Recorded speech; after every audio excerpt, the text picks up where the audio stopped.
we meet people from education sector, we always start off with questions because we are so familiar and relevant with question and answers. Yes or no? Yes, we love questions and answers. So first thing first, how are we doing today? If you're doing good, could I get a round of applause from your end, everybody? If you're doing good, please. And all those who are doing okay, a round of applause. Yeah, the Bangalore traffic speaks out there.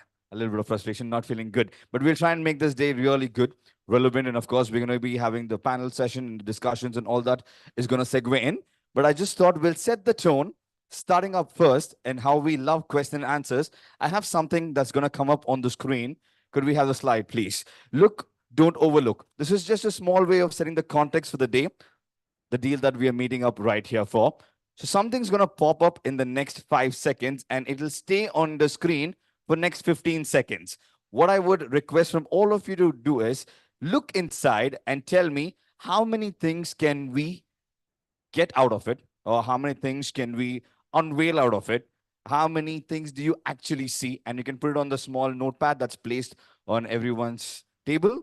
And the one with the maximum gets to walk away with something. We'll spice it up right here. So your time starts now in 3, 2, 1. First slide up. And this will stay for the next 15 seconds. And we go back to the previous slide. 15 seconds on the clock. Let's see how many things or how many animals or whatever that you can see are hidden.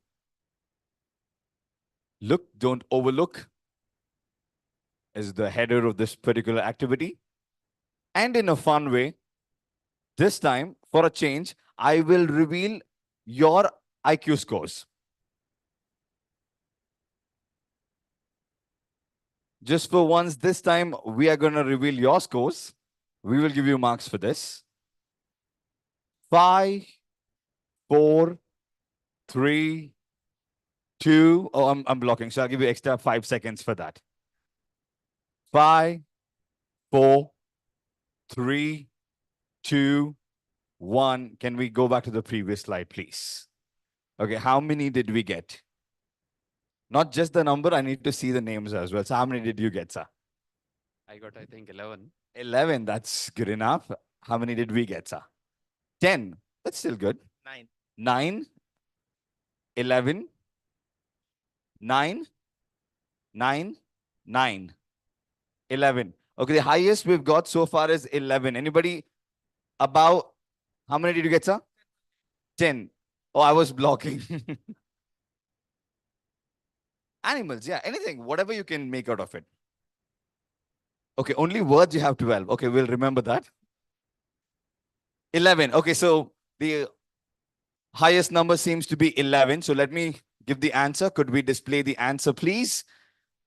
There are about 13 animals that's hidden right here. 13, 1, 3. So you can probably check out what did you miss out on.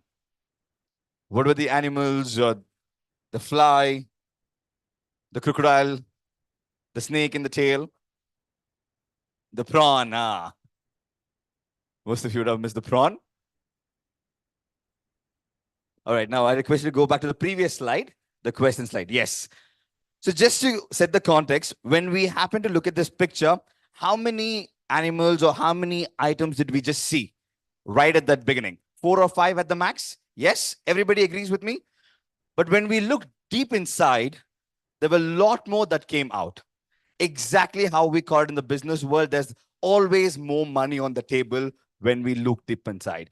There's always more opportunities. There's always more perspective. There's always more realm of things that we can unveil together. And today is a day that's dedicated where together we unveil those things. We get the new perspective. We talk about the new opportunity right here under this one roof. With that, ladies and gentlemen, welcome you all to the inaugural NexGen Edu Summit 2024 with a huge round of applause. Thank you for being out here this morning.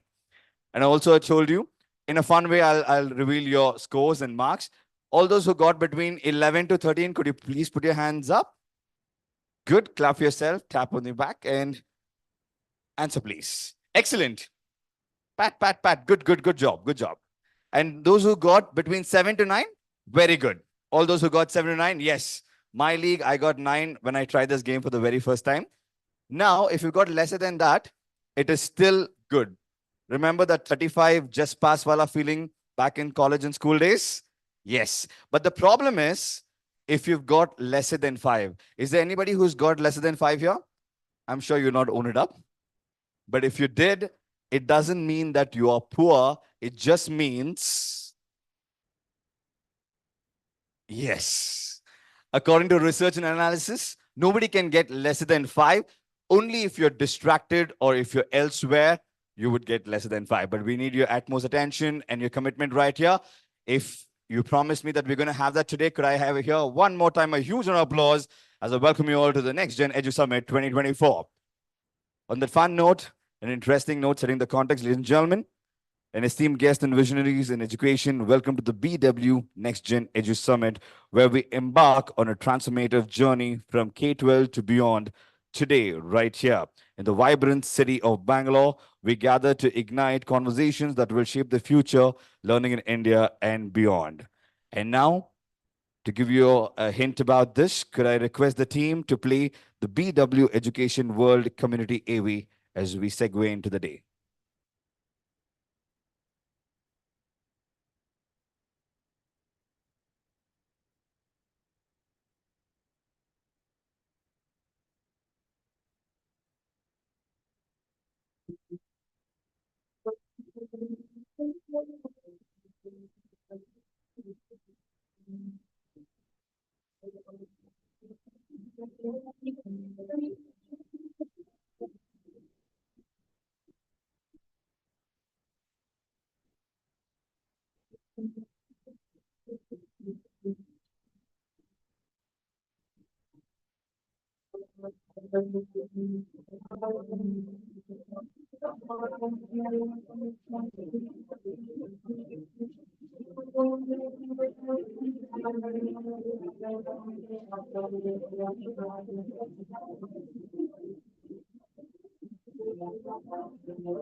We're right here, BW Business World, led by Dr. Anurag Batra, Chairman and Editor-in-Chief, BW Business World, and founder, Exchange for Media Group, is the fastest growing business media house in India, as we know it, with a network spanning across 24 niche business communities and 8 magazines. BW Business World is proud to be in various verticals in the domestic as well as global business ecosystem.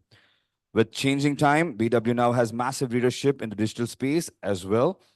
BW in its portfolio has 24 niche B2B communities that organize conferences and forums to facilitate interaction between sectoral business leaders and create a conducive environment for collaboration.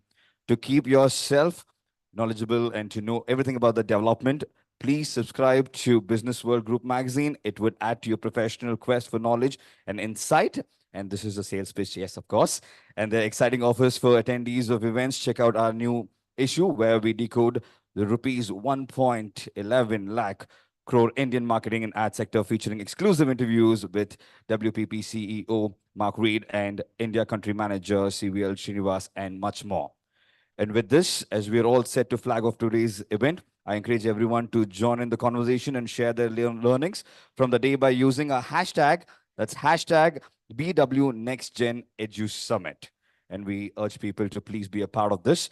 And now, quickly, I request the team to show us today's event AV to give us a sneak peek of what we have in store for the day.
And with that, we just take a moment to acknowledge all our partners without whom this summit would not be possible. Supporting partner, Government of Karnataka. Presenting partner, ICFI Foundation for Higher Education, Hyderabad. University partners, Alliance University, RV University. Education partners, Acharya, Bangalore Business School, the Sri Ram Universal School, Bengaluru, Webgear Group of Schools, and Ampersand Group. Business School partners, TAPI Management Institute, Manipal, Jagdish Sheth School of Management, Mumbai, Ramaya Institute of Management, and associate partner, Talisma, event partners, Joy Travels, Fan Room, Beanie Coffee, The Thick Shake Factory, Reality Plus, Exchange for Media, IWM Buzz, Impact.com, Pitch. Could we have a round of applause to our partners for making this summit happen? And a quick AV coming up on the screen right now.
All right, definitely next generation furniture and infrastructure for next gen education out there.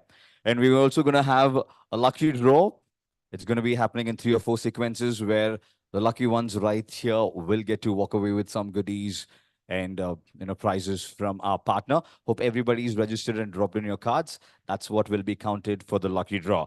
With this, we segue in and we move on to the next bit as we're all set to flag off the summit, not without the traditional lamp lighting ceremony. And to do this, could I request the gentleman, Dr. Anurag Batra, Chairman and Editor-in-Chief, BW Business World and founder, Exchange for Media, to please join us right here with a huge round of applause. Along with him, could we also have Professor T.G. Sitaram, Chairman, All India Council of Technical Education. And could we also have Professor Anil Sasrabuddhi, Chairman, National Assessment and Accreditation Council, Professor S.R. Niranjana, Vice Chairman, Karnataka State Higher Education Council. Could we also have the presence of Vinesh Menon, Co-Chair, SII National Education Committee and CEO, Ampersand Group, and also the presence of Professor Dr. Muddu, Professor VC ICFI Foundation for Higher Education, Bengaluru.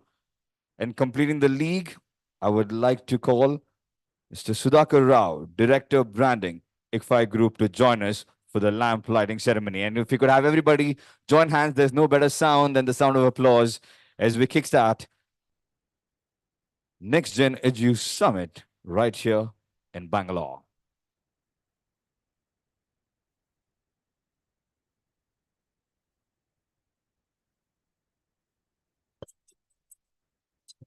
गुरुत्वं कल्याणम् आरोग्यं धनसम्पदम् शुभं गुरुत्वं कल्याणम् आरोग्यं धनसम्पदः शत्रुबुद्धिविनाशाय दीपज्योतिर्नमोऽस्तु ते दीपज्योतिर्नमोऽस्तु ते दीपज्योतिर्परब्रह्म दीपज्योतिर्जनार्दनः दीपज्योतिर्परब्रह्म दीपज्योतिर्जनार्दनः दीपो हरतु मे पापं सन्ध्यादीपनमोऽस्तु ते ओ दीपब्रह्मरूपस्त्वं ज्योतिषां प्रभुराव्ययः ओ दीपब्रह्मरूपस्त्वं With this, ladies and gentlemen, we'll call the inaugural edition of the BW NexGen Edu Summit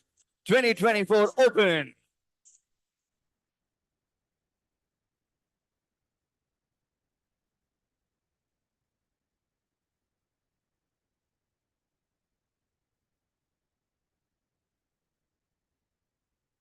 Thank you for all the gentlemen for doing the honors one more time. Could we join hands for them and for everybody right here?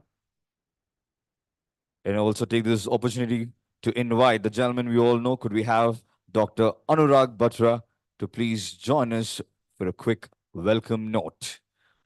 While he joins us on stage, when we happen to see that partner video, uh, did we see there were a lot of new next generation of furniture and infrastructure? One thing that caught my eye was the hostel. How many of you have been to hostel? You lived the hostel life here? Just a quick question. Would you prefer that hostel life or the old school hostel life? Old school? All right. With this, I hand it over to the gentleman. All yours, sir. Good morning.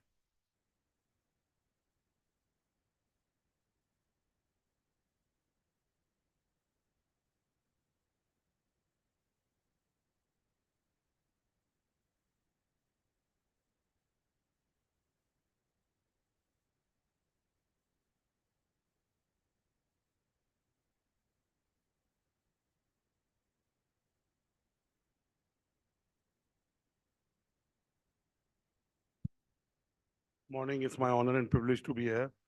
It's a full house early in the morning in Bengaluru. It's my honor and privilege to welcome Professor T.G. Sitaraman, who's the chairman of the AICTE. Thank you, Dr. Sitaraman, for making it from Delhi. My gratitude to Professor Anil Sahasbudhe, who's the former chairman of AICTE and now the chairman of the National Assessment and Accreditation Council, NAC. Thank you, Professor Sahasbudhe, for making it to Bangalore. They both have come from Delhi. Please give them a bigger round of applause. And both of them in some way are responsible for building the new framework in education. Professor Sahasbudhe spent almost 8 years at the helm of AICT and transformed AICT. And I'm sure Professor Sitaraman will take forward that agenda. I'd also like to welcome Professor S.R. Nilanjana, who's the Vice Chairman of the Karnataka State Higher Education Council. Professor Nilanjana, thank you for partnering with us. When we do it in a certain state and city, the involvement or the leadership of the education ecosystem in that city matters. Mr. Vinesh Menon, who's the co-chair of CII's National Education Committee and CEO and President. Thank you, Vinesh, for joining us. Professor Dr. Muddu Vinay, who's the professor, Pro VC, ICFI Foundation for Higher Education, Bengaluru. ICFI has a large setup in Bengaluru. The Amar, the anchor, mentioned Hyderabad. Of course, you started in Hyderabad, but you are spreading your wings everywhere. My friend, Mr. Sudhakar Rao from ICFI, all the speakers, I'm sure Professor Rishikesh Krishnan, who's the director of IIM Bangalore, Professor Agnihotri, director of IIM Sirmaur, and all the other speakers will join in. I am not an expert on higher education. They are real experts and people who are shaping up the landscape and are trying to make sure that India is future ready, Indian education ecosystem is future ready. But just to contextualize what we are doing today, I would say it is an election season.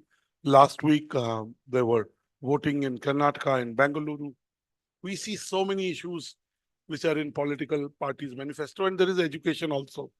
But education never makes it to the discourse or the speeches of politicians. It's there in the manifesto, right? That lots of progressive things have been put in the manifesto, but it is rarely front page headlines in a newspaper or the topic of a prime time debate in television. Whereas education will deliver everything else that is being promised in the manifesto. So it's, I just wanted to outline that. Our Prime Minister keeps talking about 2047 and how do you transform long-term goals into short-term goals and achieve them? And how do you make sure that you focus on quality education, industry alignment, research and innovation, and very importantly, inclusivity. The NEP, which was launched in 2020, has put a goal of targeting a 50% gross enrollment ratio by 2035 and also catapulting Indian universities in the top 100 rankings and making sure that more and more foreign students also come to India, apart from the enrollment from Indians. We know that our employability of higher education pass outs can be improved. At best, depending on what number you believe, it's 50%, but it could be lower than 50%. So there's a lot to be done by policymakers who are already doing what they're supposed to do. We've also put a target of at least 26 million additional enrollments by 2035. So clearly, if we have to improve the gross enrollment ratio, we have to improve employability, we have to keep in sync with what's happening in the business ecosystem and the industry. The academia has to practice what it preaches, which means investing in, the key resource in education, teachers, the faculty. I think that's where the most investment has to go in technology and in infrastructure. All three are very, very important. I just want to say that over the last 9-10 years, while this government has been in place, luckily we have Professor Sahasbudhe here and Professor T.G. Sitaraman here. I can tell you a lot of steps have been taken in the direction of these goals that the education policy makers have set out, we as a country have set out. And really, I would say the transformation of the Indian higher education ecosystem is on its way. We were at our BW Education 40 under 40 in early Jan, and Professor Sahasbuddhe was talking about how less than 100 universities, only 80 universities are really technology ready. And we have to go a long way in the universities being technology ready. But the fact is, he shared what all changes have been made, and I'll let him talk about them. But I want to end by saying that quality education is about faculty recruitment and development. That is the single biggest area where the policy makers have to bring interventions which really take the quality of our academic leaders to the next level. The digitalization of education is happening. The word hybrid is a good word for office work, but I still believe the work hybrid is not a good word for education. I still believe we could have done this on Zoom. We are doing this. I traveled from Bombay at 4 a.m. because my flight was 2.5 hours late. And I'm here, and a lot of you have traveled from various cities. Now, also, the Indian education players are going global. I don't want to take the names of many private players. There is internationalization of Indian education system is happening. In the national education policy in 2020, the academic flexibility of in course curricula, in how students could take interdisciplinary courses and still pursue their dreams has been brought in, but there's a long way to go. Currently, less than 1% of Indian colleges are registered for government's academic bank of credit system, with limited number of institutions offering multi-entry and exit options and curriculum flexibility. The NAP has made a provision, it showed us the way, and we've achieved something in that. And I always say progress over perfection. We must. So clearly, as the industry alignment gets better, as industry institute partnerships become bigger and deeper, and India, even in the last 3 decades, has done a lot of it, but they go to the next level as the graduate employability improves. Traditionally we've called communication, happiness as softer subjects. Professor Sahasbuddhe was again talking about all these in his address to the 40 under 40 winners. Really, if we have to improve the employability, it has to start with selecting the right people who want to do those courses because they want to learn, and not just placements or employability. I think research and innovation has a long way to go in India, and the amount of money that we spend on research needs to go up. India's research spending as a percentage of GDP stands at 0.7%. I mean, it's lower than Malaysia, Thailand, forget America, Germany, and other countries. So really, even a country like South Korea is much ahead of us in these. And the last thing, our Prime Minister keeps talking about innovation and entrepreneurship. Uh, Even in the BJP election manifesto, it talks of ONDC. So while there are other issues, technology is at the forefront of every sector. I think why at AICT is done industry/government co-funded sponsorship programs that have boosted the research ecosystem in Indian higher education system. So really, I think long-term investments have to go up by multiple times for us to be able to create world-class institutions.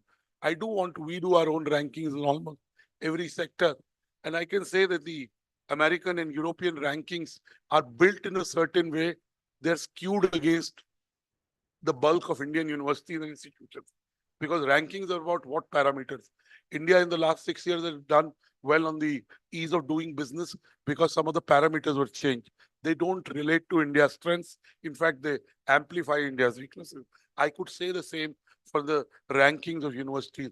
The ranking institutions have a role to play. They're doing a good job, but they could suit the ranking mechanism to India's education institution strengths. I want to end by saying that there is a transformation happening in India. There's a transformation happening in India in the Indian education ecosystem. We are the leading provider of talent to the world. in almost every sector, and not just technology, in pharma, in automobiles, in financial services. Of course, in technology, I don't have to. That has come from the while we improve the Indian education ecosystem, we must celebrate its strengths and the leaders that have created leaders which have transformed India and the world. I am sure with the deliberations today in this room, uh, the vision that our leadership has for 2047, uh, the short-term implementation plans will address the creation of faculties so that the faculty shortage in certain institutions can grow. The PhD programs with the industry can grow. And most importantly, the appointment of professors of practice, which has grown in the last few years, also grows, which breeds industry academia interaction. The focus on career development initiatives, the focus on research, and the focus on government co-funded partnership with industry is really paving the way for a very strong education ecosystem, which will help us be amongst the three top superpowers. Today, we should also say, while we talk of improvement, we should also celebrate what the Indian education ecosystem has got right.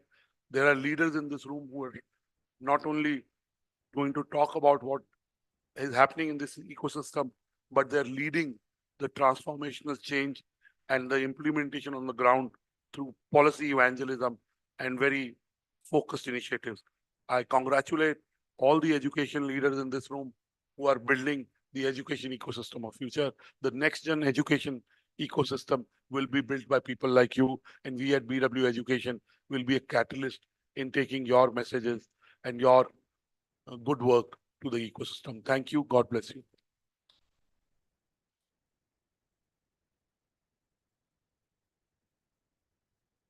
Thank you, sir, for setting the tone and starting the day for us. Could we have a big round of applause for the gentleman for the welcome address?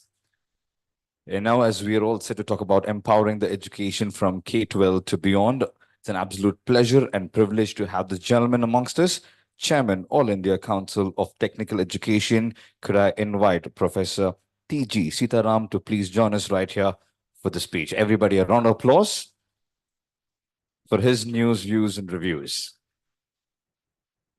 All yours, sir. ಎಲ್ಲರಿಗೂ ನಮಸ್ಕಾರ.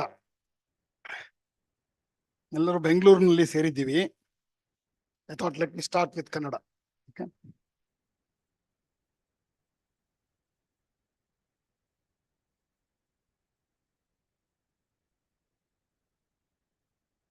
Very good morning to all of you. Dr. Anurag Batraji, Professor Anil Sahasrabudhi, Chairman NAC, as well as Chairman NDA and Chairman NETF. Professor S.R. Niranjana, Vice Chairman, Karnataka Higher Education Council, and all the distinguished speakers and distinguished participants, ladies and gentlemen. It's really a great pleasure to be here today in the NexGen Education Summit of 2024. Friends, India is there to deliver the next generation education. The numbers are looking good, and also things are better, and it could be much better. So that's where we are all here, assembled here to discuss about that and how do we make this much better. Very happy to be part of this BW Education NexGen Edu Summit 2024.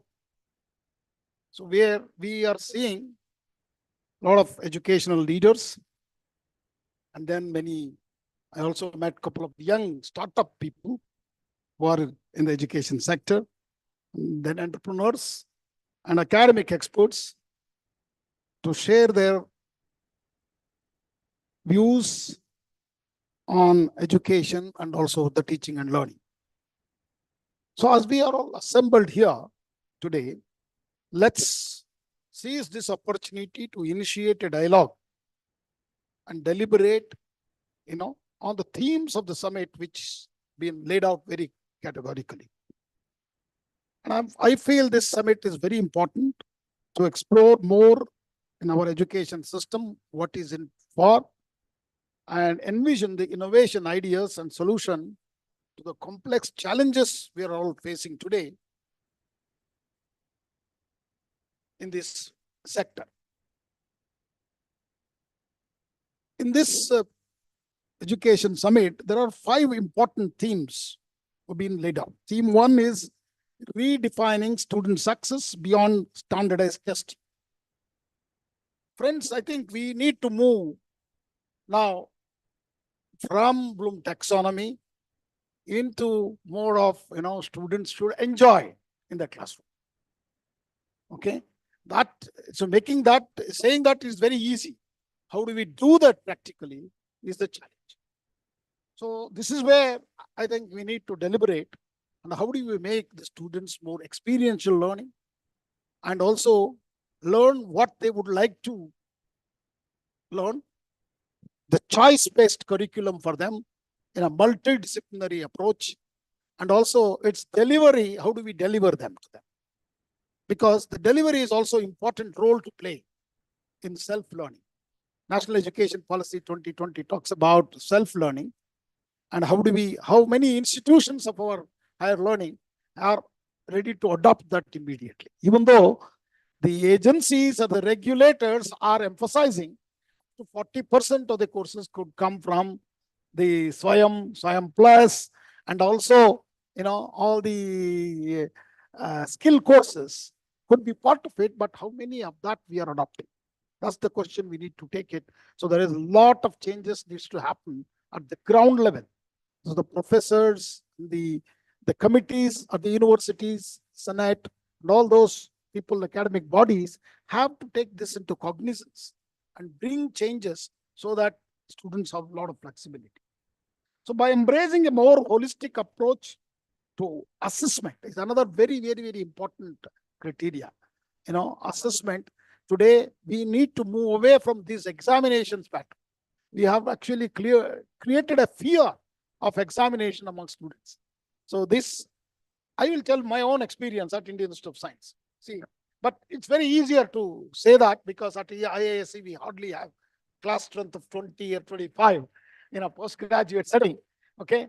But still, what we have practiced something is unique, which we can learn in the topic what we are trying to discuss today. You see, we never fail any of the students. See, I have not seen an IISc a person failed. Leaving maybe 1 or 2 people leave for a better opportunity somewhere else and go. But as if there is nothing like called a failure in a specifically taking courses. We actually give them an extension also, maybe possibility beyond the semester. And he can also come and work with us individually with the faculty and improve his grade. So this is a very flexible structure which we have given, but to that responsibility is also given to the faculty. How many faculty are ready at all our institutions to do that? That's another big question we need to ask. So with this, kind of a setting, we need to move to the next level of moving away from standardized testing to a better evaluation. So one experiment can be done with open book examination. I think we have to also consider that very seriously, an open book examination, because where you're not going to test the memory. The second is the social and emotional learning. See, there where students are going to learn collaboratively. So again, we are a dichotomy that one is learning through online digitalized environment where you are constrained to learn sitting alone in front of a machine and learn from there, rather than, now we are also talking about collaborative learning, not a real classroom, but something different than that.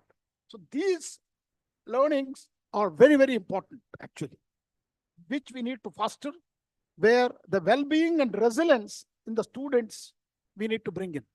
So this emotional well-being of a student must be taken as a priority by the institutes for the overall betterment of an individual and the society in the world which is marked by constant change, unprecedented challenges, and growing pressures. So students are also under a lot of stress. So we need to understand, to create an environment for them, where the learning happens in a very, very friendly way rather than putting stress. It's a very big challenge, ladies and gentlemen, in this time. So what regulatory agency trying to do in this field, giving any policies have come out. So we need to look at it. Friends, at AICTE, we are very particular about introducing even universal human values to the young people. Okay, there is a good, content on the universal human value where we're going to talk about understand themselves first, and then what is learning, how do we do this learning collaboratively, and what needs to be done, and also learn to take as it comes rather than getting really worked up. So these are some of the issues we are going to teach at the universal human value course, and we have trained large number of teachers. How do you deliver is also very important. It cannot be a classroom lecture series. So that's where a big change has happened, starting with Sasrabuddha's time, and now we are continuing in a very big way. What is interesting is a lot of faculty volunteering for doing this job, okay, with selfless, expectations. They are doing this fantastic work. The third theme of this summit is personalized learning. How do we make this happen much more effectively? So, but friends, today we have fantastic platforms like Swayam. Recently, Ministry of Education added even the private companies can actually put their courses on this called Swayam Plus. Microsoft, Google, and already partnered to this Swayam Plus platform. I encourage all of you to use this more often at your academic, because both UGC and AICTE have clearly said up to 40% of the credits in the undergraduate program, okay, out of 160, okay, out of 40% of the courses can come from self-learning, where students can learn at their pace, but we have to also come with very unique way of assessment here. Why? Because right now, assessment is happening centrally by these agencies of 9 institutions which created this Swayam Plus platform.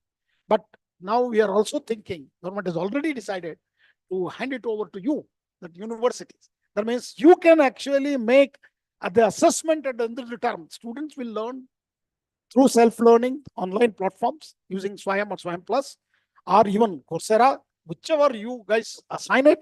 And then come back to the college and write an examination. And a professor of that will evaluate at the end of the semester. So this will actually throw a lot of positive changes into the way we value. The fourth theme of this summit, PW Education has put down, integrating technology for effective instruction, balancing the tools and pedagogy. I told you, ladies and gentlemen, that indeed technology has offered incredible opportunities to enhance teaching and learning. And we need to do this and much more effectively, because some of these self-learning tools, what we have talked about, are available. And in most of the cases today, skilling is becoming very important. Skilling, reskilling is going to be the key aspect of it. So in that context, I think if you look at it, we have to change the way we allocate the credits. That its curriculum has to be designed in a very, very pragmatic way, where there are a lot of self-learning happens. And in addition to that, also skill courses have been, given while they are in the college, and then, go next level.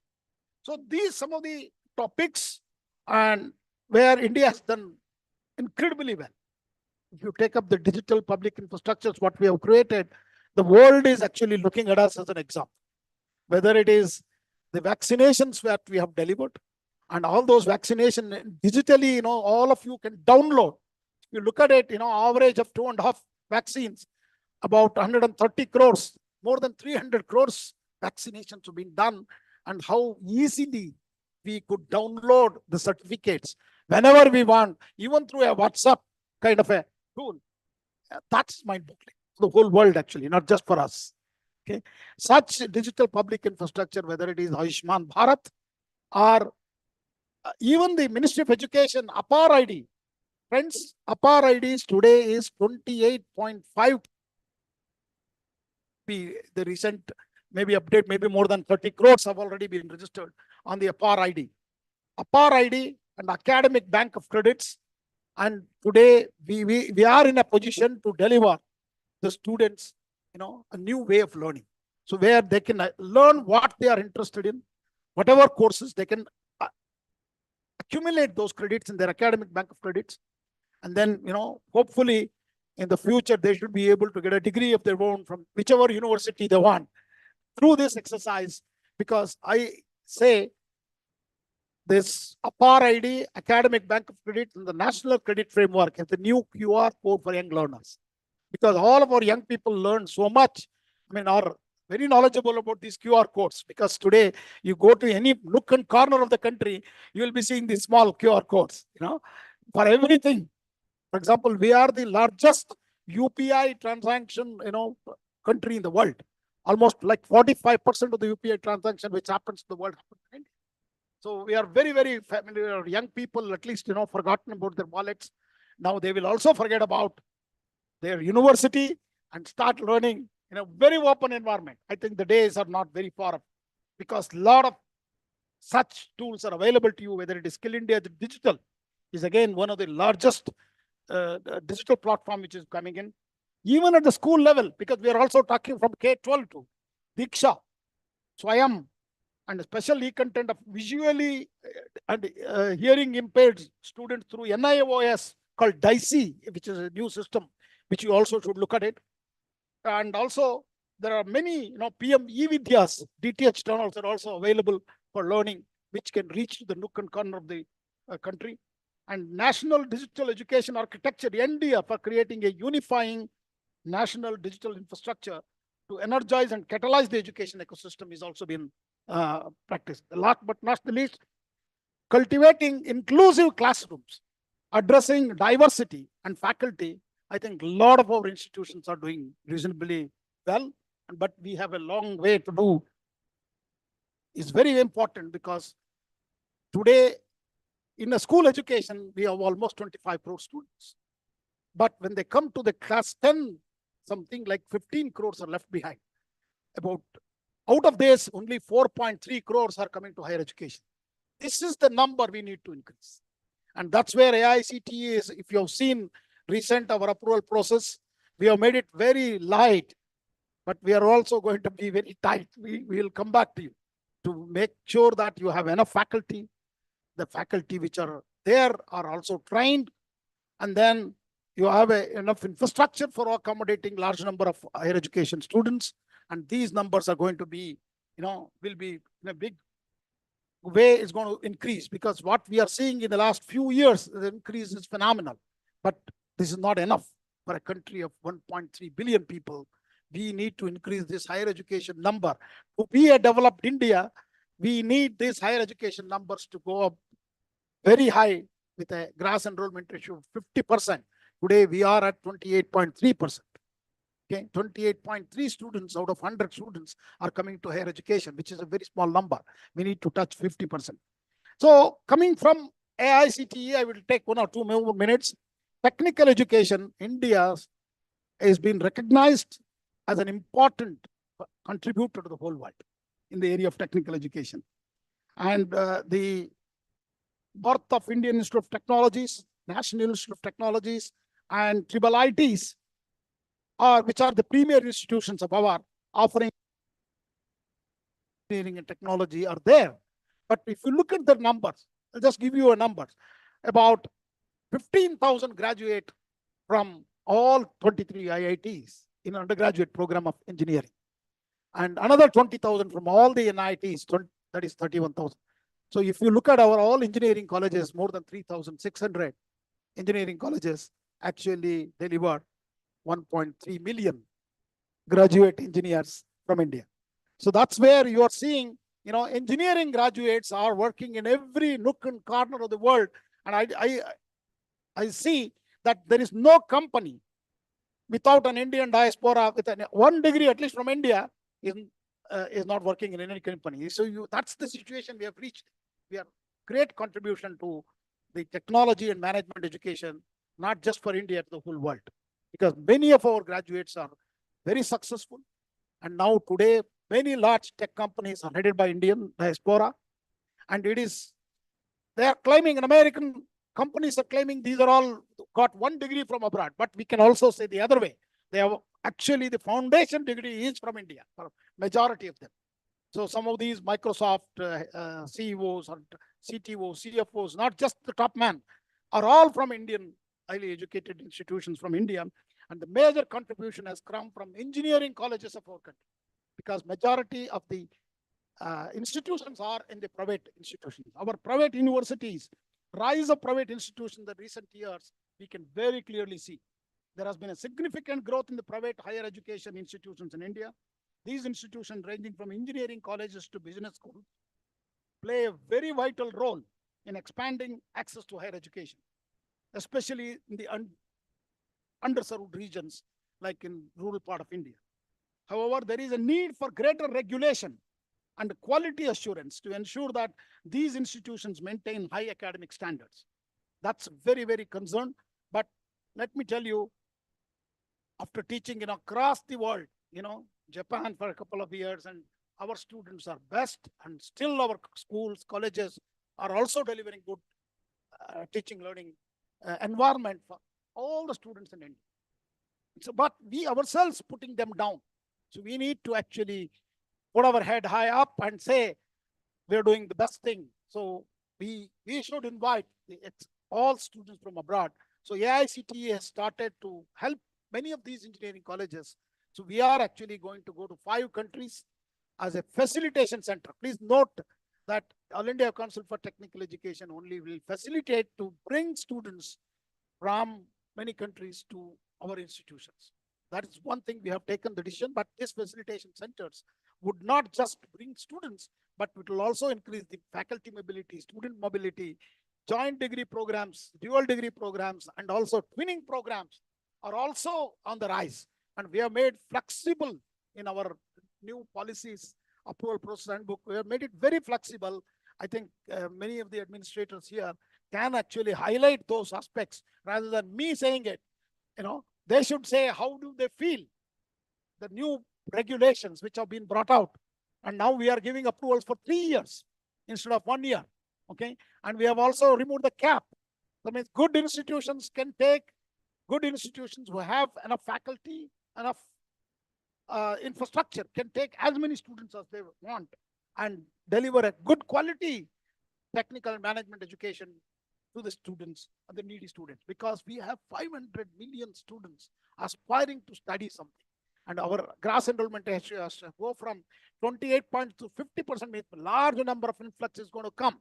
It has not yet come. It's going to come. You need to create now infrastructure, faculty. So I'm very happy to tell you also how we are doing in the research.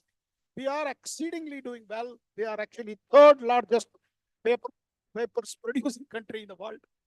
We are also in the 3rd patent filing country. 80,000 plus patents have been filed. Okay, we are the 3rd largest, and also PhDs produced in the science and technology area. Okay, or also we are in the 3rd position in the world. So the numbers are speaking very well, very good. And at this time, we need to do much more delivery of good quality technical and management education, because I strongly believe if you want to become a Vishwa Guru, one chance is there for us immediately in the area of technical and management education in the country. Okay, because we are already there. So taking that to the next level becomes 2nd or 1st. It's very easier to deliver. That can be done within 5 to 10 years and compared to waiting for a long time. And in terms of startups, we have seen AICTE's Institute Innovation Councils are there in more than 10,000 colleges. Okay, and we are also creating 12 innovation centers. Many of you know that AICTE's regional offices have been closed down, and we are actually using those physical infrastructure to handhold the young people with their ideas to the technology transfers, and also take them to startups and entrepreneurial activities, and also encourage them to file patents so that they are aware of the intellectual property rights. And then, a lot of awareness has been created. Today morning, I actually launched the innovation, design, and entrepreneurship, the 3rd phase of boot camps, where we are going to train, mentor, monitor, and help them, all the young people. So it is happening at 9 locations from this morning. For 5 days, it's not just they will listen to some lectures and go. This is the phase 3 of the IDE boot camp, ladies and gentlemen. Okay, and it is actually very unique. The boot camps where students not only take their ideas to the next level, they will also learn about design concepts. What are the design philosophies and how to make the product much more attractive, and also learn about the intellectual property rights, then startups.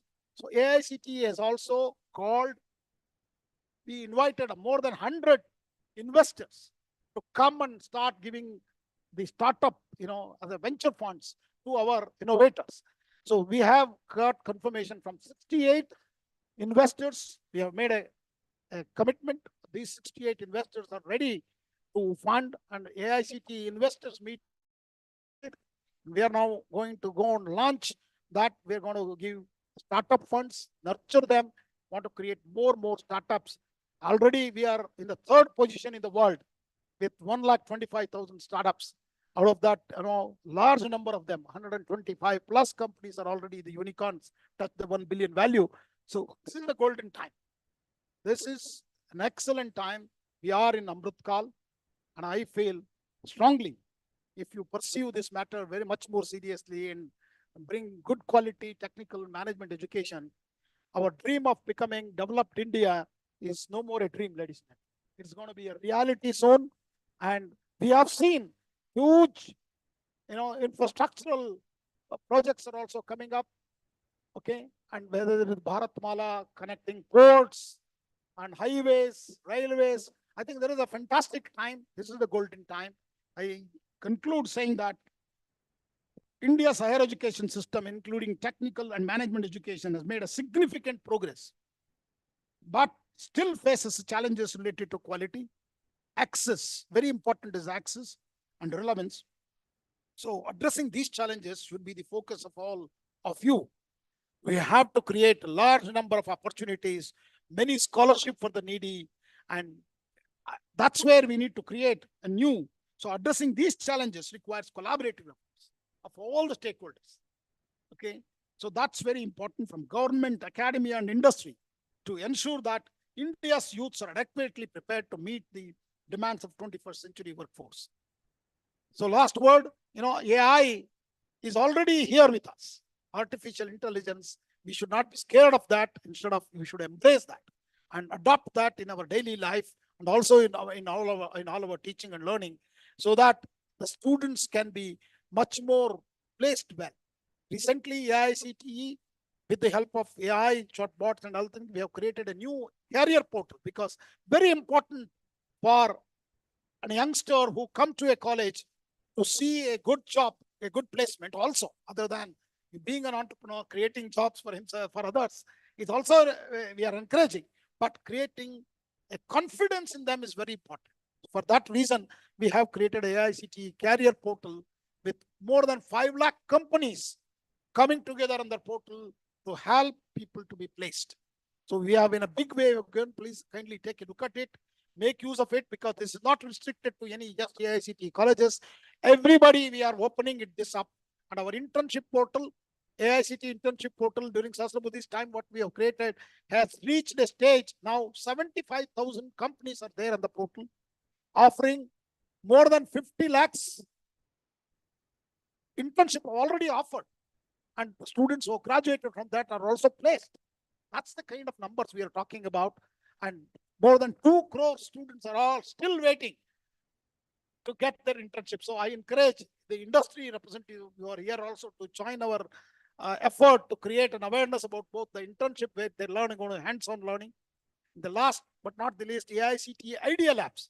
This year we are going to create 150 where the students can learn through the experiential learning.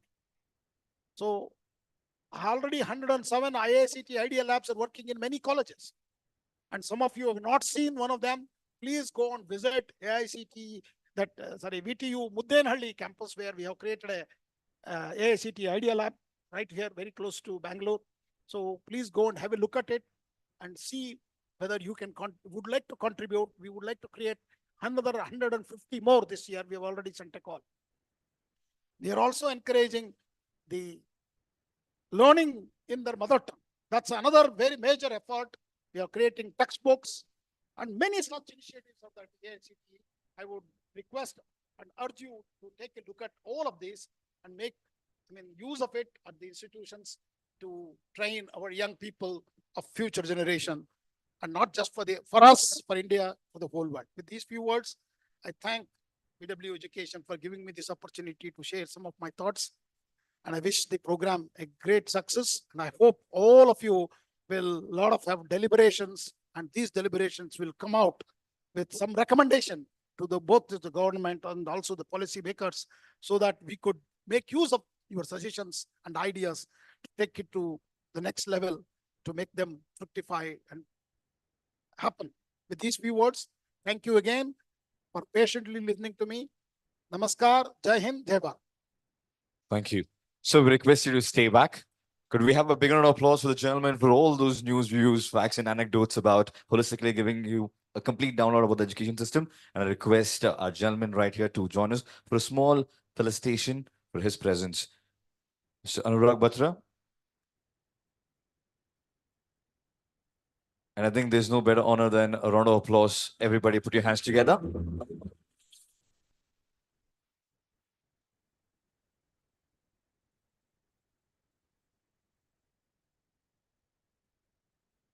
Well, the gentleman shared a lot of anecdotes and facts. India as a country is one of the highest, when it allocation of budget when it comes to education system, with about 12.6 billion, close to 93,000 crores. Thank you, sir. Thank you so much for your presence and for all that. And next up, I take this opportunity to invite our next speaker.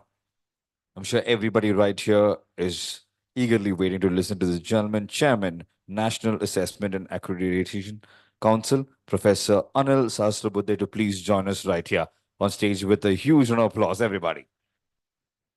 Absolute pleasure, and all yours, sir. Namaskara. Is it audible? Namaskara. Good morning to all of you. Dr. Sitaram has eloquently already described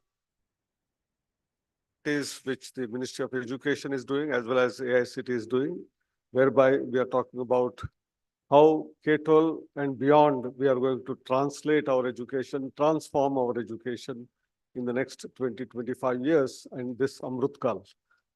There is a clear roadmap, which we all talk about in national education policy and otherwise. Equity is very important.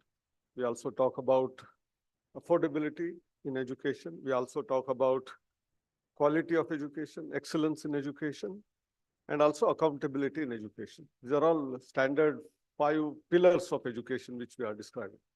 And when I was watching the Featherlight video advertisement, I saw all of that. There is a lot of flexibility involved, a lot of choice for you. There is equity because it is affordable furniture. It is of high quality and excellence, and they take care of accountability of taking care of their customers. So I think if you look at that video, it encompasses all of that: access, equity, quality, affordability, and accountability in that video itself. So I think we need to learn lessons from even small advertisements. I think that was the message which I could get. Secondly, we talk about K-12. So the preparation for higher education starts from K-12. At the fag end, Dr. Sitaram also talked about artificial intelligence. Dr. Batra, Anurag, have been advocating that the intelligence is available in AI, which is from machine learning, which is based on the previous data. So it learns from the previous data and then it tries to take the decision. But it can never compare or shadow the human intelligence itself, because it is the human intelligence which has created the artificial intelligence. And therefore, all the other panelists who are going to speak after me, 4 of them, and there must be equity, because if more time is taken by only one person, this may be a problem for others. And secondly, as far as the human capital is involved in this room, I know there are 20 odd speakers from higher education, including IIM directors, some of the eminent deans from different institutions, and also 14 odd experts from the school education sector. So the total intelligence level of this room is far superior to that of the artificial intelligence, in my opinion. Well, taken forward, as far as the education is concerned, we need to create for higher education foundation from the school education. And thankfully, there are school education sector people here. The change that has happened in the NEP 2020 is instead of 10+2 system, talking about 5+3+3+4. The first 5 years are very, very interesting and foundational ones through games, toys, and also stories. How we can create true inquisitiveness, what in scientific terms we say scientific temper, has to be developed right at the age of, say, 3, 4, 5, etc. Secondly, Dr. Sitaram also discussed about teaching and learning in mother tongue. That is what is very important in the early childhood education. And there is already a Jadui Pitara created by the school education. Various useful tools which are there. It's a trunk like a structure in which there are a huge number of games and stories which are embedded in that. The child, as soon as that box is opened, will get excited about it and starts asking queries, questions to the teacher. And that is very fundamental because of late, our students have stopped asking questions and our teachers have stopped answering questions, actually. So they normally snub the students if they ask some difficult questions to the teacher. And therefore, the spirit of inquiry, spirit of asking questions has to be created amongst the faculty first and then in terms of the students themselves. So this Jadui Pitara and the first 5 years of foundational learning, both in mother tongue, ನಮ್ಮ ಭಾಷೆನಲ್ಲಿ ನಾವು ಕಲಿಬೇಕು ಅಂತ ಹೇಳಿ ಮಾಡೋದು, because there are many people who are not Kannadigas. So Hindi में बता रहा हूँ कि अपने अपने भाषा में शिक्षा होनी चाहिए, इसके बारे में जोर दिया गया. लेकिन हमारे टेक्स्ट बुक्स अंग्रेजी में है सारे, इंजीनियरिंग के, मेडिसिन के, लॉ के. तो इसीलिए AICT ने अनुवादिनी नाम का एक टूल को बनाया है जो ट्रांसलेट करता है भारतीय 13 भाषाओं में, from English into 13 different languages, including Kannada, of course, and Hindi and Tamil and Telugu and Bengali and Assamese and Punjabi and Odia and all of them. Once it is available, students will be able to read, write, and many of them who have come from their 10th, 12th standard from the local medium, that is mother tongue, they find it difficulty in higher education. They don't understand sometimes the lectures given.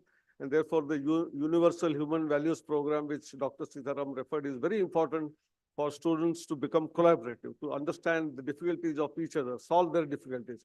Thereby, empathy is created among students. I think these are all characteristic features of creating honesty, integrity among students right from the very first year. If that happens, they will really be doing phenomenally good work in the future.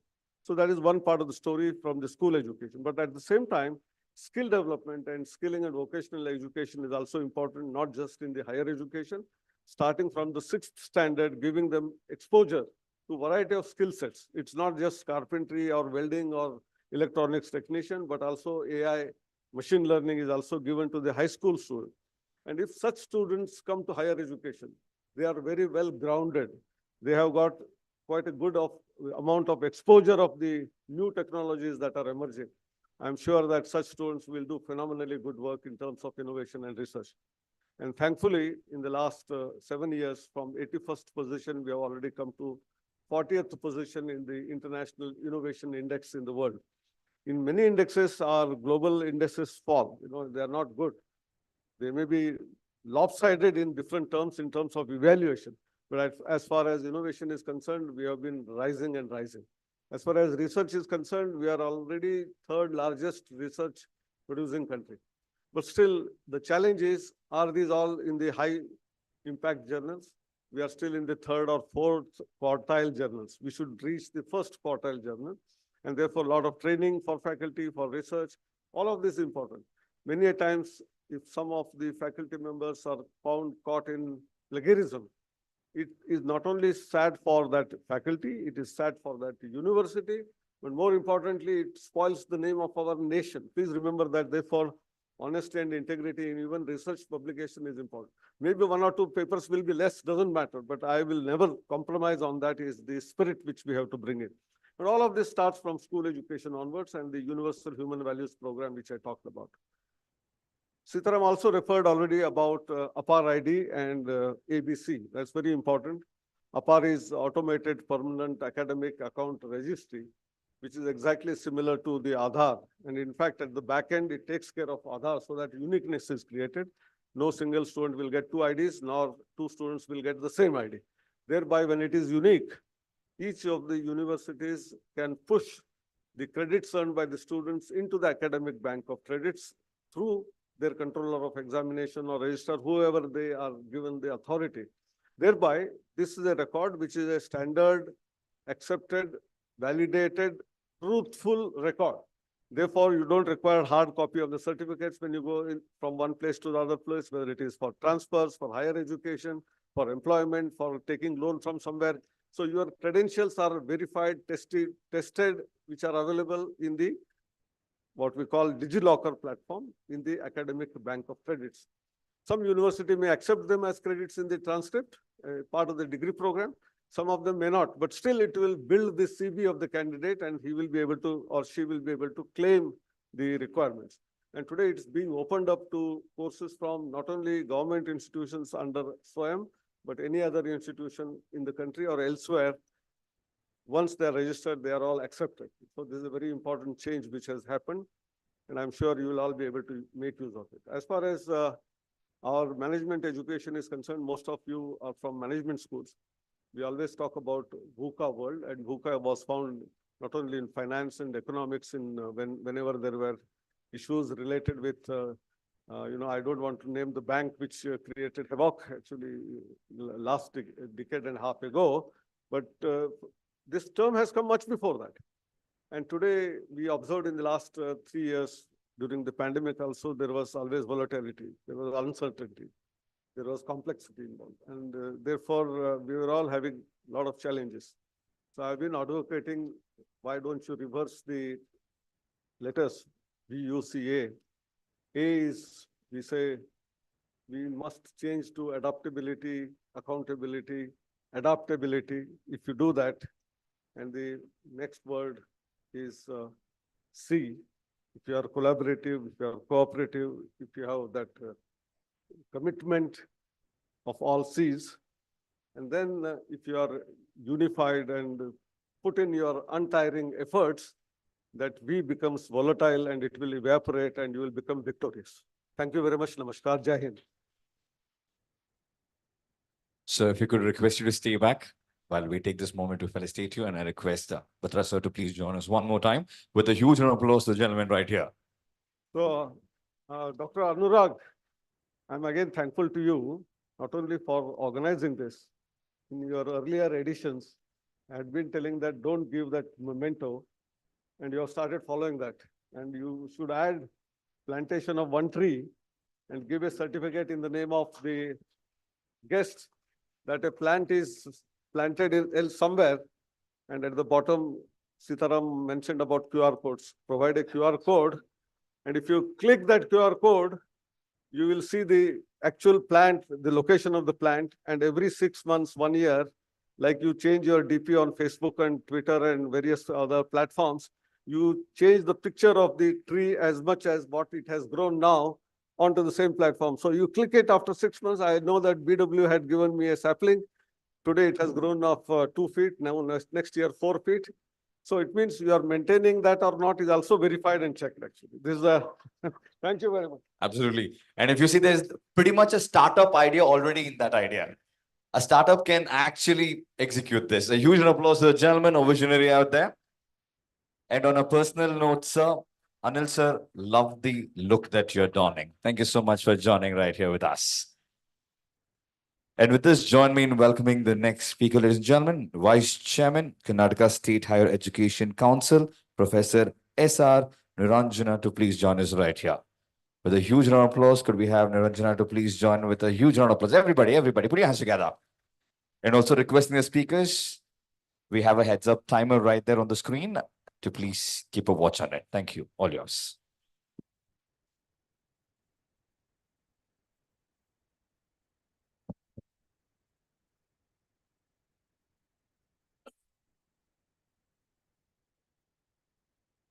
ಎಲ್ಲರಿಗೂ ನಮಸ್ಕಾರ. Good morning, all of you. Dignitaries of the dais, Professor T.G. Sitaram, Chairman of India Council of Technical Education, and Professor Anil Buddhi, Chairman, National Assessment and Accreditation Council, and other colleagues, invitees, participants, organizers, ladies and gentlemen. I think two speakers have given the very good impression on the higher education.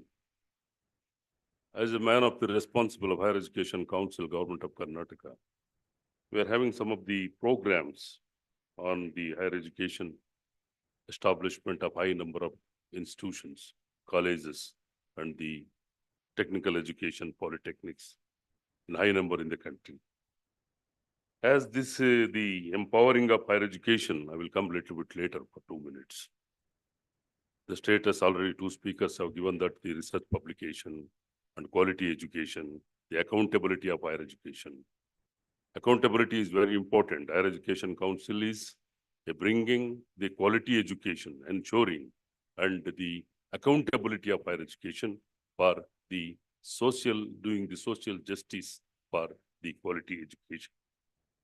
As far as publication is concerned in India, as they said that earlier speakers, we have third position, but our publications are 1.3 million papers compared to 1.4 million papers of UK and 4.5 million papers of China and 4.6 million papers of United States. What is the quality of the 1.3 million papers we are published in India? When we compare to your H index is 14.09 compared to the 39.09 of United Kingdom. That is the quality. My dear colleagues, we are doing a four kind of research in this country. One is the qualitative research, another one is the quantitative research, mixed research, and environmental research. Quantitative research is the 75%. Quality research is the 14%. And the mixed research is 5%. Rest of the percentage is environmental research.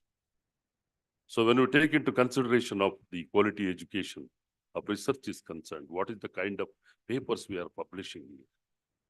And that you have to concentrate on the education is important for the universities. 32 universities are established in the state of Karnataka, public universities. Totally, we are having 94 universities in the state now, including technical, polytechnic, and other private engineering colleges. 16 engineering colleges and 193 private engineering colleges. So all the colleges are doing very well when you take the statistics of the education. Now the government of Karnataka has taken very keen interest in a skill development courses with the help of Karnataka Skill Development Program. And recently we have started, the 4 vice chancellors are sitting here, and the one is in Davangere, one is in Raichur, and one is in Tumkur, and another one is Gulbarga. All the 3 vice chancellors are sitting here. We have taken a pilot trial of a skilled-oriented course for the students. And these Karnataka Skill Development course-oriented as make the contract with the industries, and those industries are framed all the skill-oriented courses for different degrees for conventional courses, and they are given, the student can choose whatever they want in BSc program, BCom program, and BA program. And these all universities are making, and the coming days, the council is helping them to go for all the 32 public universities. In future, we are thinking for private universities also. And this skill program is coming up very well, and there is a very important part, the skill-oriented program. As our Jairam knows that UGC has, I think draft has been accepted by the UGC for the skill-oriented courses for secondary school education. And they can directly, they can admit for the higher education now. So this is the Karnataka state has concentrated more on higher education. Government is very keen in helping the higher education sector for introducing a skill-oriented program. Along with the coursework and hardcore subjects, they have to learn the skill-oriented course in their courses. I don't want to speak on the NEP and SCP, that is the program is going on. It is. So next point is what is the, how to empower the education now? What is really the empowering education is defined as a critical democratic pedagogy for self and social change. The student-centered program for multicultural democracy in school and society that approaches the individual growth as an active approach and social process. So this we are taking that how to empower with the social setup. What is the kind of education the students are accepting? My dear colleagues, you take the competitive examination. Why we are introducing employability skill, cyber security, we are talking on artificial intelligence and all these papers. So our student passing percentage, 25 lakh students are taken KPSC examination. The passing percentage is 0.2%. 11.52 lakh students are taken the UPSC examination, passing percentage is 0.5%. The competitiveness among the students, learning English, that's what the council, recently we made the collaboration with the British Council. British Council has come forward to teach the Polytechnic and Engineering College for English learning. So students are not having the capacity to communicate. Communication is the very biggest problem with us. As we're talking that all vice chancellors are experienced, we are in the rural area, a rural students, a dropout of the students, the percentage of 60% because of the poverty, because of the economic crisis in Karnataka. So rest another 20% is because of marriages. Another 20% is that there is a mediator between, in between, there is no poverty and this thing. Without reason, any reason they are dropping. Without passing the English in language, they are dropping their education. This is the situation. That's what the skill programs on employability skill or communication or your grammar teaching and all that, all the private and public sectors has to concentrate on the teachers training program, important. That's what the British Council has come forward to teach the teachers training. Then you will transmit the education for the students. So council is very important, keen on that one. And now it is making internationalization of education also. Council is interacting with the, recently the 11 New Zealand vice chancellors have come to interact with the different areas of research in different public universities. And we are moving towards on that one. And we made almost 11 MOUs on internationalization of education for English learning and as well as skill development course learning and the research between the universities and the foreign universities. So this council has taken a lot of interest on improving and empowering the higher education. Universities are declining because of the infrastructure and because of the grant and other things. We are in the very pathetic condition as far as universities are concerned. What is the future education in empowering the lifelong learners for a dynamic world is, as we embrace the rapid advancement in technology, we find ourselves at the cusp of new era in education. The future of education promises to be a transformative journey where innovation and adaptability will be the keys of unlocking the full potential learners. So we're having 3-4 points. I don't want to go in detail. One is the personalized learning, nurturing of individual growth, and blended learning where virtual meets reality. And the third one is lifelong learning, embracing the continuous journey. And fourth one is the developing a critical skill behind the curriculum. That's very important now. The future education goes beyond the academic knowledge and focus on the developing critical skills essential for success in 21st century. These skills include critical thinking, problem solving, creativity, communication, and adaptability. By equipping learners with these fundamental skills, we prepare them to thrive in a world that demands agility and innovation. Apart from self-employment schemes, the government also designed skill empowerment schemes for providing necessary skills and knowledge to youth so that you can seek employment and placement in the market alongside gaining the suitable skills. But the problem is that instead of spending money on skill empowerment and training, they spend the substantial amount on vast administrative outlays and other unproductive means. Money is being spent on infrastructure development, managing staff bonuses, and huge salaries of top managers. Therefore, these sectorial initiatives fail severely. This is the idea of the making on this thing. You have to spend money on the purpose of empowering education. Then only we can bring the quality education. And also low educated and rural people are unaware of these schemes and their benefits. This is the main drawback. The rural people, they don't know what are the programs for this thing. That's what the Higher Education Council is trying to reach the rural areas for education, training the students and giving the training and teaching the language and communication for them. That's what this competitiveness is decreasing and declining. That all of us, we are all academic leaders. We have to take the academics in a higher right, and we have to train the students in that way with the competitiveness. and global exposure. We are talking that global exposure is also a skill. Students should expose for the globe. That's what we are talking about. The next generation education is all the students they have to. And Sitaram said that the gross enrollment you have to reach 50%. What is the percentage? Is 28 now. State is 37%. Karnataka is having a 37%. And we have to reach 2035, 50%. But in the meantime, the enrollment of a student and admitting the students, you have to talk about the quality education for the only the admitting students. There is no teachers in the university. Totally, it is complete 20% is there.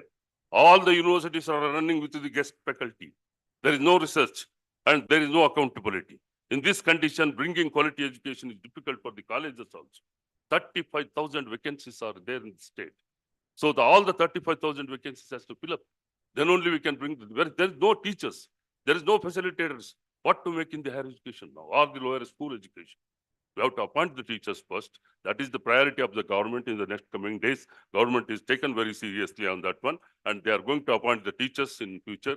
And all the universities or whatever the posts is empty. Most of the departments are not having even head of the department. What to do in the education system? So this condition, the council and government is thinking very high. And what is the keeping the objective is very important for everybody else. What is that accountability now? Accessible and affordable higher education, ensuring accountability, prospective plan for effective governance in higher education, strengthening institutional networking and global linkage, curricular restructuring and technology-enabled learning, and human resource potential enrichment, and enhancing quality and accelerating research. These are all the important objectives you have to keep it in your mind to bring the empower the higher education. Everybody has to keep these objectives. Then only governance is important, structuring curriculum is important, and infrastructure development is important, enrichment of potentiality is important, and accelerating research.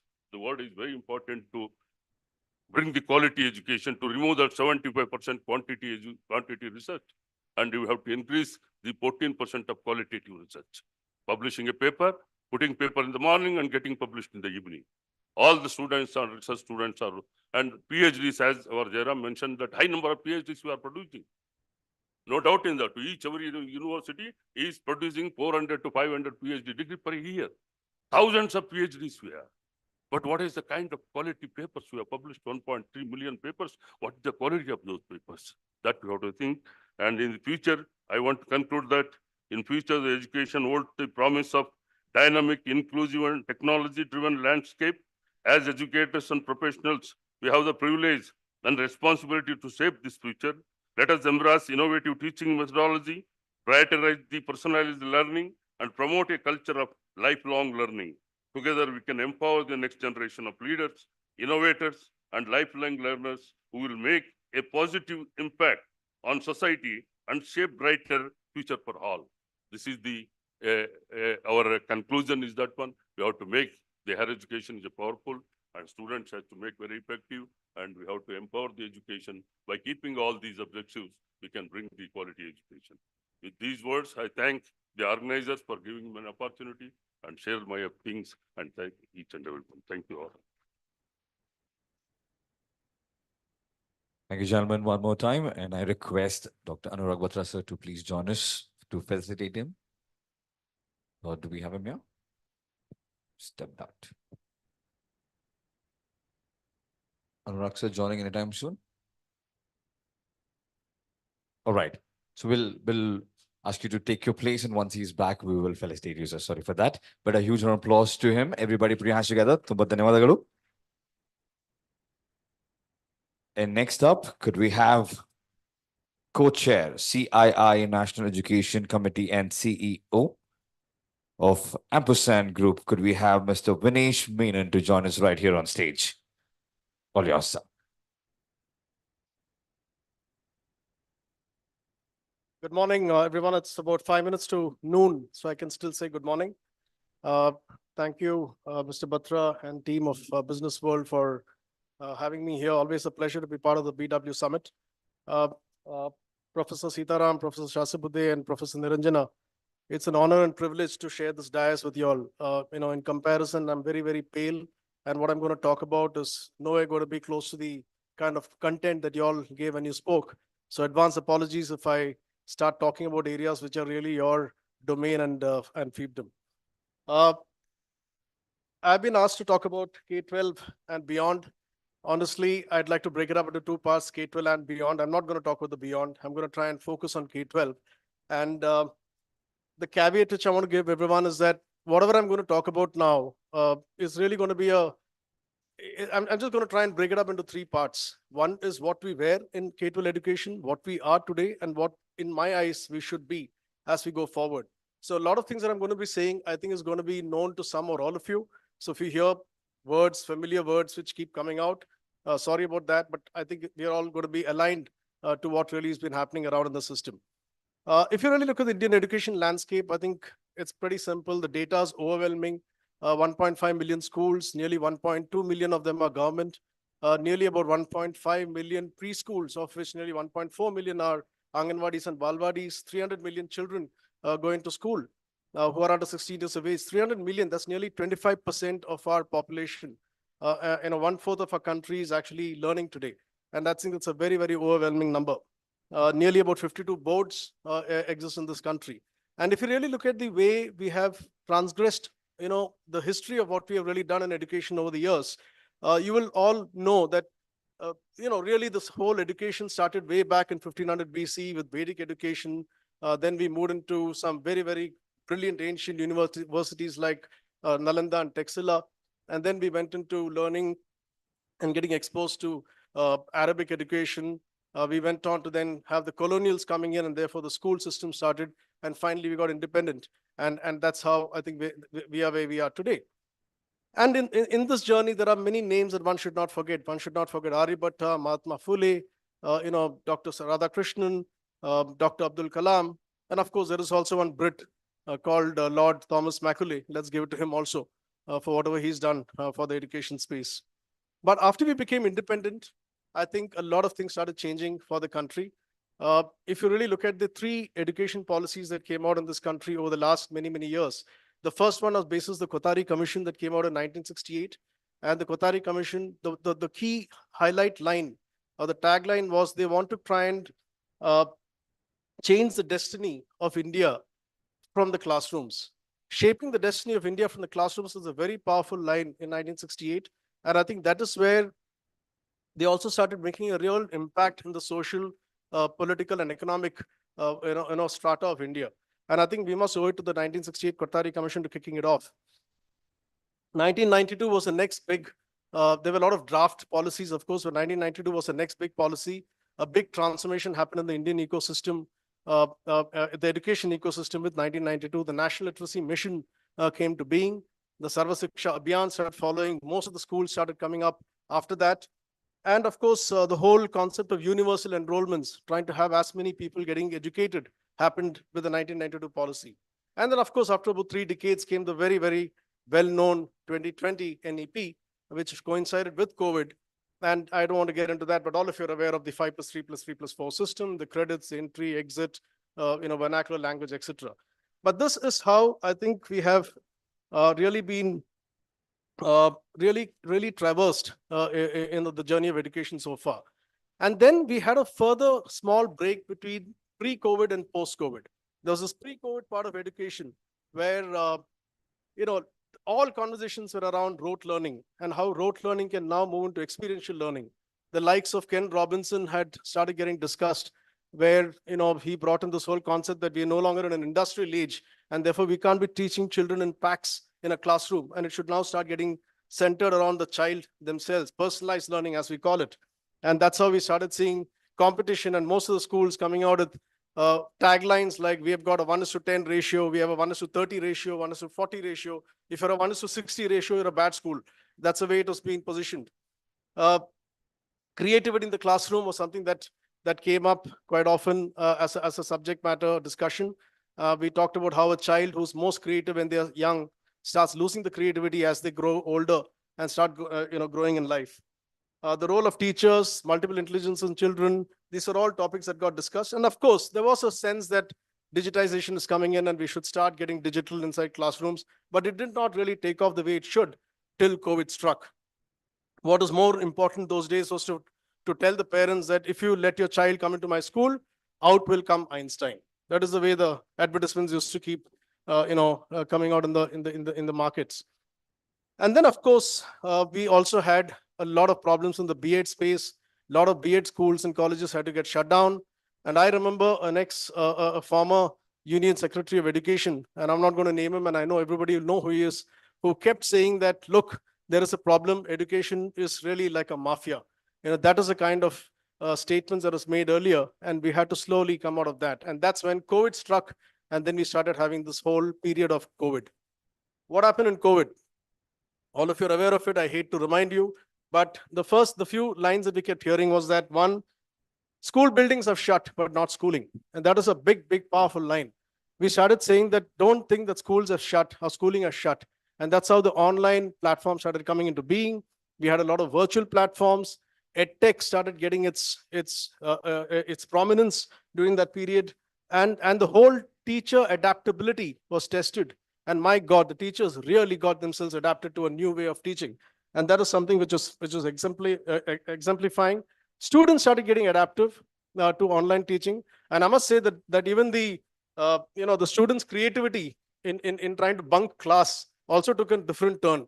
There used to be students who used to be on the screen and they'll just freeze to try and show that the screen is frozen. But the student forgot that the fan was running. So those things also started happening. And that's how the whole COVID period started going, and it was fun.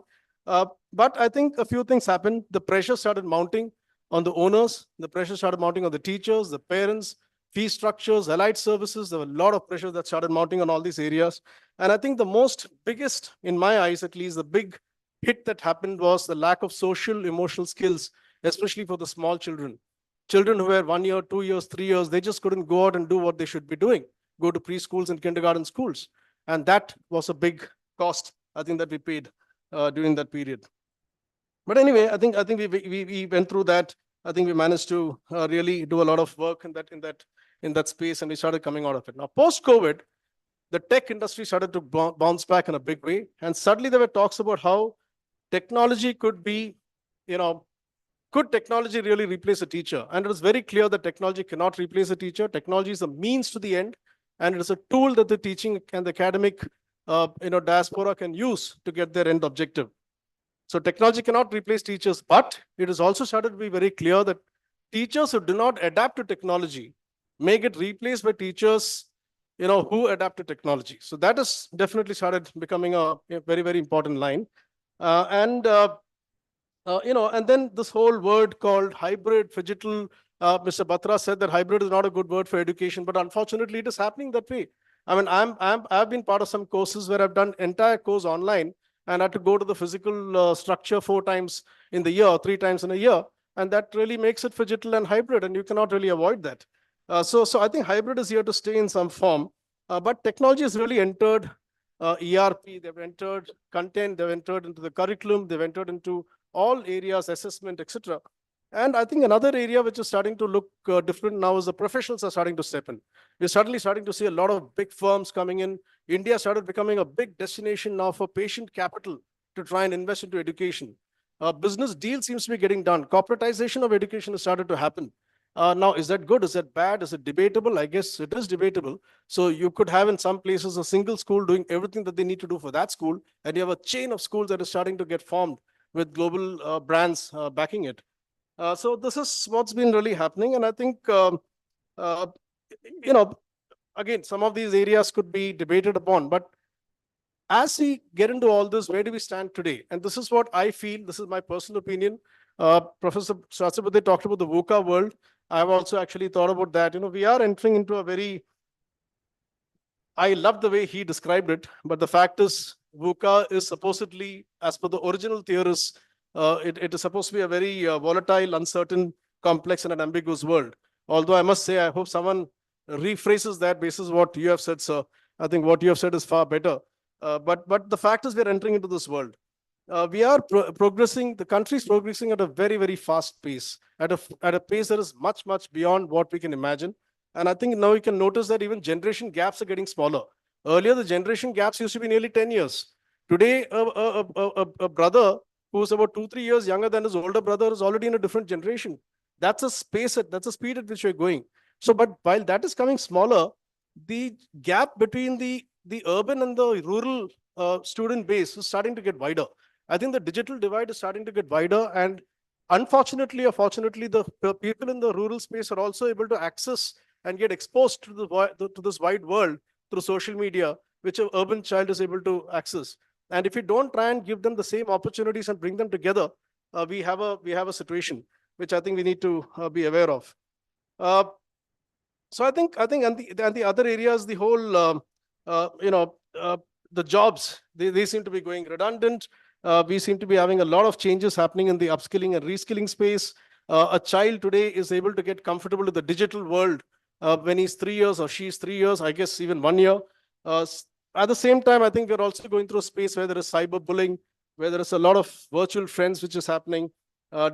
Digital, as we call it, the whole digital relevance is starting to get reflected in your TikTok and Instagram and YouTube videos, because you just have to do it to show the world that you're doing something, right? And is this good, is this bad? Debatable, but this is happening today and we can't avoid it. But it's also has its cost. Mental well-being is kind of getting compromised. A lot of children are starting to get mentally very, very stressed out. Deep fake is on the rise. Down 5 years, when I talk like this, you won't even know if it's me or one fake of mine. That's how it's going to be. And I think the violence, impatience, resilience are all starting to, the violence is going up, impatience is going up, resilience is going down. And in my eyes, the burnout is likely to be far, far faster. And I think it'll be about 15, 20 years ahead of what burnout has been happening in our yesteryears. The student in a classroom does not take notes anymore. Look at me, like an idiot writing all these notes. Students today don't even do that. They've got Fireflies, they've got Joplin, they've got OneNote. They just put it and they just sit down and they just wait for it to capture. And after that, they just refer to it and they do whatever they have to do. So, in this scenario, the question is, should we have schools? I'm just going to leave that to y'all. Should we have schools? Should we have schools in the current form? Should schools really be a hub of knowledge? Should be, because knowledge is now available everywhere. So should schools be the place where you need to come to learn knowledge? Or should schools be a place where the focus is more on personality development? Should the focus in schools be more on physical development? Should the focus in schools be more to know oneself, to know the other, to know how to work in an environment of social etiquettes, to know how to convince, to know how to be convinced, to know how to argue, to know how to get the data and be able to put it across? Should that be what the school should be doing? Should the school should be there to take care of the tiny tots who need to get initiated into social emotional skills? So yeah, so till about grade 6, have schools. But after that, as they grow bigger, I don't think they really want to go to schools and sit there and learn and listen to the teachers anymore. This is what I feel. And therefore, I think, in my eyes, school should now be really working on those 7 soft skills. Your problem solving, your critical thinking, your communication, your ability to adapt, your management of time, interpersonal skills, and leadership. Now, let the rest be taken care of by AI, technology, etc. It's happening anyways. We are not going to be able to avoid it. Tomorrow, if an accountant says, look, I'm an accountant, I have a great degree in accounting, fact is that the accountant's his job is going to be done by computers. A person who knows manufacturing and knows all the 5 big processes of manufacturing, let me tell you, the robot is going to be doing it. He has to know how to manage the robot. And that is the upskilling and the entire change that is really happening in my eyes. And therefore, in academia, all your teachers are looking very, very stressed out. What will happen to y'all? I think teachers are going to get more empowered in this new era. The teachers, in my eyes, need to become gurus all over again. And gurus are really not sage on the stage. They're more the guide on the side. Their job is to dispel darkness. Their job is to not give answers. Their job is to ask questions. The job is to keep telling the children that, challenge the children to be ready for more as they go on to the big wide world. So I think, in my eyes, the school should be really a hub of intellectual interaction between children and teachers. And the whole way of learning, I think, should go. And the bigger emphasis should be more on areas like the soft skills that I just mentioned. And let's face it, we have entered into an era of plentifulness. I mean, gone are the days where we say that, Indian people are hungry, they don't have roti, they don't have kapda, they don't have makan. It's all changing. Now, in fact, the people are being asked, do you have Jan, Aadhaar, and mobile? So JAM, Trinity is now the nature of what's happening today. So tomorrow's people, the children, are going to be really those who will have roti, kapda, makan, Aadhaar, mobile, and a bank account. To address them, should we do the same thing that we were doing yesterday? Think about it. Every day, we have about an average birth rate of about 65,000 new births happening and an average death of about 27,000, which means net, before the end of today, before this conference is over, we'll have 40,000 new human births in this country. And 20 years later, they're going to be looking at all of us, whoever is alive. We'll all be in our 70s and 60s and 70s, at least I will be. They're going to look at us and say, hey, have you done whatever you had to do 20 years back to take care of me for today? Think about it. I think that's what we need to be looking at, and we might need a big disruption in education. Thank you so much. Should be requested to stay back on stage for a minute, please. And I would take this opportunity in inviting Mr. Sudhakar Rao, Director of Branding, ICFI Group, to please join us. And also, could we have Professor S.R. Niranjana back on stage while we take this opportunity to felicitate the gentleman right here. Could we have a huge applause for the speaker?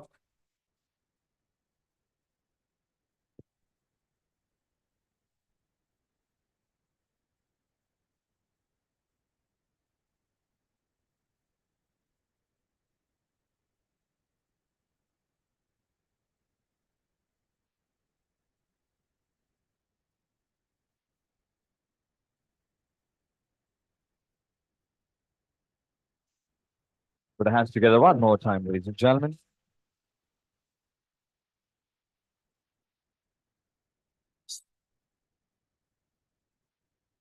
And also to our speaker, Mr. Vinay Shmeenit.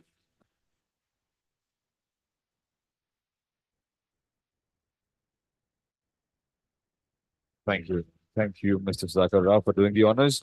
And now moving on quick, request all the speakers to please stick to the time as we are running a little behind the schedule. Could I have the opportunity in inviting a VC from ICFI Foundation for Higher Education, Bengaluru? We have Professor Dr. Muddu Vinay to take it forward. A huge round of applause to the gentleman from ICFI Foundation. One more time.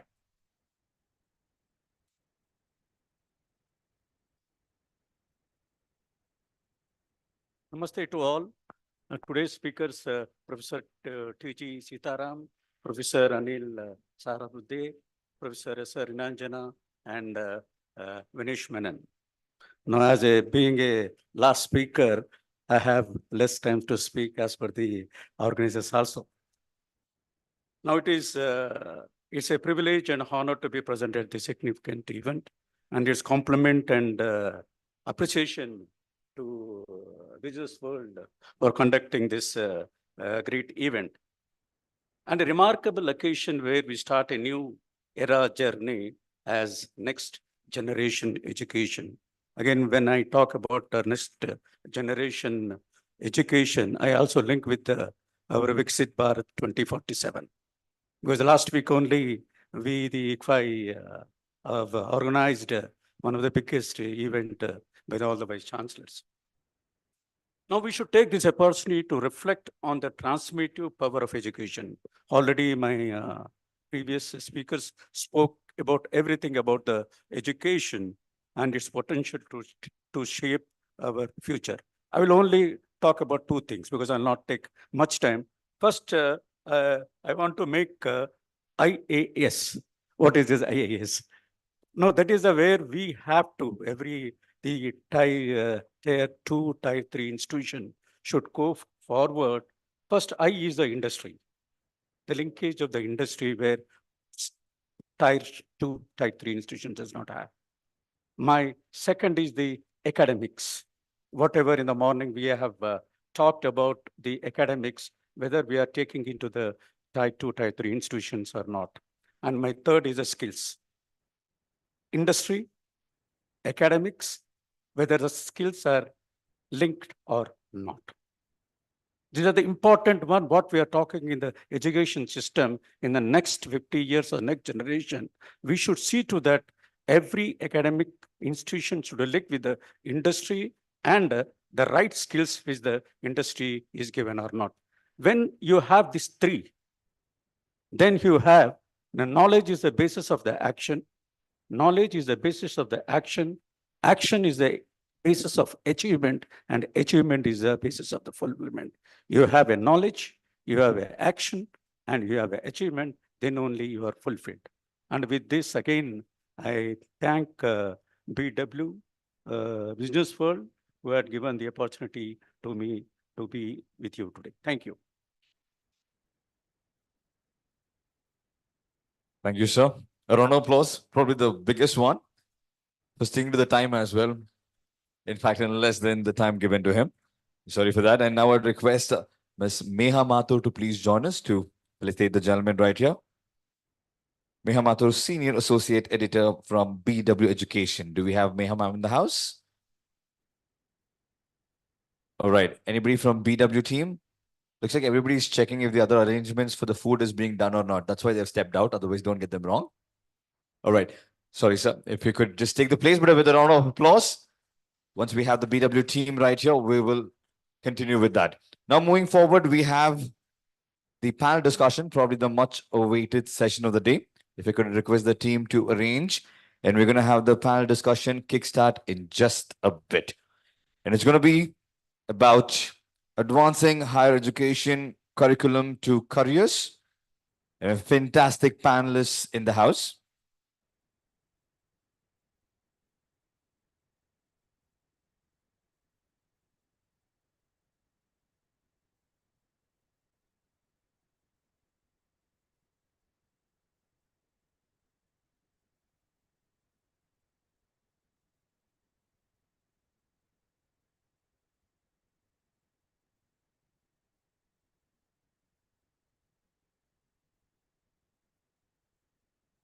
While we are setting the stage for the panel discussion, Anil sir mentioned about the advertisement of Featherlight, which is pretty much he endorsed that the advertisement stands to the 5 points, the key points that's going to be discussed right here under this roof.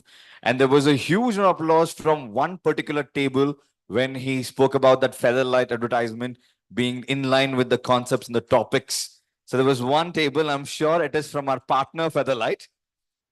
And they're here, and it's a great honor to have you as our partners for this summit. And they're going to be giving away something really cool, a surprise gift, and which we're going to decide through a lucky draw, which will happen immediately after this panel discussion. If you've not registered and dropped in your cards, please make sure that you do it right there at the registration kiosk, because that is your ticket to be a part of the lucky draw, which will happen on the other side. But before I introduce the panelists and, of course, the moderator, ladies and gentlemen, to take it forward to be a host anchor for this entire day session, and who will also be conducting the lucky draw. Missed to introduce him in the beginning. I want everyone to put your hands together for one of the coolest RJs, one of the coolest anchor, one of the most handsome anchors in India, and a corporate trainer. We have with us RJ AMAR. Everybody put your hands together for RJ Amar. Hi, that's me. I forgot to introduce myself in the beginning, but this is Amar here. Absolute pleasure and privilege to be a host and host. And now, with this, the panel discussion. And what an amazing set of panelists we have. And I think everybody's looking forward to this particular session. First up, an absolute pleasure to invite Director of IIMB, Professor Rushikesha T. Krishnan. A huge round of applause, everybody. And also we have with us Director IIM Shimar, Professor Prafulla Y. Agnihotri, to join us right here. An absolute pleasure to have you with us, gentlemen. And joining the league, Director, Indian Institute of Astrophysics, Professor Annapurni Subramaniam, to please join us.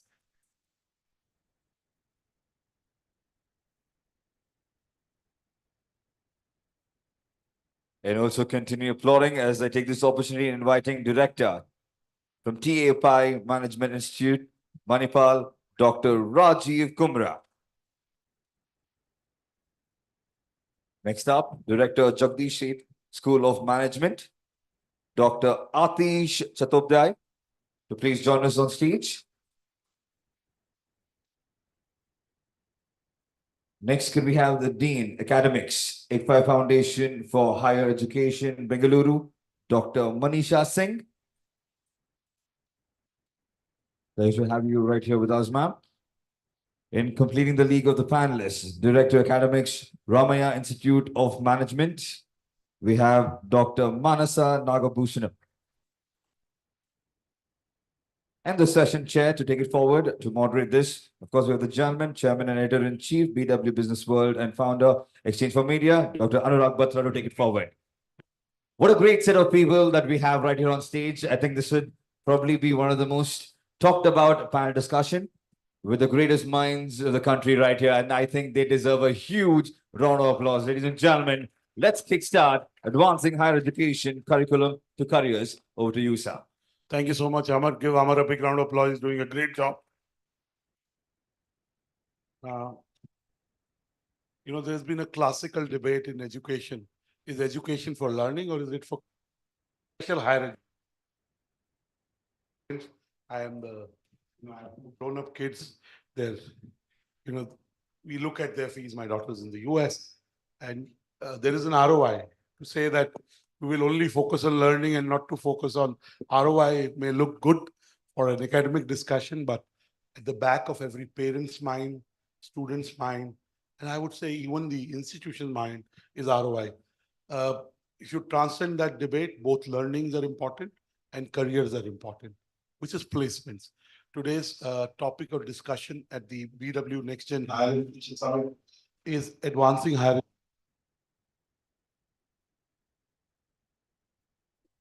And we couldn't have it a better in a wider panel than this. Let me start by inviting each one for a 1 to 2 minute opening comment. I'll start with Professor Rishikesh Krishnan, who doesn't really need an introduction. He's the director of IIM Education, IIM Bangalore, and in the higher education in the B school space has made an impact in making sure even an institution like IIM Bangalore, which is at the really top of the heap, does things which make sure that the vision from curriculum to careers in a 2024 technology-focused world stays relevant. So I'll start with Professor Rishikesh Krishnan and then move around the house. Thank you, Anurag. Good afternoon, all of you. I think it's pretty clear that curriculum and careers both have to be factored into any education system. If you take IIMs, for example, I think we are reasonably good at doing that. How we do that essentially is by keeping in close touch with what are some of the important trends in the industry. For example, a couple of years ago, when we were doing our MBA curriculum review, we did an extensive discussion with CEOs and managers of top companies, and 3 important themes emerged. They talked about digital, quite obviously. The second thing they talked about was data. And the third thing they talked about was ESG. So they said these 3 are the contemporary topics which really need to be part of the curriculum, because any graduate we are taking today, we want them to be strong in all these 3. Of course, in any particular company, to what extent you need a mix of these 3 could vary. For example, in one particular company, I know they expect even MBA graduates to know enough about data and analytics in detail that if required, they could use analytics tools. Maybe in another company, they don't expect the managers to do that, but they expect the managers to understand it well enough so that they can direct others to do the analytics activity for them. But I think, to me, the number one priority, if you want to balance curriculum and careers, is to make sure that you're in touch with what's happening in the industry and make sure that that gets reflected in your curriculum. The second point I would like to add at the outset is the importance of combining both knowledge and skills. I think what we find today is that in general, our curriculum tends to be more knowledge oriented. But when you go into a job, what companies are really looking for immediately is how much can you deliver on the job as soon as you join. The days when you could have a very long training period and people could be completely retaught once they join the company, by and large, companies don't have that luxury today. They want people to be delivering almost as soon as they join. So I think, therefore, the skills component becomes important, and even very basic skills, I think, are going to be important for that. One of the debates we are having these days in academia is, should we allow people to use tools like ChatGPT? But the fact is that when they go into industry is using tools like that. So students better know how to use them. So at least my view is, therefore, your curriculum also has to be up to date with the skills industry is using, and make sure those are also included in your curriculum so that students get enough exposure to them. So these are the two key points I would make at this stage. Keep your curriculum up to date by being aligned with industry. And second, make sure that you have the right mix of knowledge and skills, and the skills that you're teaching are also up to date with the needs. Thank you, Professor Krishnan. And internships can be that bridge between, because you're talking of industry ready, and Gen AI is making impact. In fact, we did a research at Business World with CXOs and CEOs. The biggest thing that is keeping CXOs and CEOs awake is how to apply Gen AI to their businesses. How do they stay relevant? Let me now bring in Professor Prafulla Agnihotri, who's the director of IIM Sirmaur, and again, an educationist who's seen many institutions and many generations. Professor Agnihotri, all yours for opening comment. Dr. Batra started with a starting remark whether education should lead to employment. I happened to be the placement chair at IIM Calcutta several years ago. And actually those 2 years, 2009 and 10, someone did refer to that incidents of 2009, had taught me a lot as a placement chair and opened my eyes. And I realized that even at IIM, and IIM Calcutta is one of the institutes which has the best placement records. Okay, students, I have seen firsthand how difficult it is for the students to cope up with that stress. There is a stress that is created by the circumstances. My batchmates are getting placed, I am not yet placed. The society imposes a lot of stress on them. Parents call them. Hey, so-and-so got placed and we heard that he got a package of 1 crore. What about you? And a person has not yet is yet to get a single shortlist. My girlfriend is got placed, but still I am not. Her parents are planning to engage us. There are so many types of stresses that these kids have. Let's understand that. And before I go to the next one, let me ask you a very blunt question. I'm a straightforward, direct communication person. Why do students come to MBA education for? Do they come there only for the sake of knowledge? Only to increase their maturity or knowledge base? No, they also come here for a job, which is a fact. Let's not deny that. Unless someone really wants to do higher studies like PhD or whatever, that's an exception, but these exceptions are rare. And therefore, in my opinion, there is no doubt that education and industry should not go hand in hand. In fact, management is one such field, unlike pure sciences. Management is one such field which follows industry. We learn from industry and try to teach them. Industry is always 1 or 2 steps ahead of us. And therefore, there has to be a perfect balance between the industry orientation and the knowledge orientation. Rishi rightly mentioned about knowledge and skills. I'll go one step further. I'll say knowledge, skill, and attitude. Without the right attitude, in my personal opinion, knowledge and skills are meaningless. Okay? We have to also look at building a proper attitude, an attitude of learning orientation. Because what we teach today may not be relevant after 5 years. 5 years ago, we did not speak about ChatGPT. Today, it is ChatGPT. So we have to learn basically students to unlearn and learn new things and make them realize that learning is continuous. When they go to the job, they will be given different assignments. Okay? And naturally, they will keep learning thereafter.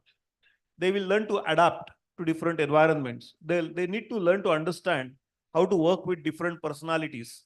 And this is what will make them successful in real life. So knowledge, skills, attitude, number 1. Number 2, industry orientation. And management education should also follow what is required at the industry and accordingly adapt itself. Thank you. Thank you, Professor Krishnan and Professor Agnihotri for those opening comments. I'd like to at some stage ask you, how are B schools reinventing themselves? How are the leaders of B schools, the professors are reinventing themselves? Because unless until you are familiar, I mean, we can keep talking about ChatGPT, unless until you use 6, 7 tools, 10 tools, you see the power, you will then be able to. So what are you doing? And in general, what are the B schools doing to retool the faculty is something so that the curriculum leads to careers, But now let me bring in Professor Annapurni Subramanianji. She's the director of the Indian Institute of Astrophysics.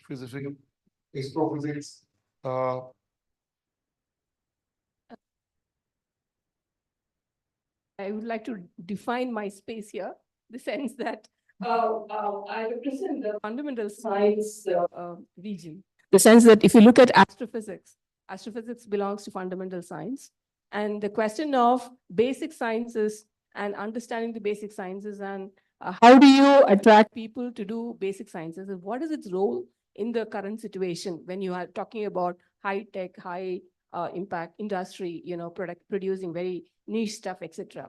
Now, when you talk about fundamental science, it is where you start thinking and starting questioning things around you and getting to know why it is, what is it, and why you're doing it. So fundamental science is trying to go to the grassroots level of understanding something and how to use that to your own understanding things around you and also to further your, let's say, things about things you don't know, like unknowns. How do you approach unknowns completely? If you look at astrophysics, it's like a plot of unknown versus unknown. So you really don't know what you're going to do. So how do you do it? How do you want to look at, how do you capture the photon from the farthest object in the universe? How do you understand which is out there, which doesn't emit any electromagnetic radiation? How do you capture them? Understand how, whether there is life out there, How do you want to live in Mars? So these kind of questions, if you want to ask, which is like outrageous questions, this is the courage which gives you to ask those outrageous questions and also find ways how do you do it. So science gives you courage to ask these questions and also tells you to find ways to address them. Now, why do you want to do this? Because if you look at in this particular room itself, there is technology which is able to do these things now because people have thought about these crazy things a few decades ago. This gives you two things. One, it is not like an overnight solution you will get out of it. But if you don't sow the seed today, you will not let the plant grow and grow into a tree and give you fruits in few decades. So if you don't do it today, you will not get the trees. And if you also know that if you want to have 100 trees tomorrow, you cannot plant 100 plus saplings today. You cannot put 100 seeds today because not everything will grow into a sapling. Not every sapling will grow into a tree. We had this, the thing of can every sapling go into a tree and you tracking it, right? So that conversation was there in the morning. So you cannot do that. You have to sow many seeds. And when you come to aptitude, not everybody has the aptitude to do business. Not everybody has the aptitude to do art. Not everybody has the aptitude to do deep research. So it is the question of the education has the responsibility of identifying what that person's passion is about. We are talking about productivity. We are talking about effective delivery, etc. If you put the wrong person on the wrong platform, it's not going to deliver. The person has to understand where it is and then do it. So when you talk about astrophysics in the country today, the astrophysics has progressed so much that India is seen as a global partner. There are many projects where India is partnering. And also, that the space program, the Indian Space Research Organization, has been one of the pioneers, and with the Chandrayaan landing, etc., we have proved ourselves to be a very credible, very highly accomplished nation who can do things which other nations cannot dream of. Where is it coming from? Our own people, our own technology, our own willingness to dream and make sure that happens. So these questions get transferred into technology because, if you want to dream of sending a person to moon or sending a person to Mars, you need to develop so many technologies. And that is when those questions drive those technologies. They cannot happen tomorrow, but it will happen in the next 5 years. So important to invest in fundamental science. It lets you dream big and also ask very daring questions. Thank you. Thank you. I totally agree. Education's purpose is to be able to create minds that discover things that haven't been discovered. It is not just about grades or jobs, which is also in today's world to say it is only. And, I think Indian parents and Indian culture is also of a certain kind that we start focusing on, I mean, while we focus on learning on the outcomes a lot more. And, so you said the right thing that education also has to be a study. We know what we know what we don't know, but we don't know what we don't know. So there are areas which are pushing the boundaries and figuring out what we don't know about what we don't know. So really every branch of education on every stream of knowledge has a role to play in development of society. And I think the role of astrophysics is huge. It may not be talked often, but it is huge. Of course, we have people like Stephen Hawking, who really made it. He became, so to say, the visible face of this domain. But really, I think it's an area where people go by choice, and it's a deep and intense area. I'm not saying anything here, other domains are less, but let me now bring in Mr. Rajiv Kumra, Dr. Rajiv Kumra, who's the director of the AI Institute of Management, for his opening comments. This panel is business school education heavy, but it is a large part of higher education. You can take my mic. It was working, yes. Can we maybe use?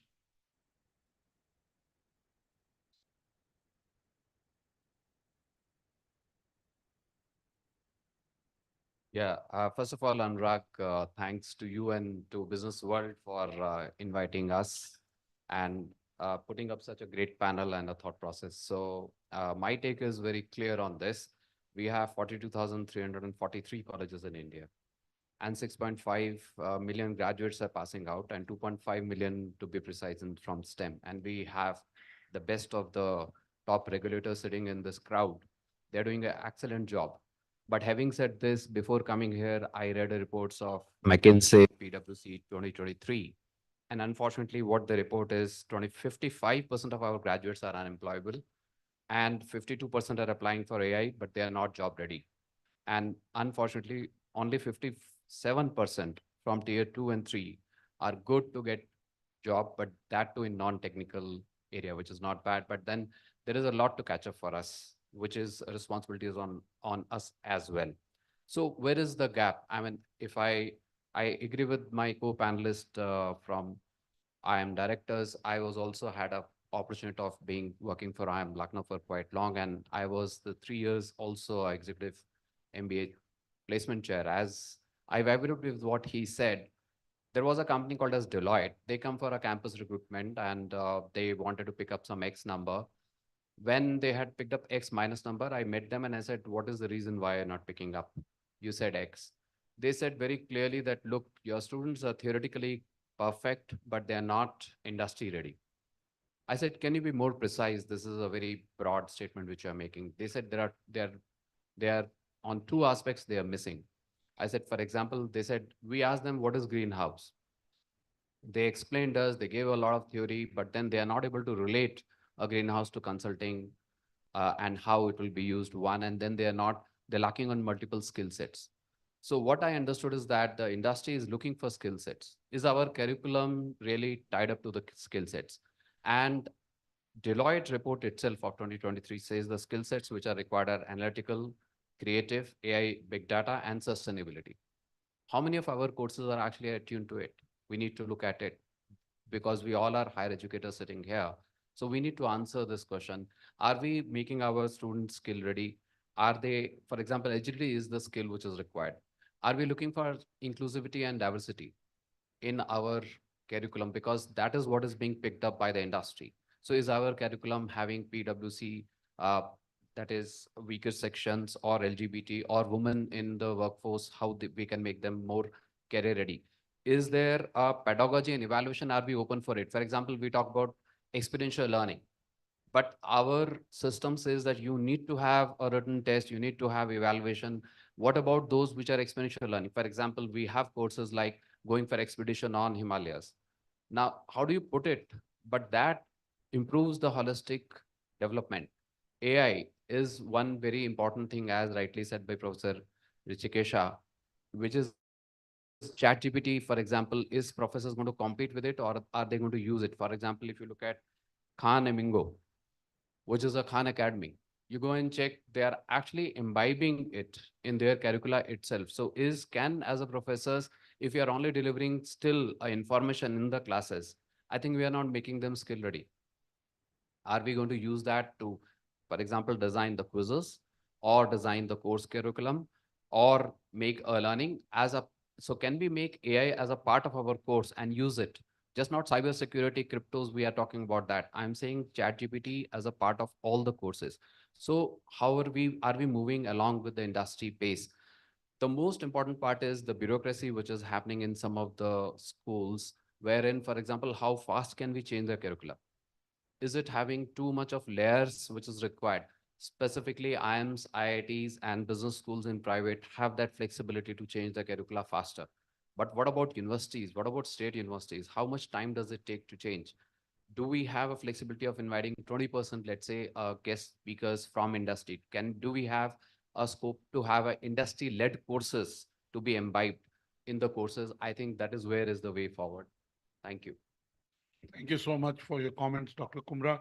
I can only say, I was preparing for the session yesterday and I was trying to see what is IIM in Bangalore doing. For example, one of the points about, equity and access and at IIM Bangalore, a couple of months back, there is a visually special person who did his PhD in now the faculty at IIM Bodhgaya. It may have started with PhD education, but I'm sure it percolate down. In terms of industry ready, IIM Bangalore did a tie-up with a financial services institute to be able to bring courses which have some resonance. And this is IIM Bangalore, which is really top of the heap. So Indian institutions across the board are trying to be able to balance both curricula and careers, learning. But at this point, let me bring in Dr. Ish Chattopadhyay for his opening comments. Thanks, Anurag. I will touch upon few points based on my experience of varied kind of institutions. So one end was SPJMR, then IMT, MICA, IBS, and now JAXOM. So it caters to different spectrums. So first is about your whole issue of ROI. I think we as a society need to look at education differently because ROI on education is infinite. And one of the important things that happens, the hype that happens on the starting job is particularly in business schools. And that creates some kind of aberration in the society. Just to give you an example, in 2022, many of the top schools declared their, the starting salary of their outgoing batch, and which remained as high as it is usual. I was wondering because my son was actually in All India Institute of Medical Sciences fighting COVID. Okay, they were working at some 80,000 rupees after their MBBS, and then when they were in the front line, health workers. So somebody saving life is at 80,000 per month. Somebody selling soap is at 30 lakh per annum. I think we need to look at jobs, the starting jobs in a different light. And I'm glad that Madam Annapurni is there. One of my cousins who came back from Purdue after a PhD was offered around some 60,000 odd in Indian Institute of Science here in Bangalore. So I think when we are talking about basic sciences, medicine, the whole issue of ROI needs to be redefined by the society and by the media. That is the first part. Okay, and that's something we as educators need to look at. And I think the MBA education is overhyped and it is going to have a course correction. Thanks that the government is insisting on number of, the intake going up in the IIMs and the number of IIMs going up. The second is about the curriculum. Curriculum, at least in the B schools, have always been about what is required in the long run and what is required in the short run. So the first year of the curriculum is essentially is about knowledge and attitude, whereas the second year of the curriculum is essentially about what will make the graduate successful in the first job. So there is a balance in the curriculum between long run and short run. I think the important part in the first year is learning to learn, whereas the important part in the second year is to learning to succeed with the skill sets that are required in the very first job. The third part is regarding how we are looking at the curriculum, particularly we at JAXOM, because it's a different institution as compared to the top institutions like IIMs. And we shifted our focus from functions to roles. Now, what we looked at is what is required to function as a site merchandiser, to function as a territory manager like that. So we developed career tracks, which are part of the major or the specialization. So a sales and service career track will essentially prepare for a sales management role or a territory management role or a key account manager role, rather than looking at, developing a consultant or something like that.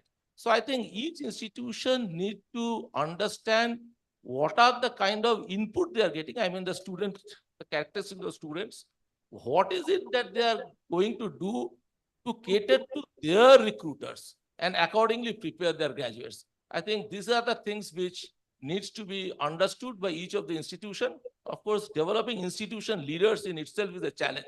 I am in a task force with AASSB, which is actually to groom deans in business schools. And we are talking about India, it is about globally, because there is a dearth of leaders in business schools across the globe. And a lot of times associate professors are now becoming deans in top business schools. So that in itself is a challenge. Thank you. Thank you, Dr. Chattopadhyay.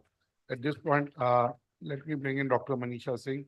She's the Dean Academics at the ICFI Foundation for Higher Education based in Bengaluru University. ICFI started as a business school in Bengaluru, but it is now a full-fledged university. It has courses in legal, it has courses in journalism, and of course, it has the whole spectrum. So, Dr. Singh, all yours. So thank you, Mr. Anurag, and good afternoon, everyone. As far as I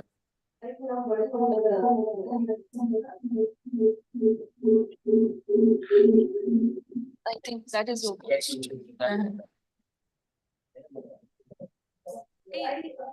Some of my co-panelists who talk about the very reason why students come to us, that is business school, is for a very better career opportunity. So they talk about terms of package or maybe starting a entrepreneurship journey. So while ROI and career is important, what I also feel is that be undermined. The simple reason is, if the curriculum is not strong, the career journey may not be very enriching. Absolutely. So a curriculum which is basically content rich, right? Industry requirement, aligned with industry expectations, curriculum which also talks about the various skill sets through different interventions, a curriculum where the pedagogy talks about experiential learning, which is immersive in nature, which is customer or student centric, right? Curriculum which also talks about the environment around us. For example, the SDG goals that we talk about and we integrate that in our curriculum. If those things are not there, I don't think we bring out the wholesome student who is basically ready to face the industry, ready to make his mark, ready to basically adapt to whatever situation is there outside, ready to learn, then unlearn, and ready to upskill whenever there is a requirement. So while you talk about career, which is important, at the same time, that career is not possible without a content-rich curriculum. That is what I feel. Now, a content-rich curriculum is based on what industry requires, as we said. And therefore, yes, we have integrated AI or ML or blockchain or data analytics in our curriculum. But at the same time, we also have to look at how deeply the integration is. A small example, maybe Excel for so many years have been there, and the industry has been saying that we need people to work on Excel, right? But it was not successful till the time the curriculum integrated it domain-wise. So it is one point to understand Excel. It is one point to integrate in each domain, that is domain is used or taught using that Excel. So similarly, whatever we are talking about here, whether it is AI or data analytics, it is not integrated with the curriculum, that is how that domain works with the help of these AI tools or data analytic tools, I don't think immersion is complete or integration is complete. In fact, the assessment attribution by NAC also has changed from input-based to output-based assessment. So basically a curriculum that gives you a student where it gives you a complete holistic personality of the student. The outcome is in the form of a great career, not only great career, but also a great career path. It's not only to ensure that the students are placed, but also to ensure that his learning journey from there onward is continued beautifully, is continued successfully, is what I feel is more important. Thank you so much. Thank you so much for being very real about what is there. And let me bring in Dr. Manusa Nagabhushanam ji for her final comments. Good afternoon. Thank you, Anurag, for giving this opportunity. So if you look at when the first question when you posed regarding careers, curriculum and careers, so it is not only about the industry that we are talking about. So it is both occupation as well as non-occupation. So students get into various fields, and today society offers a large spectrum of opportunities. Maybe it may be in the voluntary organizations, voluntary sector, it may be in the government as well as in the industry. So our focus should be more on the learning part. See, in the book, Thinking Fast and Thinking Slow. So in the process of learning, students should be allowed to think slow so that at a later stage, they get this, the brain gets wired and they would be able to think fast. So our responsibility is not focusing all the students to get into the careers in terms of looking at their packages and these things. As a business institution, our focus should be on learning.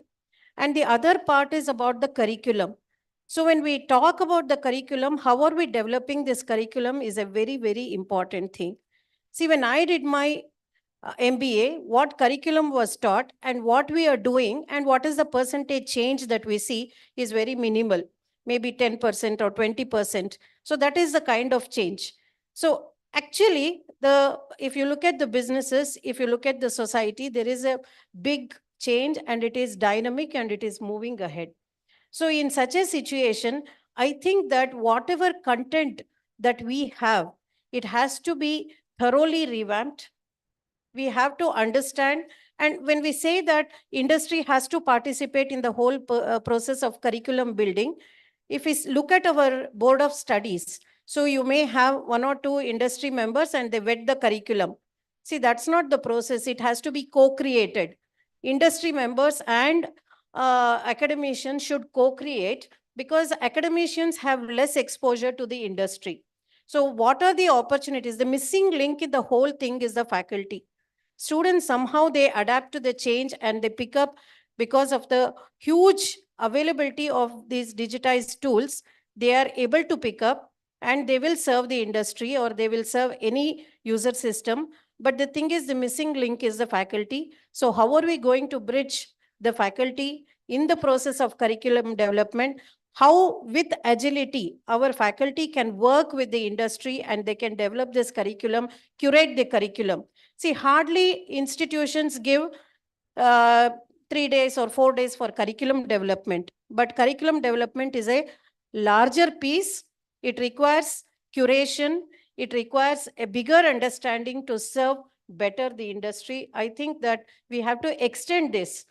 So a lot of thinking has to get into this process, and we are just using it as a industry is used as a pickle in the whole food. So instead of that, it has to be with the system. So we need stakeholders, all stakeholders participating in the institutions. And if institutions can create such kind of a agile ecosystem within the institution, then it is possible for us to co-create many things. Other than if we are not doing that, we work in silos. So this is my Thank you so much. You know, I'd like to just summarize by saying that I think in my view, as both as a student, went to a business school, then worked and then became an entrepreneur, and with all humility, where I sit, I do have a understanding of what's happening. I would still say learning is more important than careers. If you have the right learning, careers will follow. If you have the right faculty, the careers will follow. And I like to say this while I'm all for industry interaction, I think the core of a educational institution is I don't want to use the word theoretical training, but subject matter expertise oriented training is very key, because in internship and in the way top tier schools work, I mean, you take Ivy League schools, there were 8 Ivy League institutions traditionally because the red buildings were covered in Ivy. But what defines them is the fact is they've kept pace. You can take the Wharton. It was the first to create a corpus for investing in startups at the campus first. Everybody else followed. And, so I think it's not either or, it's and. The answer is and. But I would say from where you left, 80% learning, 20% industry. 80% faculty, 20%. You can make it 70. But I still feel that the learning on the campus is really, and my daughter is in a decent university in the US. I took her to, she got through into, one in Juhu in Bombay, Narsimonji. And she went there and said, she asked me, Papa, where is the university? This is a building. I said to her, Bira, in places like Mumbai, New York, you have vertical universities, right? And she's now in a university in North Carolina called Wake Forest, which is in the 191st year. And it is the kind of immersive learning she's happening. Career, God willing. But I think the reasons some of the Indian universities do so well is because the quality of faculty, the quality of course material, the quality of teaching, and then if you top it up with industry interactions, more internship, like what Professor Krishnan is doing at IIM Bangalore, then you really bring out something that is special. I want to ask everyone a closing comment, and I'll start from there. But Dr. Krishnan, what has changed? What still needs to be done in terms of improving the curriculum and improving careers? What needs to happen which has not happened? You talked about what has happened. Bach kya gaya? What needs to happen? I think the core really is more of also making our research a little more aligned with the challenges with both the country and the industry is facing. Because just remember, another important part of the time that faculty is spending is on research. So there needs to be finally a kind of circular alignment between all of these. I think when they start reinforcing each other, then you will be in much better shape, because then all these dichotomies you're talking about, career versus education, all these things will, I think, come down if there's much better alignment in the whole system. And Professor Krishnan, anyone, Dr. Chattopadhyay, Dr. Kumra. So I just wanted to mention that when you have, I'm talking about space sciences as such, when you have, a lot of startups coming up and, they don't know how to do things, but then the academia knows how to do things. They've been doing, for quite some time, etc. So I think it's important to have this collaboration. He was also mentioning that industry people should be able to come to academia, spend some time, and then go back. Similarly, academia should go to industry and come back. But this, if you get this media wired, then you can actually see what is required in industry can be plugged into the academia. The academia can actually go back and see, okay, I'm actually been doing it. So this should be this link should be made more clear. And many institutions may not actually see the benefit, but it should be wired into the system so that it can happen. Then let me put a warm and get everyone in the US, in certain B schools, I won't take their names. All the professors, people who offer courses,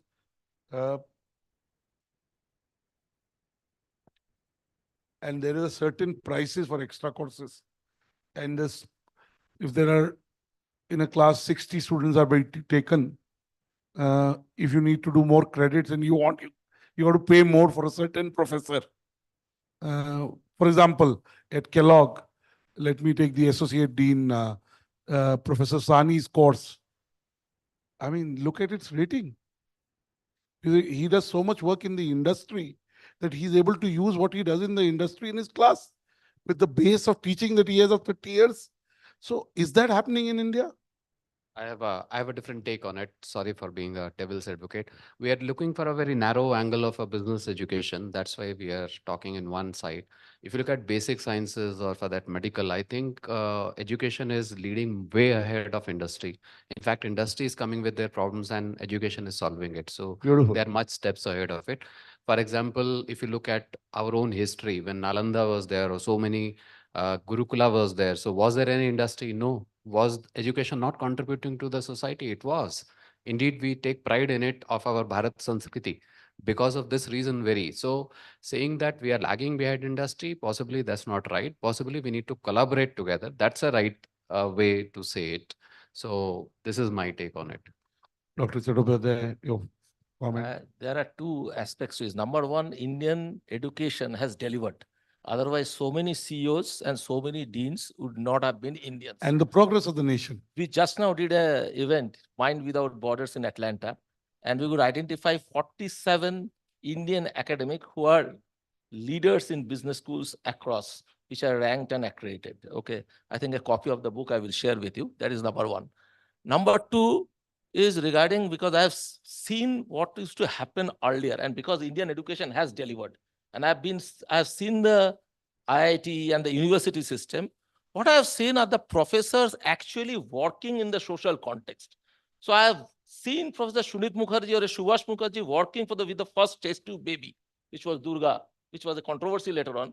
But I have seen a gobar gas being produced, or a, what I call the prawn cultivation being activated in the East Calcutta wetlands. And the professors were deeply involved. And that's how, because I was, my father was a professor, I could go and visit and see that. I don't see that happening that way today, at least in B schools. And probably we need to rethink whether we need to ape the Western model of tenure track, FT50 publication, whether that would make an impact or an impact on the viewers of Sambalpur.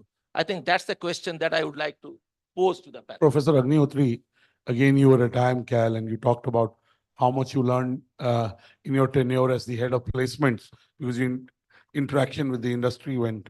What has changed in 14 years or 15 years, and what has not changed? There are enough mics here, yes.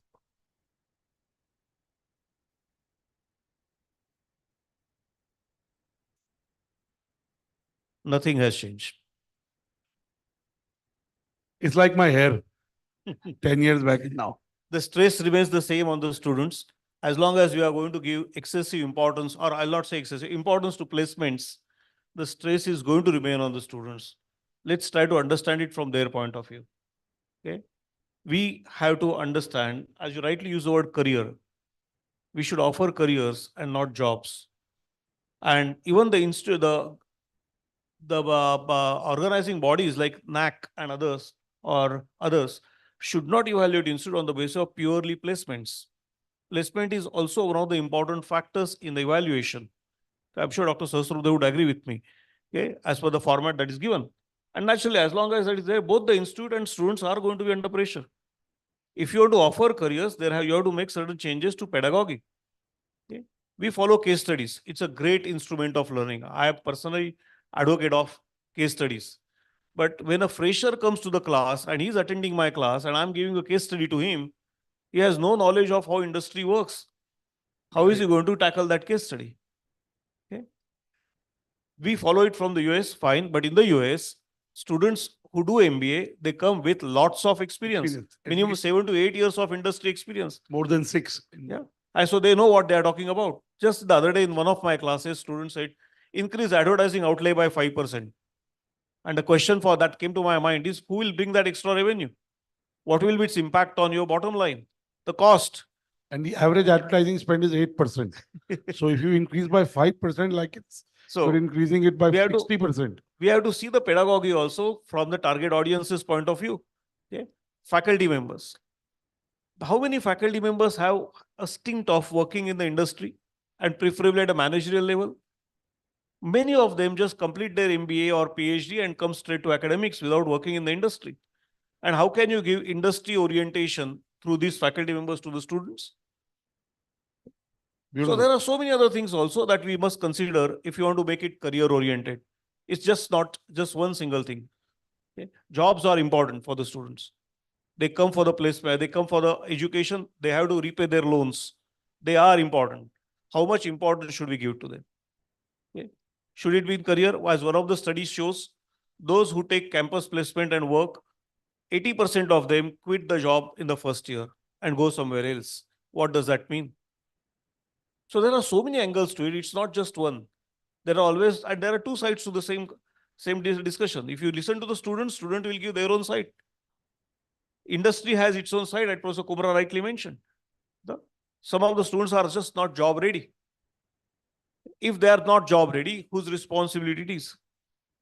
Only the institute, the industry, student, or all the three? Thank you so much, Dr. Nagabhushanam. You wanted to say something? Yeah. Dr. Batra, would you mind if I just leave? Because Yes, I I'm know. just told that there is You huge don't traffic get in on the a city. plane. He has a flight to Chandigarh and And it would take 1.5 hours. And I'm anyway wrapping. Thank you after so Dr. much for Singh's your talk. invitation. And Thank please, my apologies for leaving this early. Okay, thank you so much. Thank you for making the effort to come all the way. Thank you. Please give Dr. Agnihotri a big round of applause. So there needs to be a change from the content-oriented stuff to contextual. Context. Context has to be brought in. See, India has emerged and thousands of case studies, and you see many success stories, unicorns, and they are not being brought to the classes. So we still use Western case studies and Western cases in the classrooms. So a lot of things have happened. And I think that management thought, especially the whatever literature that we have developed. So there's a big change that needs to be happen in the management literature. Agility has to be brought in. Only that startup culture can give you a lot of insights rather than looking at the larger organizations and still teaching the same old concepts in the classes. So these changes have to be brought about. Contextual understanding and working in the context. So only that can bring, that is the experiential learning, and that can bring some change. Final comment from Dr. Singh and I'll wrap the panel. Yeah, I would add to what Sir said. It is not only about the CTC and other things, or let us start from the beginning. We talk about, or we give more emphasis on marks from the beginning. So it's not only that this student or this institute got the higher CTC, we also have undue emphasis on getting more marks or 98%. And media amplifies that. And media amplifies. This student got this much, this campus. So that unnecessary stress actually starts building from the very beginning. So as Sir was mentioning, that why not go for an open book? Why not, instead of checking their memory, why not start inculcating the habit of that critical thinking from the very beginning? Right? Open projects, open book examination, right from the beginning might basically take some bit of stress away, in the sense that student will start taking or paying attention to the class more, understanding things more, and basically not worrying about I have to get this much marks. Or basically I have to get this kind of a CTC, which is more than whatever They will worry. others are Say they getting. will not. It's a very competitive world. They will worry, but being able to change the emphasis. So thank you for. Yes. Thank you for. I would like to conclude by saying, from my, now that having worked almost 30 years, in a year I would have worked 30 years after my B school, no, in 2 years it'll be 30 years. I'm in the 29th year, 28 years have completed. I can only say the best course, and we had great professors, Dr. Singhvi in marketing, Dr. Anup Singh teaching us OD, Dr. Poonam Sehgal. The softer courses need to be also given a lot more important. Today, I say that the course I did of Dr. Poonam Sehgal on Personal Growth Lab, I think that is the most important course. Rest everything can be learned. So really, I believe the courses which are softer skills need to be more accelerated at B schools. That's my personal, a course on how to work in teams, a course on conflict resolution, a course on discovering yourself, course on happiness, course on communication, especially when we have a mobile phone. We didn't have a mobile phone when I was studying. So I think the three things I'd say to end the panel is, how do we get the industry to understand what is the uniqueness of an institution and collaborate with them? How do we get professors who teach at higher education institutions to do more industry stints? And third is to be able to make the curriculum contextual. If we do this, I'm sure what Professor T.G. Sitaram and what Professor Sayas Buddhe have set out to do through their leadership of the institutions that govern higher education will happen. Please give our panelists a big round of applause. I have to do one more panel before lunch. So I'm just, thank you so much. Thank you. We'll not do handing over a mementos. We'll save time. We'll give it off the stage. Thank you so much. Yes, absolutely. But I think they deserve a huge round of applause, everybody, for the panelists and for the session chair. A huge round of applause.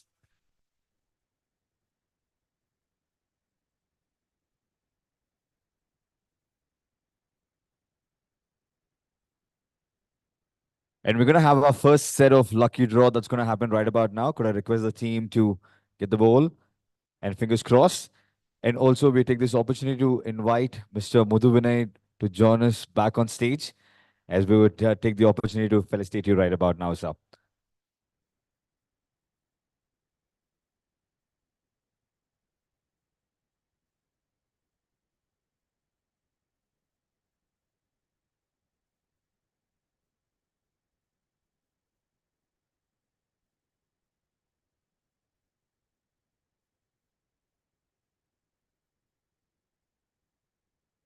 Just going to have the introduction of the second panel in just a bit. Yeah, because really we're running late and I want to make sure people have flights. And I'm sure post-lunch will be absolutely on time. Thank you. Thank you. We'll make sure all 300 conferences will all be. Just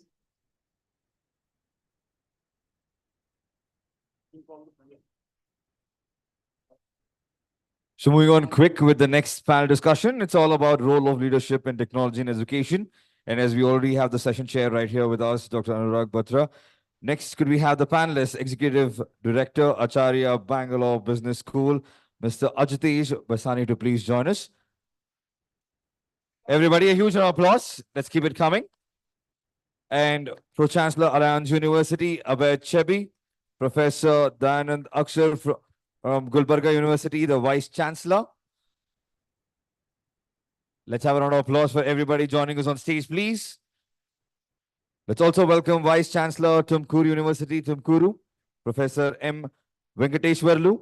Joining us from Davangere University, the Vice Chancellor, Professor B.D. Kumbar. And also we have Vice Chancellor from RV University, Professor Dr. YSR Murthy right here.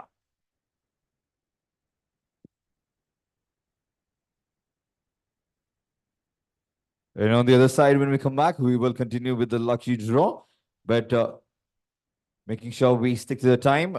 Handing over the this is champion. not a panel, this is a manel. It's a male panel called a manel in a, I hope we got Mehaji to our editor to kind of moderate it, but I've had the good pleasure. So you heard it's a great segue from the last debate, last panel discussion to this, because a lot that needs to come here has been covered. So it's a right segue. The role of leadership in technology in education. We talked about how we are reskilling the leaders of B schools, the academicians and the professors at B schools. And, I remember at one of our conferences on B schools, our annual, Professor Sayas Buddhe was there, and we did this discussion that at educational institutions, especially large higher educational institutions, the role of the academic leader and the role of the business leader, if I may use that word, or it was traditionally a registrar, and my parents are both academicians, so I know, should be separated. So first, let me start by asking Mr. Chabi. Mr. Chabi, Chabi or Chabi? How do you? Chubby. Chubby. They call me Chubby, but you're Chubby. But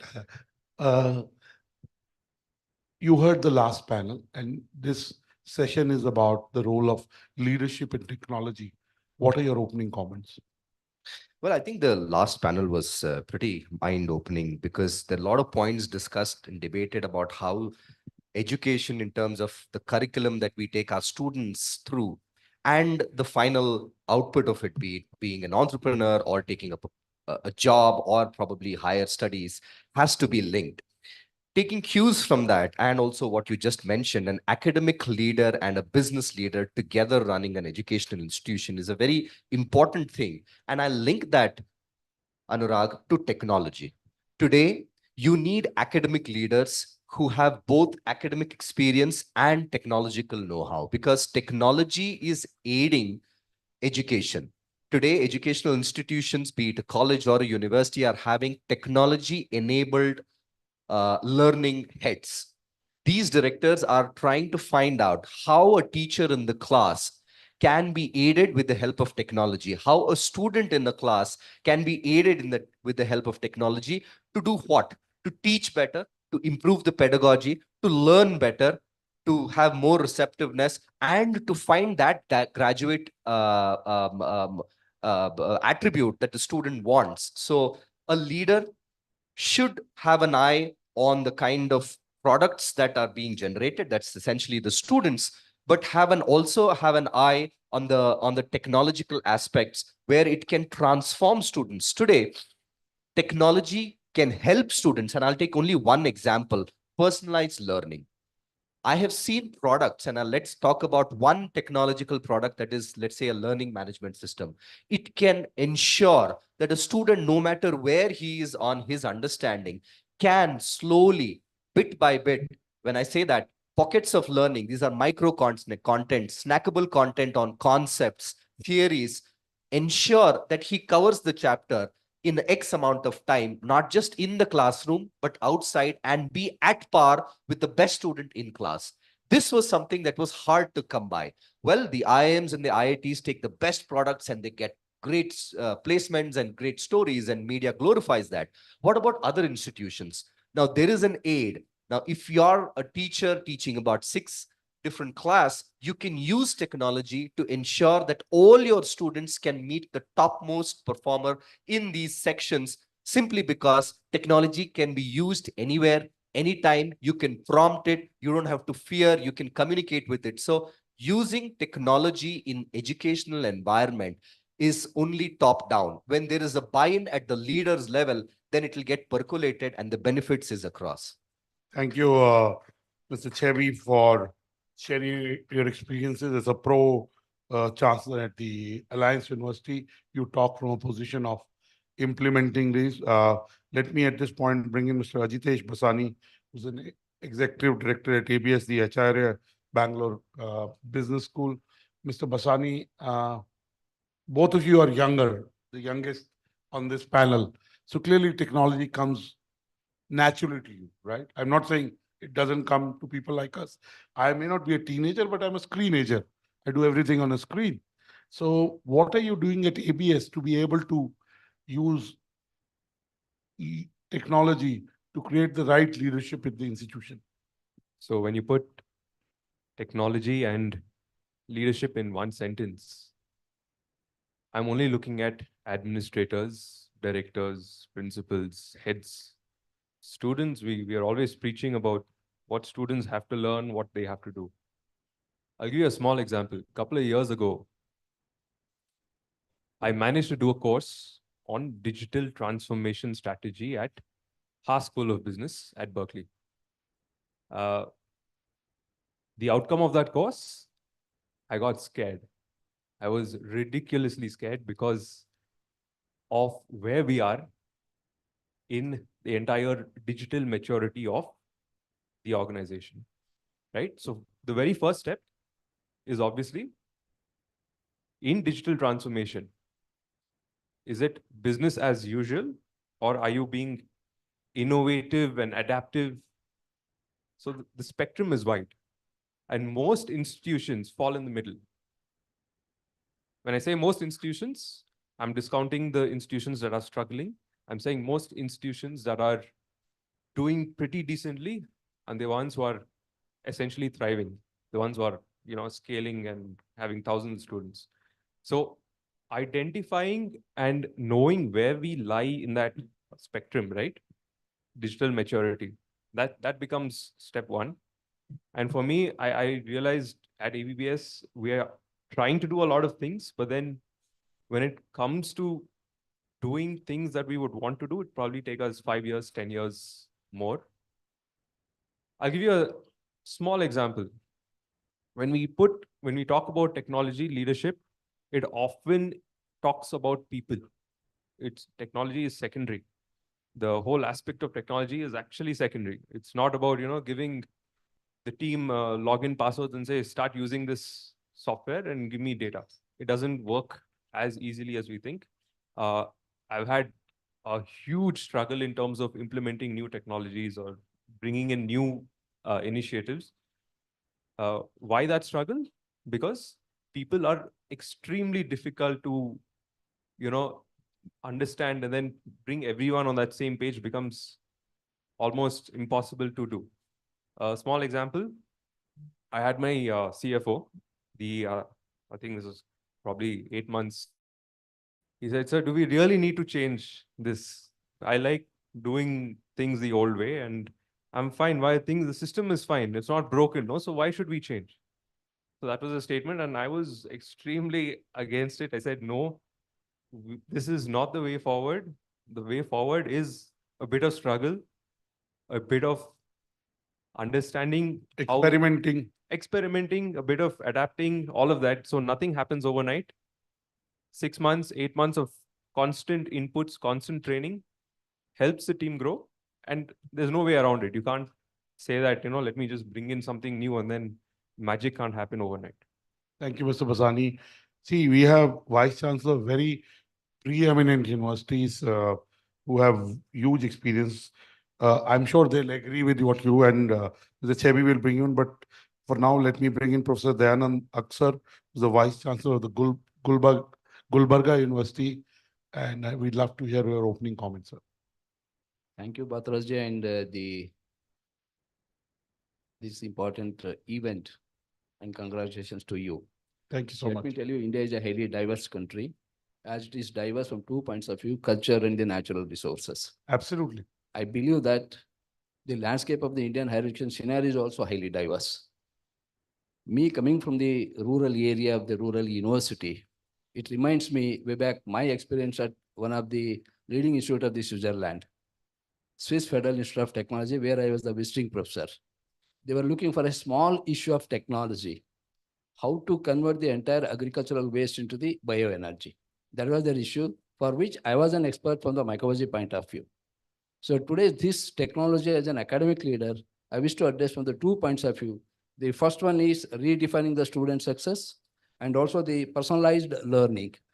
Really, if the students are interested, we are supposed to give them a flexibility from the point of the course structure or the curriculum. So this is a highly questionable in the academic institutions. Do we have that flexibility in offering the courses that are really needed by the students? Yes, we do have only on paper. When the reality comes, the students, whatever he wants to opt that particular curriculum, we're not in a position to offer in the reality.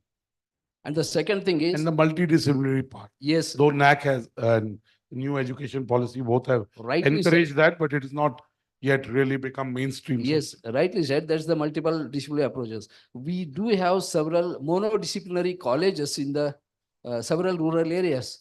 We don't find absolutely any other courses to be offered by the students. For an example, today we have the Skill Development Center where we have given a space for one of the alumni of the Gulbarga University, who is basically from the biotechnology. I being the professor of the microbiology, let me share with you an example. The student has got a Karnataka government scale, state startup on bioenergy sector. He wanted to have an incubation space for that. So Gulbarga University has offered that. Basically, he being the microbiologist and the biotechnologist, his bioenergy sector was only how to convert the entire agricultural residue into the bioenergy, like CNG and then the bio-CNG. That is the concept of the technology what has been developed. So really in the higher education scenario of the India, if we could able to offer the flexibility of the students, what he wants to opt the courses, and also the personalized learning. It is because of these two, the young industrialists are coming up in the global scenario sectors of the bioenergy. Thank you so much. And one of the things is, how do you see, there are three stakeholders. There is the students, which are the most important. There's the faculty, which is, really the heart of education delivery. And then there is, let's say, leadership, ownership, administrative part, who try to make sure, how do you make sure that you have a culture which encourages institutionalizing technology usage and technology context with whatever's been traditionally working? How do you institutionalize that is a very key part of what you achieve as an institution. And I'm sure we'll come back to you with some more comments that you'll be able to make. And you rightly said, you have to look at, you come from a certain kind of university located in a certain place, and you said it's rural. But today, the beauty about technology, we heard about UPI, I talked about ONDC. Technology is very easy to use. So actually, technology is bridging the urban-rural divide in a lot of ways. And the aspirations of anywhere today are as good as somebody elsewhere. So we'll come to that. But let me also, at this point, bring in Professor M. Venkateshwaralu, who's the Vice Chancellor of the Tumkur University. Professor Venkateshwaralu, your opening comments. Yes, sir. Very good afternoon, everybody. It's a nice platform for us to think and implement the things in a better manner. But there are two things here in this panel of discussion. One is the leadership, another is the technology. As you all are aware that the higher education institutions should have a adaptive leadership characters.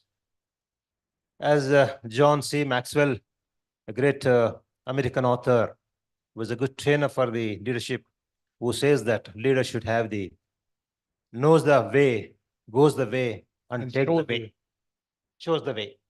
So any higher education leader should have adopted these three important characters first. And for another important thing, I would like to say that here in the hall, very few public universities representatives are here. Majority of the people are from private institutions. Priya, we should get more public universities in Mehaji next time. I'm sure we will. Yes. What is the difference between the education providing from the private universities and private institutions and public institutions?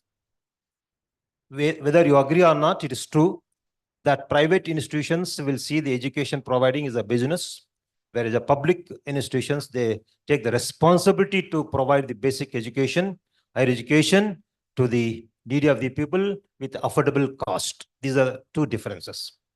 And coming to the technology implementation, adoption in the higher education institutions, as well as the private institutions, a lot of gap is there. Why the gap? There are, of course, there are constraints are there, merits and demerits are there. But we are thinking globally, as IICT director rightly said, among all the graduates produced by the higher education institutions, still 53% people are unemployed. Even Mr. Batra also said. Why this unemployability is there means lacking the skill adoption in the institutions. What is the reason for that? The main reason is there is a providing education in a holistic approach we see, but like rural background and semi-urban students, mainly they take the admissions in the public institutions because of the affordable fee structure in the public institutions rather than the private institutions. The take of the admission admitted students in the public institutions starts from the just pass it to 90%, whereas the private institutions starts from the 80-85%. So the growth in the private institutions, the passed students is mainly 10-15%, even if they score 90-95%. Whereas the public universities, even the average student which passed from the 45%, we see that 90% they score. Touched up of the training we provide. There's a lot of gap between the private and public universities. The main reason is the growth which is not visible in the public universities is because of the economic and social and attitudinal diversity we can see in the students which take the admission in the public universities. We talk about the academic flexibility, but of course, no doubt, but still in the public institutions, we have many constraints in the administrative and academic flexibility need to be addressed. Then technology adoption definitely will bring the really great change in the academics, right? Just now, Mr. Batra said, which brings the gap between the rural and urban, of course. The infrastructure facilities should be improved in the public universities so that this can give the good results. Then ecosystem in the public universities need to be equipped in the form of infrastructure, expertise, training for the faculty before the giving the training for the students. If we address all these things, definitely we can get the satisfactory results in the public universities also. Thank you so much. I think you made very relevant points that I think both private universities and public universities have a role to play. And they're doing that role because the number of people to be taught as the cross enrollment ratio goes up, there is need for more institutions. And but you brought out the nuanced differences between the approaches of both. But I would say even in private universities, they're competing amongst each other and with public universities. So they've also been able to imbibe education while it may be, everything has become a business, as you rightly said. I remember in 2010 or 12, I was at a Exchange for Media event, and then Mr. Manish Tiwari said, he was speaking before me, and he said, media has become a business. And I was speaking immediately after him, and I said, what is not a business? Even if you go to an institution of faith, you can pay more to get ahead, right? I was in Bombay yesterday. I was at Siddhivinayak, and there are different queues starting from 100 rupees to 1,500 rupees. So I think money has a role to play, but at the end of the day, what you deliver matters.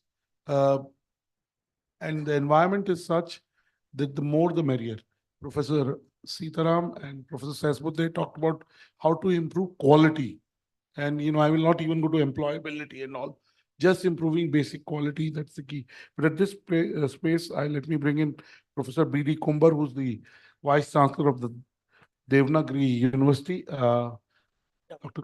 Yeah? Down here. Yeah. Very good afternoon, all of you. I thank the organizers for providing me an opportunity to share a few of my ideas that is on this forum. First of all, there is no doubt about it that technology is not only supporting our education, it is trying its level best to improve the quality in the higher education. But the problem is, as a professor of library and information science, I am going to highlight some of the important aspects that's about the use of the technology that is in the higher educational institutions. So first of all, there is a lot of the gap between the rural universities and the metro universities. As my colleagues, they have been already identified the differences between the private universities, those they have been established that is in the metro cities as well as that is in the rural areas.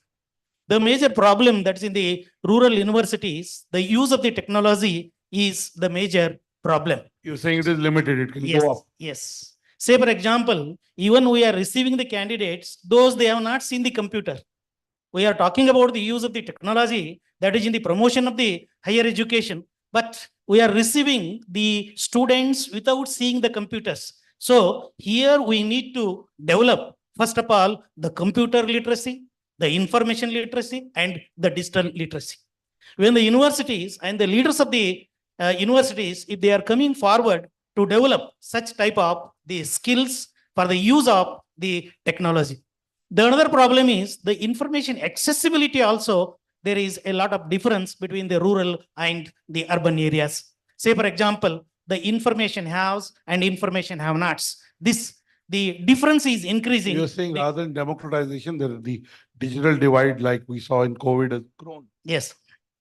So here the government of India has established the information library network to provide the information to all the public universities that is in the country like India. But even then, So very recently, Karnataka State Higher Education Council was organized a meeting with the director of the Implement.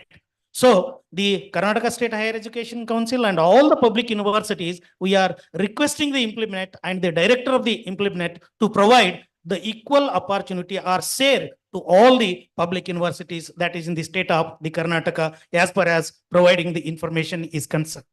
And on the other hand, the misuse of the technology is also increasing, that is in the country like India. So we need to avoid, say for example, the intellectual property rights. So we need to train the students that is in the use of the information that is in the proper way, in the proper means. Because as we have read that is in the newspapers, even some of the university vice chancellors, they have been involved in the plagiarism cases and they have been removed. So therefore, the intellectual property rights and such type of the things are going to be improved. So if the universities are capable of overcoming all these problems, I think and I hope the public universities, they are also in a better position to provide the quality higher education that is in the even rural India also. Thank you so much for bringing out this very authentic and honest thing. Dr. Reddy, definitely RV University is done well. You can use this. You can use this, or all these are working.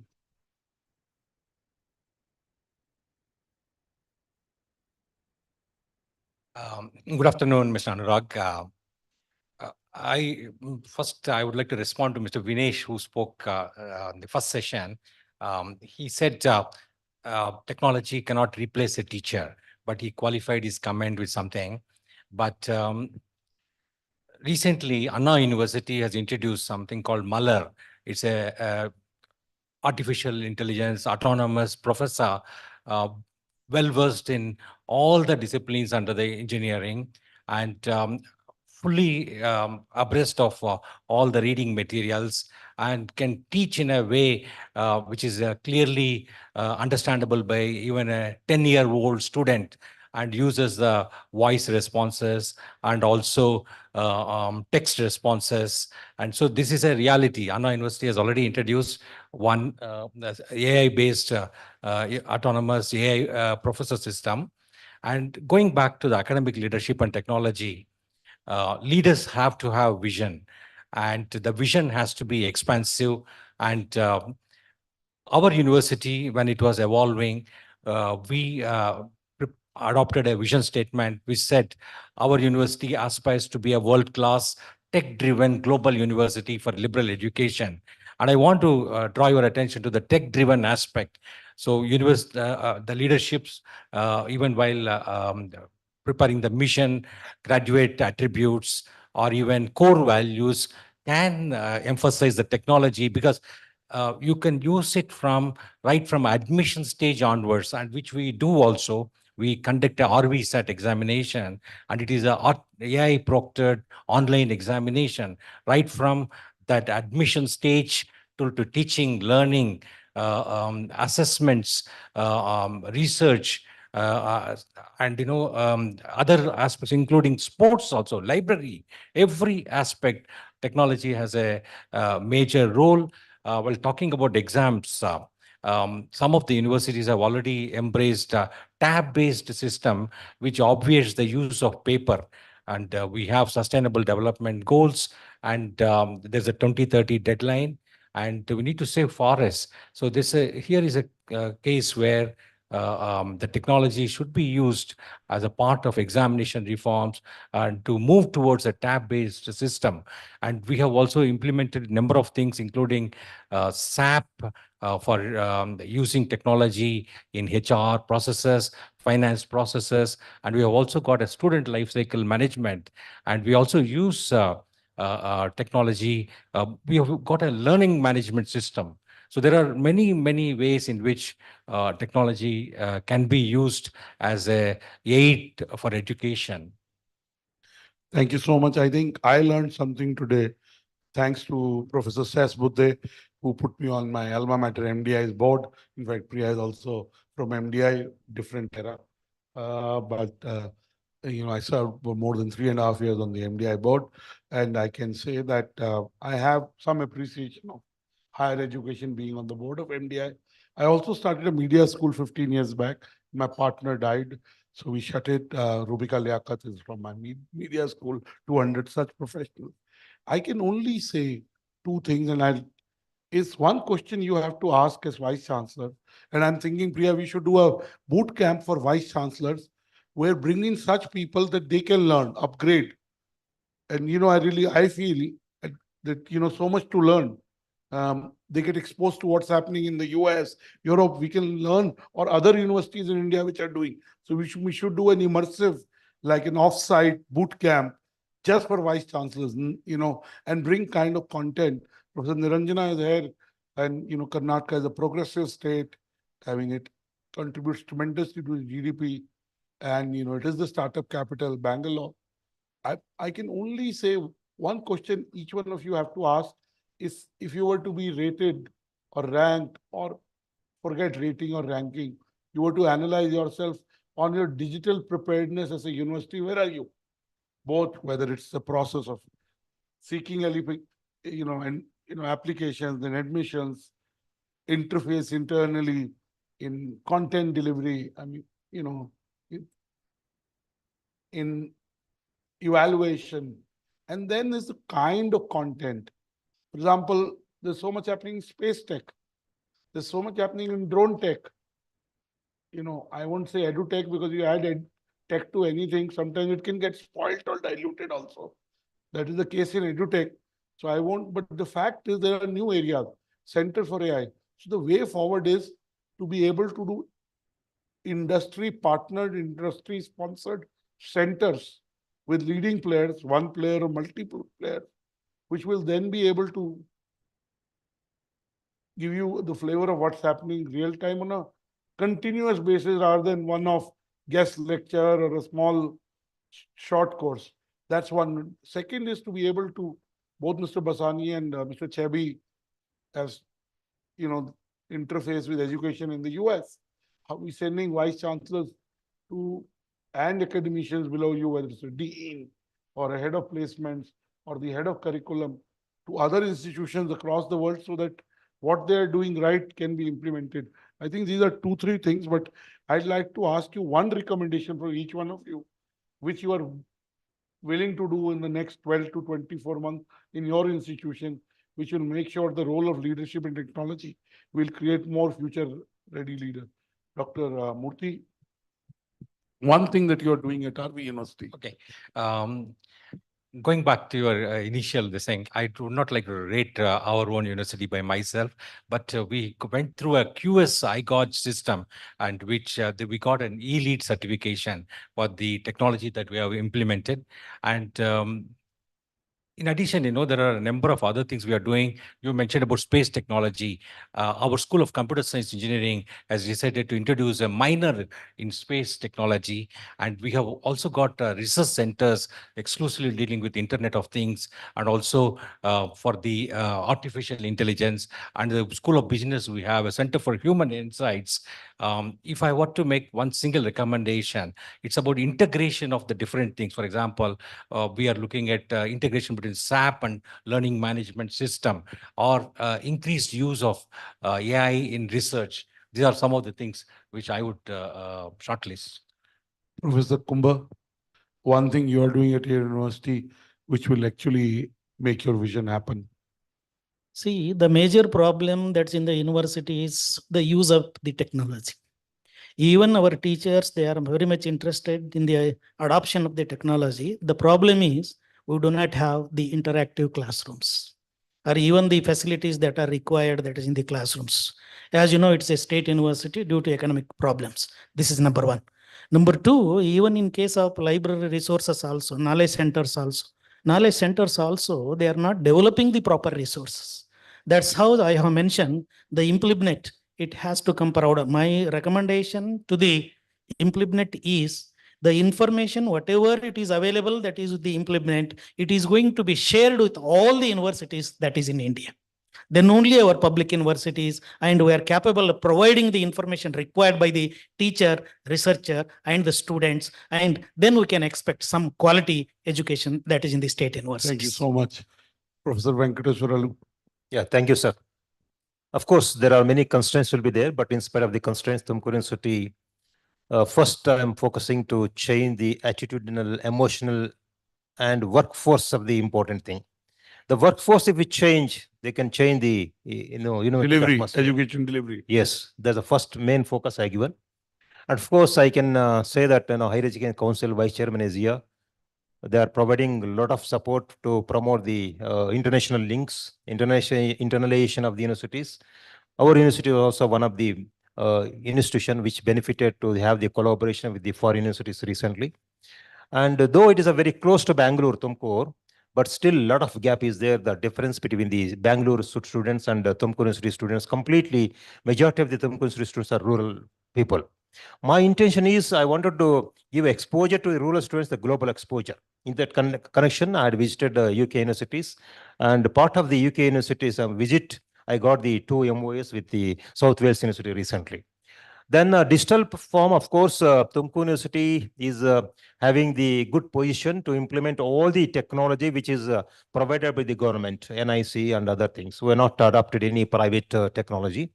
Then we have recently introduced the innovation, incubation, and entrepreneurship. These are first university in the Karnataka and public university was taken. And we got the award also from the SK University Anandapur. And with these small things, what I say that, leaders should not have a negative thinking rather than the positive approach. We are going ahead.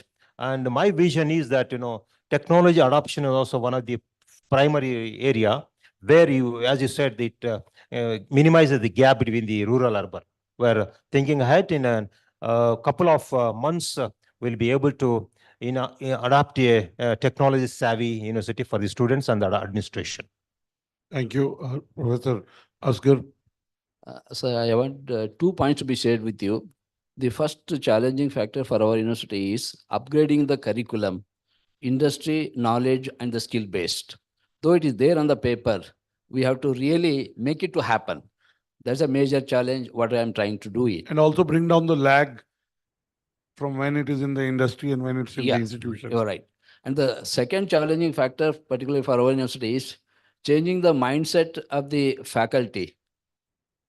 So we have the faculty mindset, a lot of other things which are supposed to be in the professional one. It should be more positive outlook. That is a major challenging for us. We are onto it. Okay, Mr. Chabi, and finally, Mr. Right, Anurag. So you asked about what are the technology, your question was, what are the technological implementations that we would do in the next 12 months? How technology ready you are, where are you in your So the immediate comparison, plan. So I think every institution has a sort of maturity framework that they will work on, where they are and where they want to get to. But notwithstanding that, to answer your question, what are those aspects that I would want to improve using technology? I would go straight away to the primary stakeholders. Those are our students. Students have to be benefited. We are not an IT company or ITES company. We'll have to look at our processes. We have to look at our age-old pedagogy and try and embellish that through technology. I think I would focus on 3 things: the skills that everyone talks about, communication skills, critical thinking skills, as well as collaborative skills.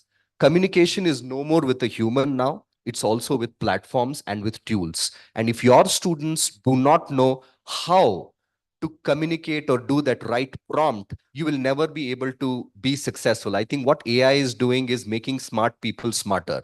So one is, how do students learn to communicate with each other and with technology? One.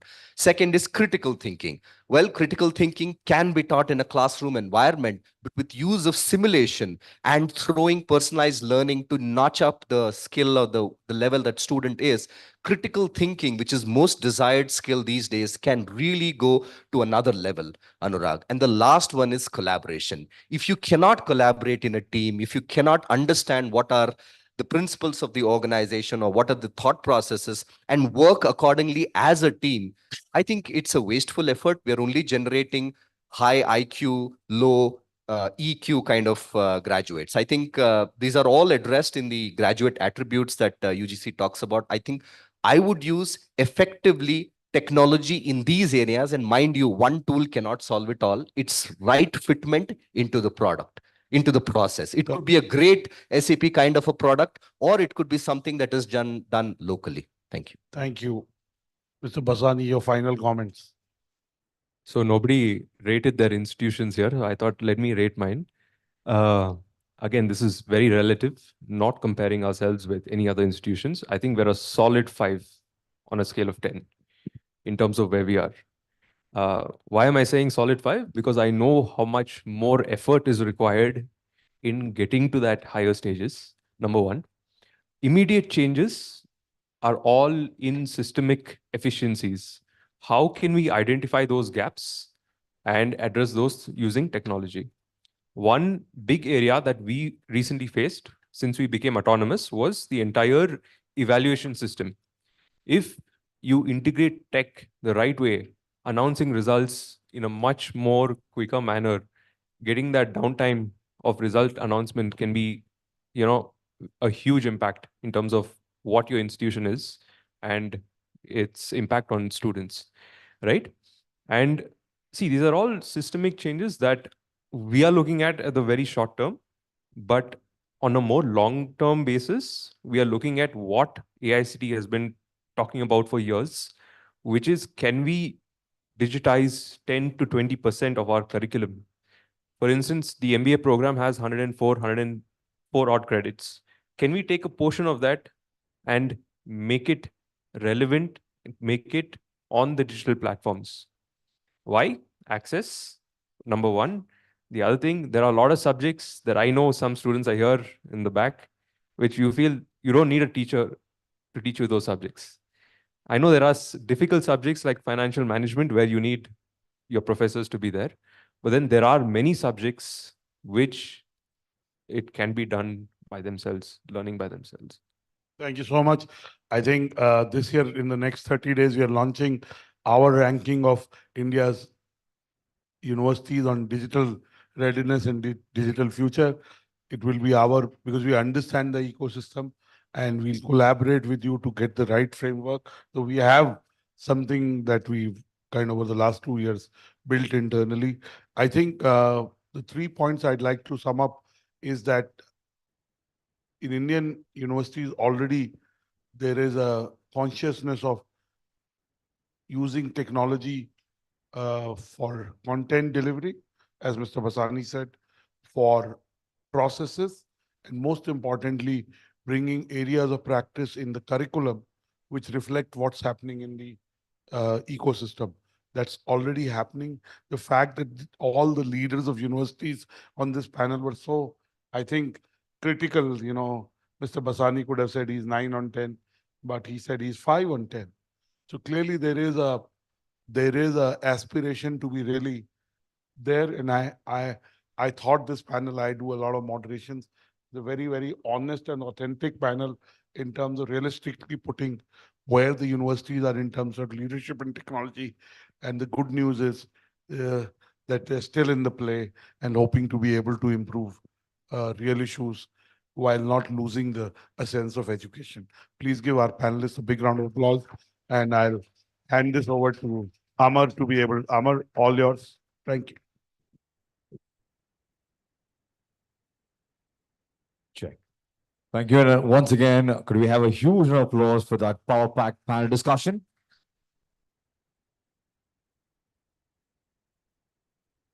And moving on quick, we've been talking about the lucky draw, and I think it's right about time that we have one.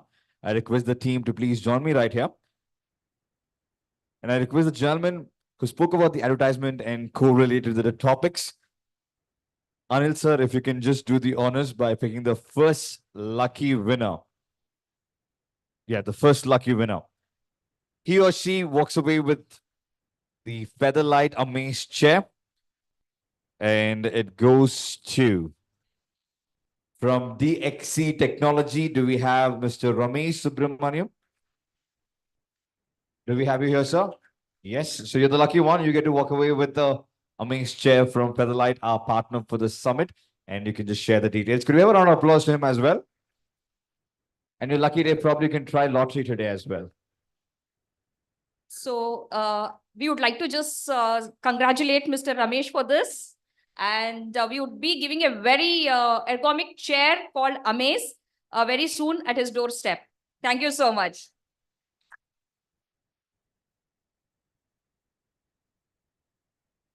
So it's been a pleasure to attend this event. A lot of insights into education. I really liked the way that people talked about a holistic approach, careers and curriculum. And I look forward to the afternoon session. Thank you so much. Thank you so much. Thank you, sir. And we are sure that you'll look forward for the Amaze chair as well. And as the lovely lady from Featherlight mentioned, it'll be dropped at the doorstep. So that means no conditions apply. You're getting it absolutely free.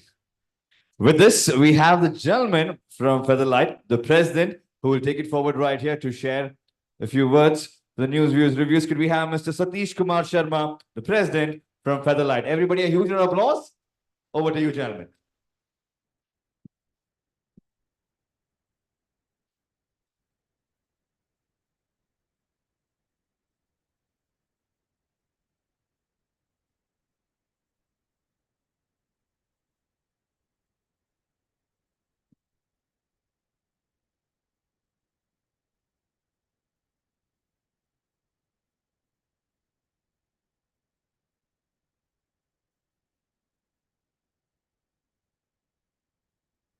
Hello, very good afternoon. I'm Satish, part of Featherlight, and I'm part of sales and marketing. Thank you so much for being here. It was very enlightening in terms of hearing from last couple of hours in terms of those, things, technology being evolved, the learning being evolved. It has been immense pleasure to be actually here. Last 3-4 years, we have been talking around technology actually disrupted, right? I mean, earlier technology used to connect spaces. Today, it connects people. It connects each other.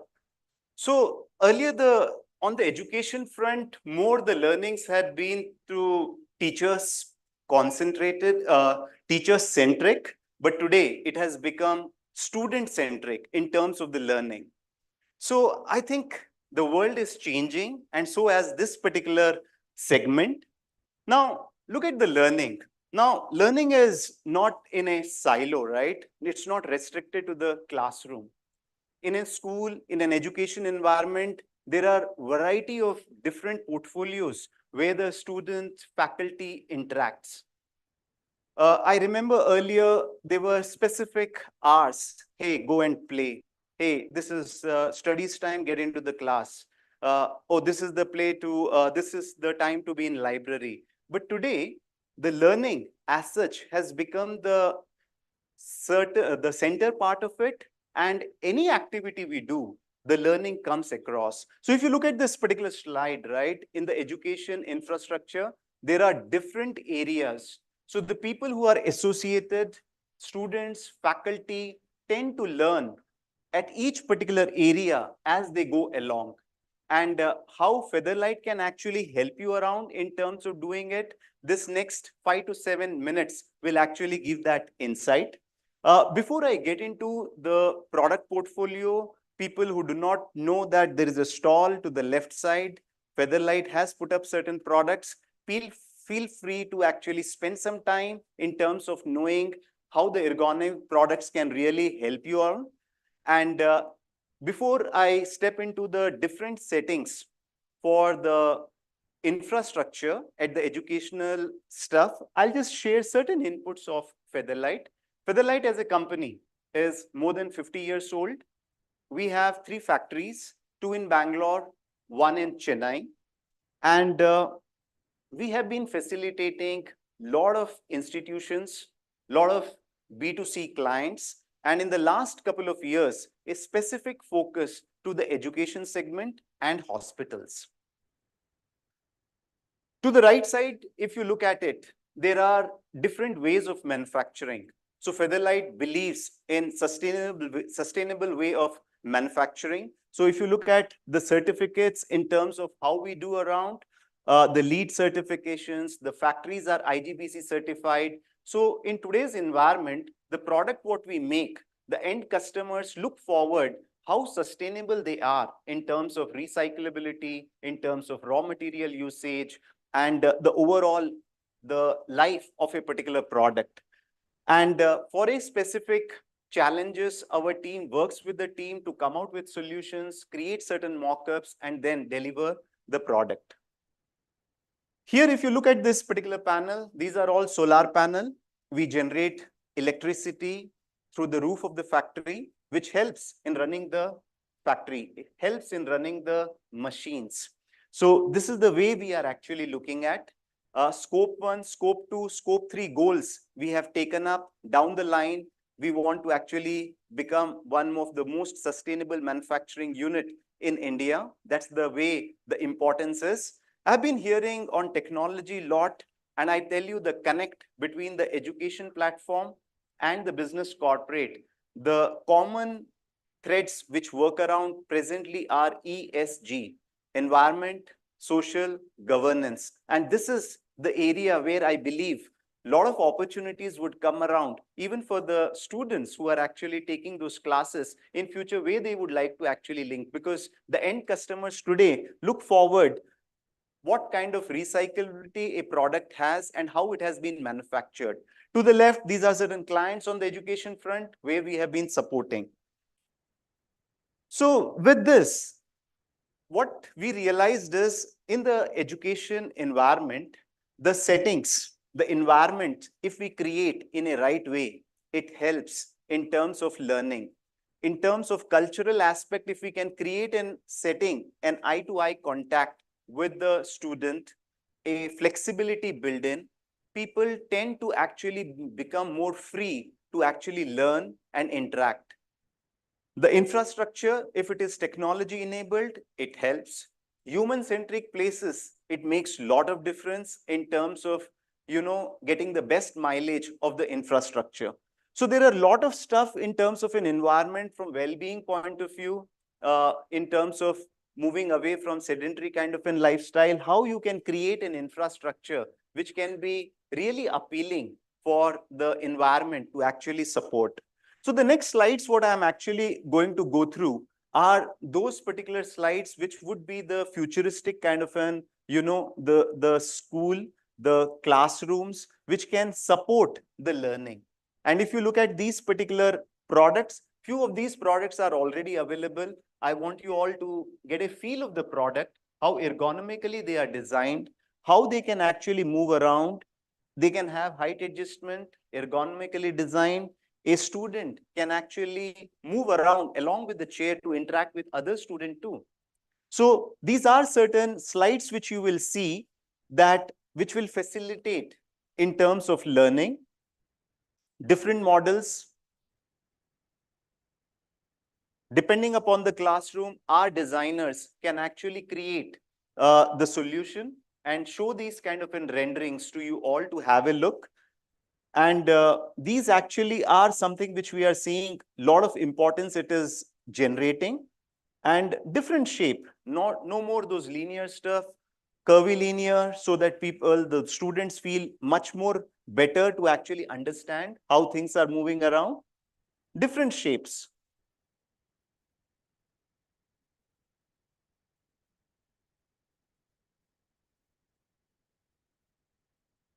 So here, one aspect in the learning, how do we build creativity, right, for the students?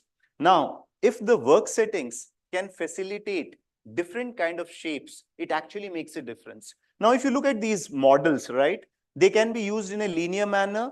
They can be even used in a circular manner where all the students can come around and interact and have those kind of, open discussions. And collaborations can really get facilitated with these kind of settings.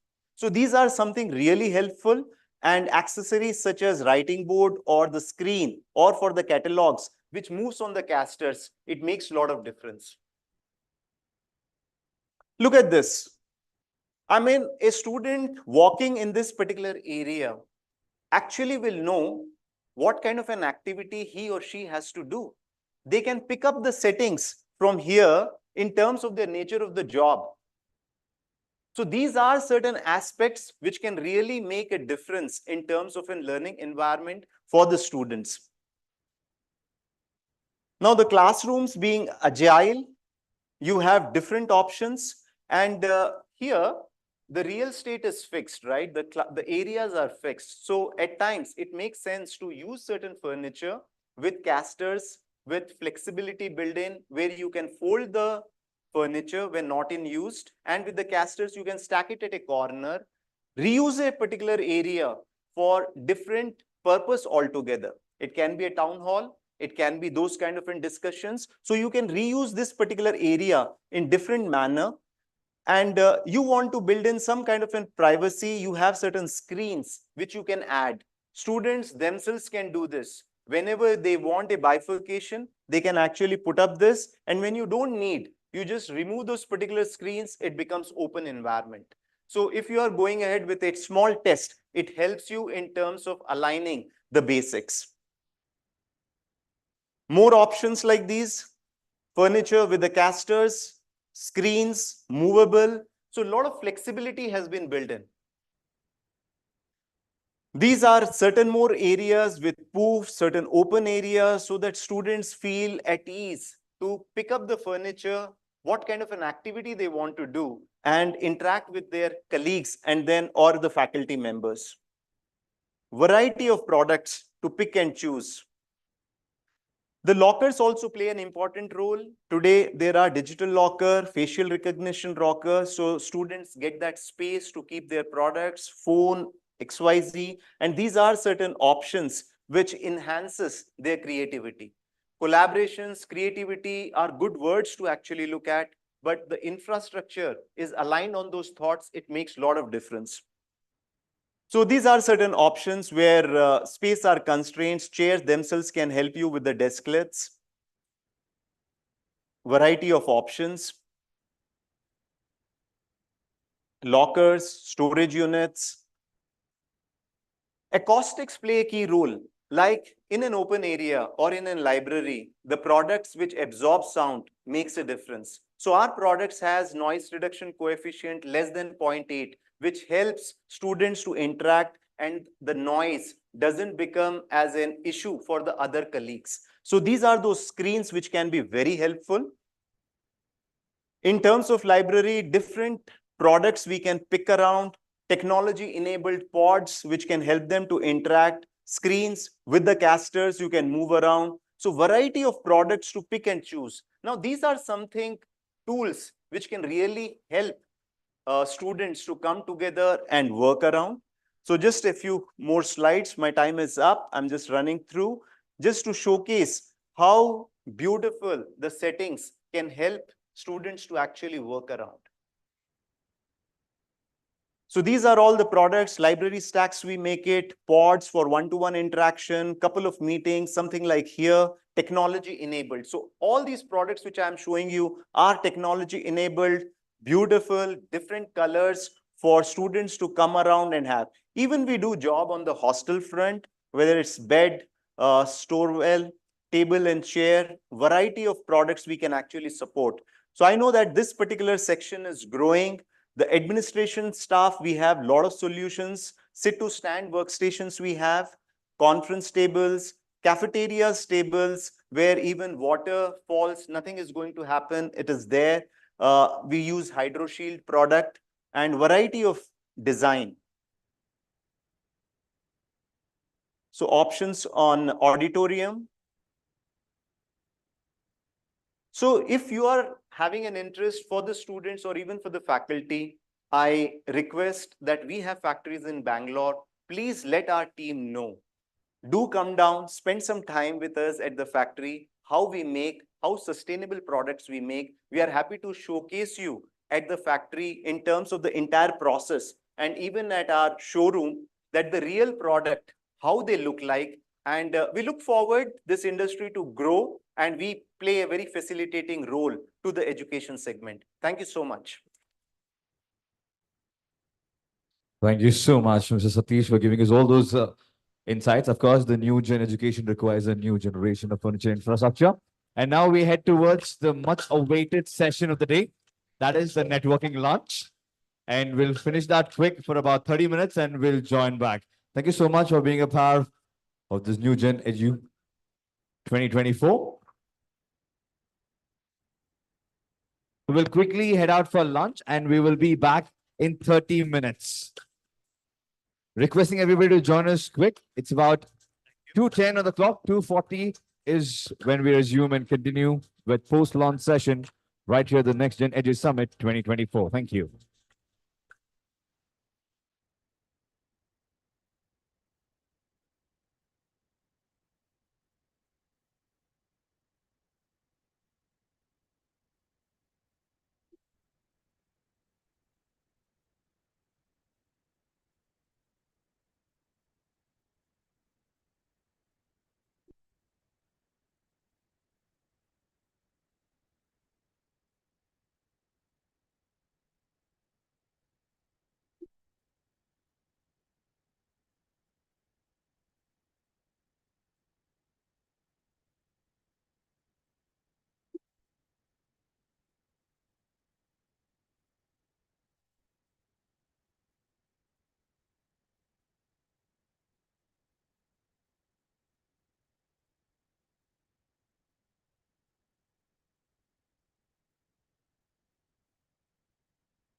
Check, check. 1, 1, 2.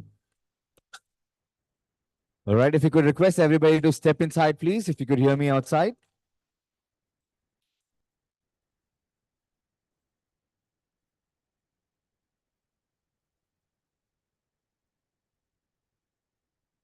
Check 1, 1, 1, 1, 1. Check 1, 1, 1, 1, 1, 1, 1, 1, 1, 1, 1, 1, 1, 1, 1, 1, 1, 1, 1, 1, 1, 1, 1. Check 6, 8 sound check. Check 1 and 2, 1, 2.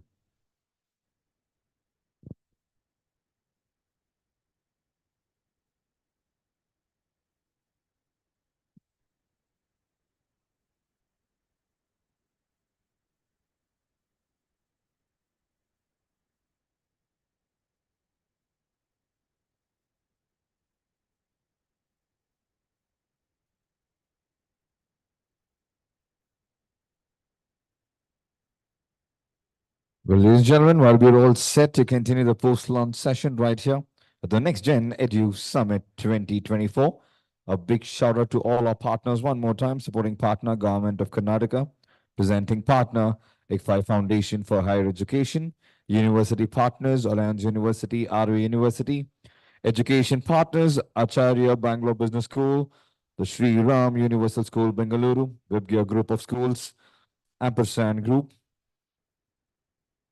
Business School Partners, TAPI Management Institute Manipal, Jagdish Seth School of Management Mumbai, Ramaya Institute of Management, Associate Partner Talisma, Event Partners Joy Travels Private Limited, Pandram, Bingley Coffee, The Thick Shake Factory, Realty Plus, Exchange for Media, IWM Buzz, Impact.com, Pitch, and Featherlight.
All right, requesting everybody outside to please step inside. We shall start in the next 2 minutes. Thank you.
Check 1, 1, 1, 1, 2.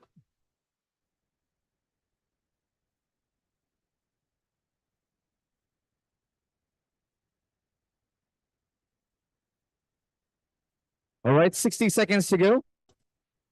And we would continue with the Next Gen Edu Summit 2024 post-lunch right here.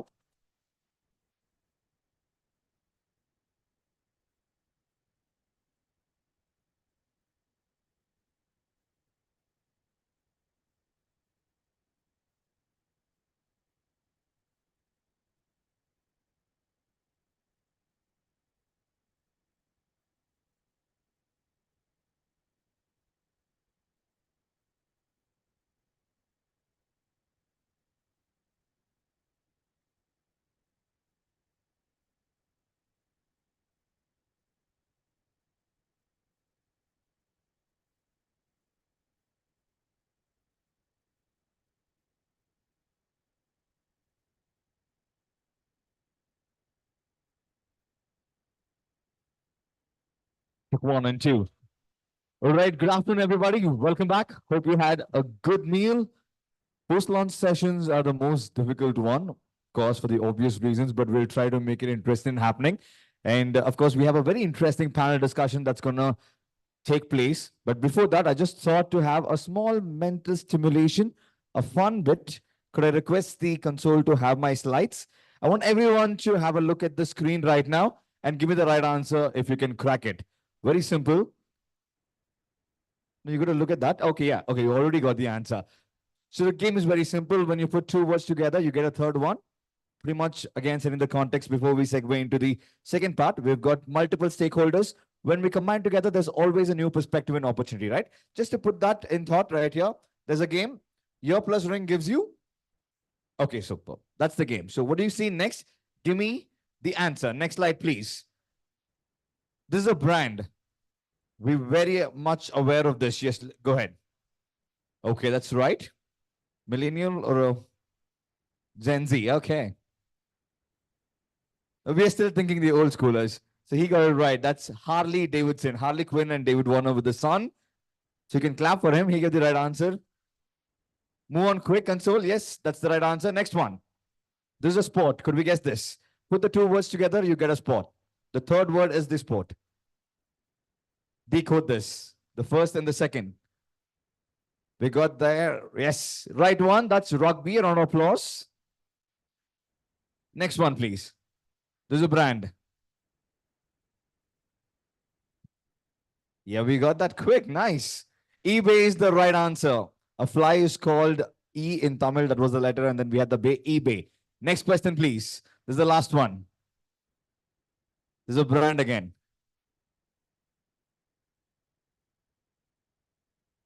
£100. Bombay and all the dying scenes of hey. So Bombay dying is the right answer. Come on, everybody, clap for yourself. And now that we have your attention, welcome to the post-launch session right here. Ladies and gentlemen, this is Next Gen Edu Summit 2024. And to take it forward right here with the next panel discussion, it's about how are EdTech transforming the Indian education systems. And to share this, we have with us Meha Mathur, Senior Associate Editor, BW Education. And the panelists, put your hands together. Principal, the Sri Ram School, Universal School, Bangalore. We have Ms. Shalaja Menon. Joining her, we have Director and Principal, Tashi Namgyal Academy, MG Jacob. We have co-founder, Credence International Schools, Mumbai, so Sudhir Kukreja. Principal, Birla School, Mr. Dhirendra Singh. A round of applause. Come on, everybody, put your hands together. It really helps us. And we also have the Vice Principal from the Scindia School, Gwalior, Smita Chaturvedi, and also joining us, Founder and Managing Director, CoSleep Education, former Head of Math and Director Academics, Dhirubhai Ambani International School, Mumbai, Mr. Yogesh Dhingra.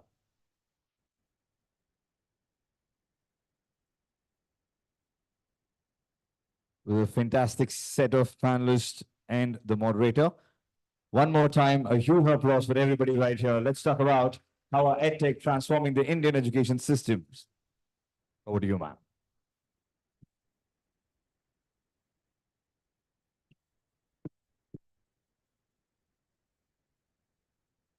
Good afternoon, everyone. So welcome to this post-lunch session. And you've done a wonderful job of, kind of interesting everyone. So in this panel, we have a number of panelists from the school segment. And I would like to discuss with you the whole engagement about EdTech. And I want to understand with you, during COVID, it was like an immediate response of the schools when COVID struck. But post-COVID, when schools have opened up and some lessons are being, retained about the benefits of EdTech, I think there would be a lot of analyzing going on about what to retain and what not to. So in this context, I would like to, maybe start this discussion with Ms. Menon. And I would like to know from you, how are educational institutions figuring out what tools are apt for them? What kind of, brainstorming is happening in your institution, and in which teachers would also be involved? I want to know about that.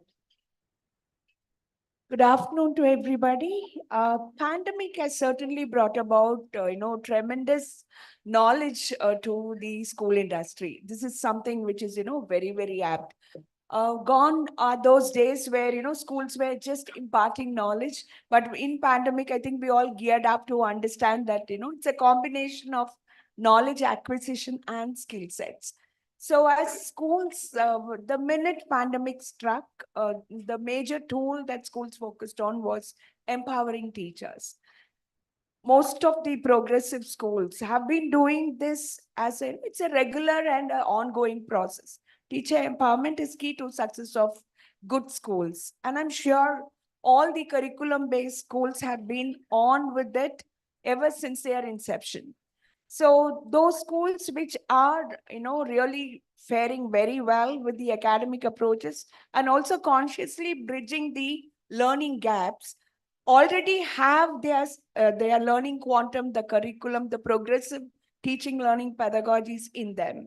So in pandemic, the challenge was only to a nominal percentage of teaching fraternity. So if I say I had 104 teachers reporting to me, the percentage of challenge was only with about less than 5%, because all the others who were already with us were well groomed with their soft skills, and they were even otherwise completely engaged in active learning trends. So as progressive schools, we never faced challenges, but yes, starting off in pandemic in 2020, when pandemic struck, I'm sure all of us were, and it stuck exactly at that most crucial phase of the assessment time. Typically, it happened in the month of March 2020. And the school industry grabbed themselves so swiftly that it became seamless. Within less than a fortnight, all the schools were functional all over again. But the challenges were back in. Yes, but then teachers were all very well empowered. And I think the collaboration and support that the teachers, and then the aptitude for learning that they had exposed was very, very large. So overall, I think the learning gaps became a challenge. But primarily those schools where there is a curriculum and there's a progressive approach to teaching learning pedagogy had minimum challenges even in pandemic, because they had their own portal connecting, whether it is Microsoft Teams or Scholaro. Almost all schools managed to connect back to every child of the school, engage them actively in the teaching learning pedagogy, and also bring about productive learner outcomes. Schools like us, we started our sessions by 8:20 in the morning with a homeroom session and a new initiative. And this new initiative was revised every month. In fact, every fortnight, we thought about the next new initiative. And the sessions were very well knit because the curriculum was giving us the objective for the learning objective and the learner outcome. So primarily, there were no challenges at all. So we thought when the physical school revives, we may face all the challenges. But since we believe in a philosophy that every child is unique And we very solemnly believe in customizing learning to children.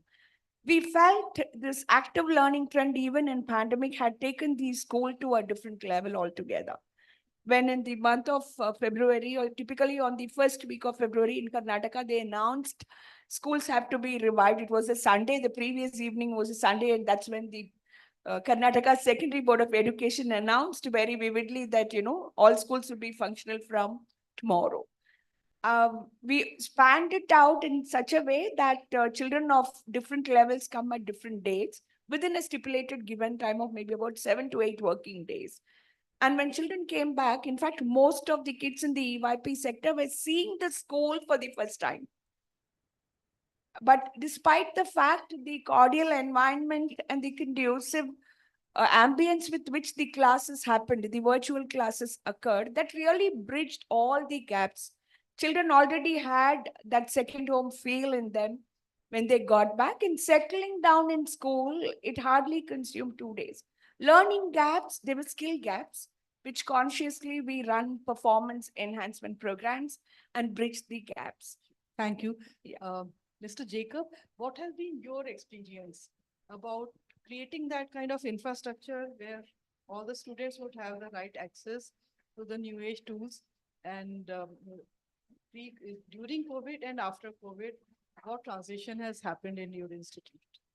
Okay, good afternoon, everyone. I come from the farthest place, Sikkim. I'm based out of Sikkim, where we manage a school for the government of Sikkim. But having said that, I was an army man, and I took over in 19. And first academic session, we had this COVID pulling us out.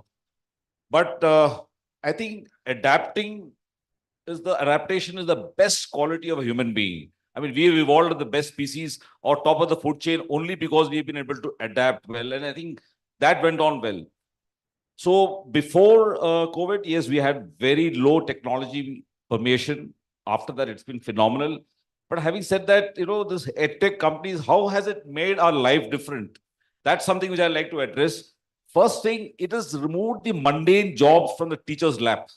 For example, making a lesson plan today, edtech companies gives you solutions. It gives you, if you have combined it with ChatGPT, a simple lesson plan, including the questions, leading questions, and what summarizing questions. All that mundane thing which should take an hour or two for a teacher now comes in 15 minutes flat. That's a big change edtech companies have made. Second is the knowledge what is earlier available on a desktop at homes or maybe in your offices is now available live onto the screen. So if you have a good edtech company, he provides you a solution. I want to teach the parts of the flowers. And you click and you have the part of the flowers in all dimensions, there are 3D version swinging. So that has changed, changed the way we can access knowledge, which earlier could take much longer. It could be as now done in a very small instant in the classroom to the child. Now, here you must know this, a large number of our children do not have access to this kind of internet connections and all those facilities.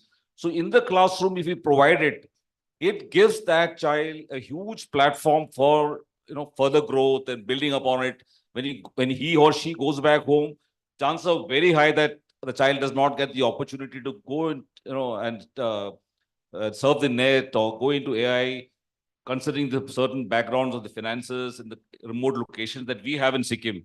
But school provides that platform, and edtech companies do help us in this thing. The third area, which is big difference, I found is the assessment system. For example, we've hired a couple of companies for setting periodic tests.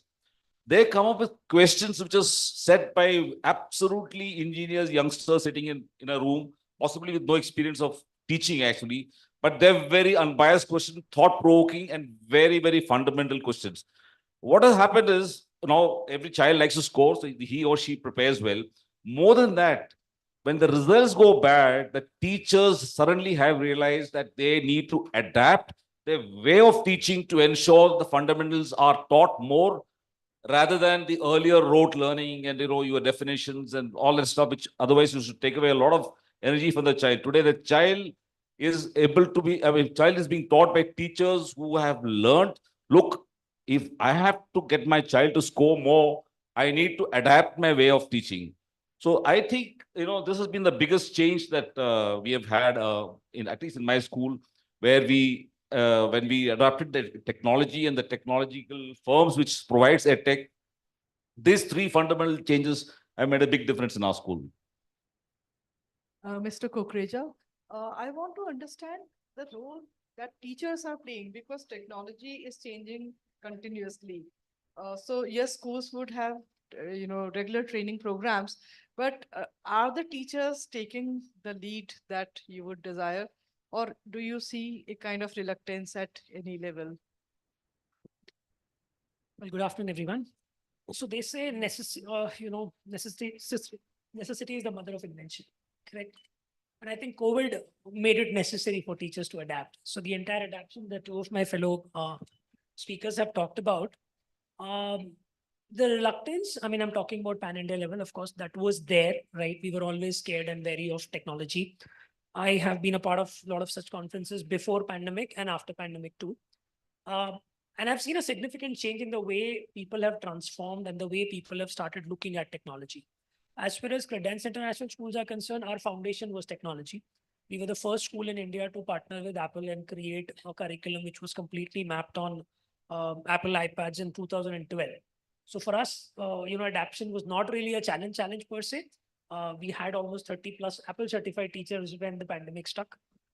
Google certification was another thing which we did. So for us, that was not really a challenge.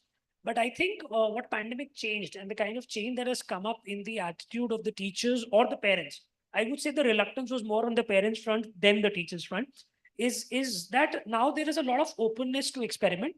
Now there's a lot of openness to go into the unexplored territories, right? Like for example, the advent of ChatGPT. So before pandemic, if I had asked, some teacher to let the child do ChatGPT and complete all his assignments, that would not have been accepted.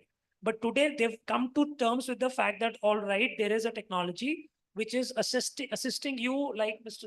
said, in doing something which you're probably spending hours and hours doing it in just about 5 minutes. And that's not the productivity that you would probably want to lose out on.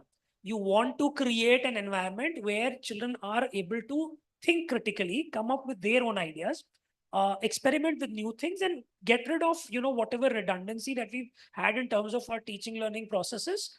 Things which technology enables, things which technology serves you on a platter, it's better to take it readily and then apply your human brain on it and take out, what could be the productive outcome from there on. So I think that's human mind required to be there for. So technology is not replacing human mind. It's about how do we better it and utilize it in the best way. So that's the way impact. So Mr. Kukreja mentioned about the parents front. I want to know from you, Mr. Singh, because there is also costing involved.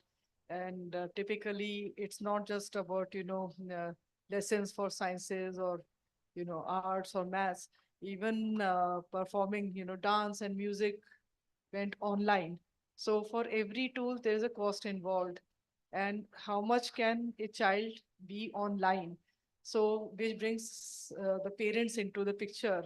What has been their reaction?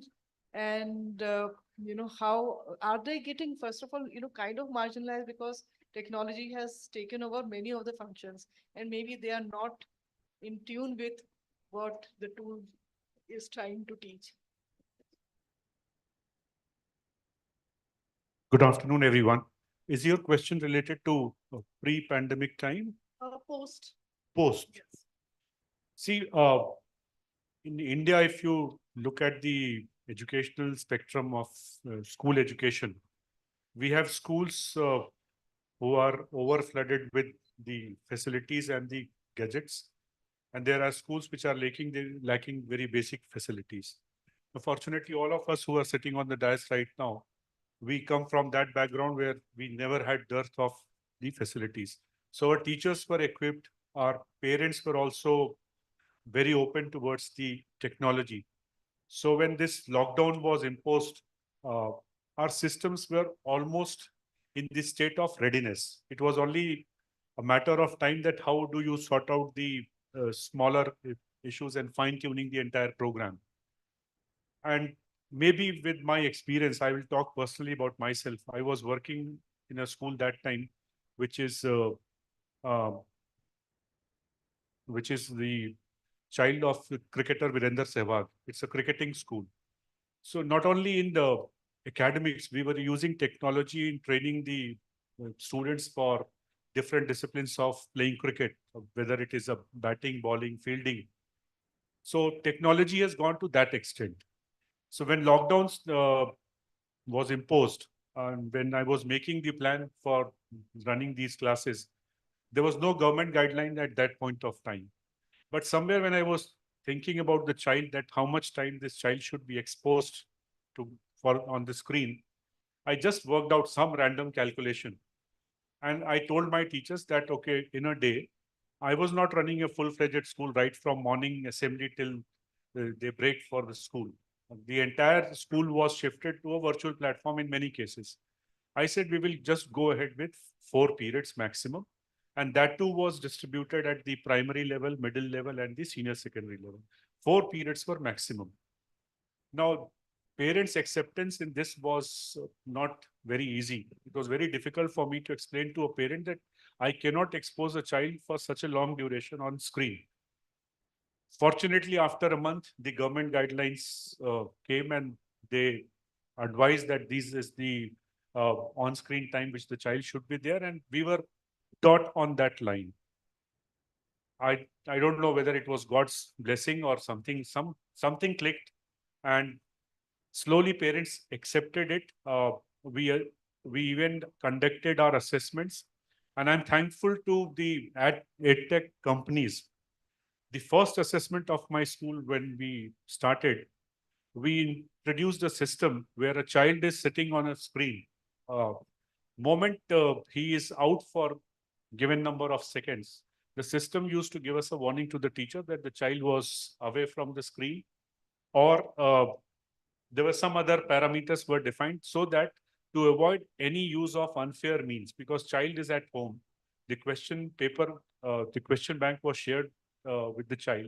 We used to reshuffle the questions from the question bank so that at same point of time, if 30 students are taking that test, everybody will be seeing a different question, so that they cannot talk to each other. Otherwise, there is a screen which is open in front of me and I can always discuss the problem over the phone.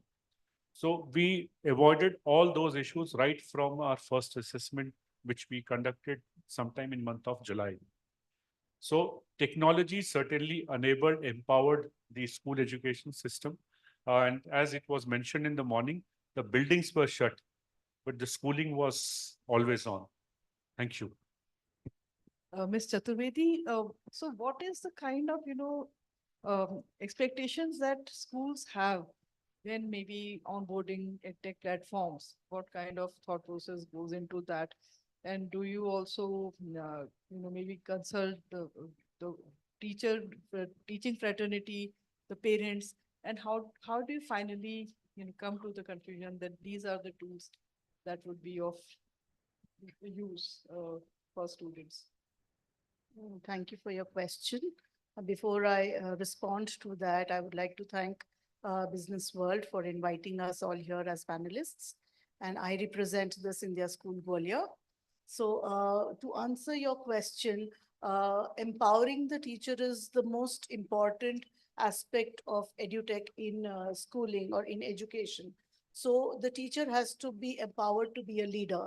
He or she has to be the deciding factor, or at least the person, the first point of contact who will bring forward an idea, a tool that is effective in his or her eyes for the classroom, which is then evaluated by the R&D team of the school, which comprises of a number of teachers from various, subject streams. And it is then that the tool is finalized for implementation at the school level. In terms of when we talk about parents being receptive to such tools being used or technology in education, I think we have been blessed with the kind of cooperation that the parents have extended, because even as the pandemic struck and we shifted our focus from classroom physical teaching to an online mode, we promoted the idea of each one help one. And that really, took I should say, a momentum which we were not really prepared for. And that, I feel is the essence, or that is the outcome of good education, because you have sensitized the children to help those who are not as privileged as you are. So that really came a long way. EduTech, if used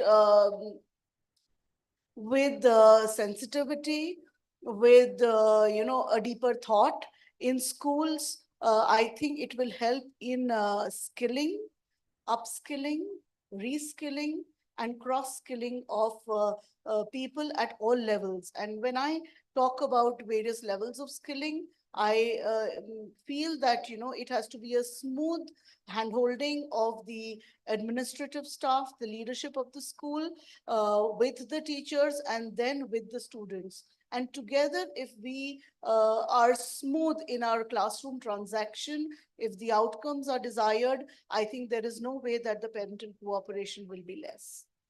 So that is something that I would want you to say. Thank you. Thank you. Ms. Dheemra, so you have been on both sides of the spectrum. You have been with Dhirubhai Ambani School, and now you are heading this outfit, post-sleep education. I want to understand from you, so what kind of thought process goes into creating those tools and basically offering them to schools, and what kind of concerns are raised at school level? Happy to answer that. As you mentioned, on both the sides of the spectrum. See, now in terms of the teaching learning, of course, is at the heart of the entire education process. And when we talk about facilitated learning, assisted learning, so there are many parts of learning, and schools are an ecosystem. And that starts from right from the admission to teaching learning, data analysis, and at the call of leadership to analyze the data and also put it back as a system to improvise the systems. So related to all those, when you see, so of course, at the time of COVID, we moved almost 10 years ahead, which wouldn't have happened at that pace. And there were conversations and which brought, I think, the entire, the school system, right from the top leadership to the teachers and administrations together at that time, and the boundaries dissolved. So it was that time the tools were used to immediately answer the question of learning in the classroom. But I think slowly when it evolved, there were a lot of creative solutions were also needed to lots of things which had remained unanswered. So for example, looking at assessment, we have talked about, and also the relevance of a tool for a particular subject domain, and another one had to be also thought about, because one tool is not going to be answering, can be the fit for all the kinds of teaching. So the appropriateness and suitability of the tools, etc., also needs to be addressed. For example, in terms of the data, I feel which is at the heart of improvising the systems, whether it's teaching, learning, or administration, or anything which is supporting teaching, learning, that became something, a need at that time in terms of, so how, what to use and what not to use. Because it also doesn't mean while we were doing a teaching active learning at that time, but the deeper learning also requires which tool to use at what time. That and now the pace of the changes is so fast. I think it's important to personalize, differentiate learning, and the kind of tools which are needed for that. And I think that became very important. That the ecosystem together has to support not just a teacher's responsibility today, but a lot of strategic planning, implementation, how it should be done. Making core committees to see that this tool will be useful and this will not be used, because teachers are, they have a lot of workload, right? They have to immediately answer a student and take, be there for accessible for the students. They may not all the time have that much time to, filter out the best tools and techniques. So there are technocrats also, I think, which come together, and that is something, a change which happened at the time of schools, that technocrats and academia and the management all has to work together to see that. Because you can't confuse a teacher, because they have a role, they have to do a lot of work. with the students. And that clarity, I feel, has to be there in terms of the suitability of tools. And of course, this was one of the things which, when we were part of the, at the part of the schools, but now being on the other side of the spectrum, at the part of post-sleep education, where we have, addressed at the time of COVID itself, I remember, because I have been the part of the International Baccalaureate Higher Secondary Education as the Director Academics and Head of Math. And some of the things which we saw, students were expected to do research, for example, at the age of 16, writing a math exploration of 20 pages, answering a problem, creating a problem yourself and answering that over a research paper of 20 pages. Now, in one of the earlier forums, Dr. Manisha mentioned something about Excel being integrated into the domain of the management institutions. Right? So this was the need even at the age of 14, 15-year-olds, that they were writing projects and utilize it correctly. And those tools were there, but then you had to respond. So there were courses like data analytics and math using Microsoft Excel, where the kids were doing something what higher secondary students would be doing it. A grade 8 student would also do the same thing. So I think the progress became much faster by identifying what you need. And I think some of the skills really got accelerated. But important was to see relevance of the tools, and that planning, etc., was much needed in that. And we were also able to personalize a lot of learning as a part of the spectrum on this side. Accessibility has increased. You can reach out to the best expertise anywhere now. That became possible. So you have partly answered my next round of questions, which is about the impact that it is having on the ground. And so you have answered that. Maybe you can if I may the add, transformation, the impact, and also some of the concerns that all of you would like to raise about the time, maybe some of the social skills that kids are missing out on. So maybe starting from you this side. Yeah, so thank you for your question. So I would like to reiterate what my co-panelists said here about, finding the right balance and the right tool for a classroom. So one tool may not be, the perfect match for another subject requirement. So that remains there for everyone to, assess. When we talk about assessments, that has made the teacher's life way simpler, because assessment is it involves a lot of feedback, because without feedback, assessment is meaningless. So with EdTech tools in place, I think that has become much easier, much more effective for every classroom, every scenario. Now, addressing the social needs of the children. We all, I'm sure, face the same problem, that the children who went home pre-pandemic were not the same children who returned post-pandemic. The behavior patterns were different, the attention span was different, their requirements, needs were different, and therefore challenges of the teachers increased manyfold. To keep the attention of the student was, I think, the most difficult task at that point of time.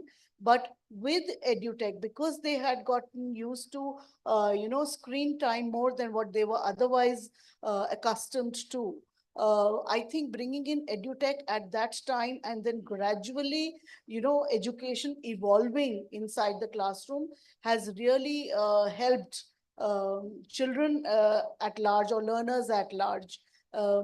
Also, when we talk about empowering our children with knowledge, the content and the curriculum are very important, and therefore planning is at the helm of it all. But at the same time, EduTech cannot take the place of a teacher. What about the human touch? Nothing can replace that. So a right balance between technology in the classroom and the teacher as a guru, I think that is going to help, make the children IQ, give the students and the learners, make them children of high IQ, but at the same time, higher EQ also. That is something that needs to be worked upon. So that's what I need to say. Mr. Singh, we have 8 minutes now, so 2 minutes per person. Okay. See, the challenge which I see with a lot of technology coming in, especially with artificial intelligence, because everybody is talking of ChatGPT. Somewhere we have to train our teachers that how do we utilize this technology, because the kind of questions and which is available right now, ChatGPT or any other medium can easily offer solution to that. So our teachers have to cross that threshold now, and they have to put themselves at a much higher level. And this transition is going to take a lot of time, because if our tests and assessments are designed the way it has been designed earlier, will not serve the purpose. That is one. Second, with technology, a lot of students are now dependent on, I'm a physics teacher. If I'll ask for a concept, they will say, I have seen the video, I've understood. And when you probe them little deeper, then slowly you will start finding the gaps. A student is having this impression that watching a video on a YouTube or any other platform, he has understood the concept. Whereas concept building takes little time. It evolves slowly from within.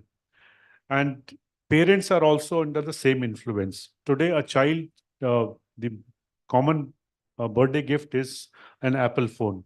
That the next birthday, I want this device. And parents are also convinced that this device is somewhere going to assist the child in the learning. It is going to enhance the learning. But that is not the case. So somewhere we need to sensitize parents also that how much device should be used. At the school end, teachers need to be equipped with those skill set, how to redesign the assessment. And thirdly, we have to push children, because I come from a boarding school. I met a class 5 child moment school reopened. And at games time, he was just wandering in the campus. So I called him, I said, why you are not playing? His response was, I don't want to play. Now from a class 5th child, getting this statement, कि I don't want to play, मैं खेलना नहीं चाहता. And it was very difficult for me to understand. So we have to literally push children out of the hostels so that they go and play. And somewhere now we have covered a lot of gap in that sense. And I'm confident that the way human beings adapt, the way teaching community got up without any instruction from any government regulating agency, the private schools just started on their own. I'm sure that we will be able to find out a better way of empowering our students and making our country to that level where the government thinks that Vishwa Guru. Thank you. Thank you. Well, I think what Mr. Singh mentioned, I'm going to pick up 2 words from there and have my closing remarks. There are 2 words, one called knowledge, the other called skills. So I think we are way ahead of the knowledge economy. When it comes to technologies like ChatGPT, etc., knowledge is available in abundance wherever you go. You have the tools available. Our kids, when they walk into the classroom today, 9 out of 10 times they know a lot about the topic which is going to be discussed, right?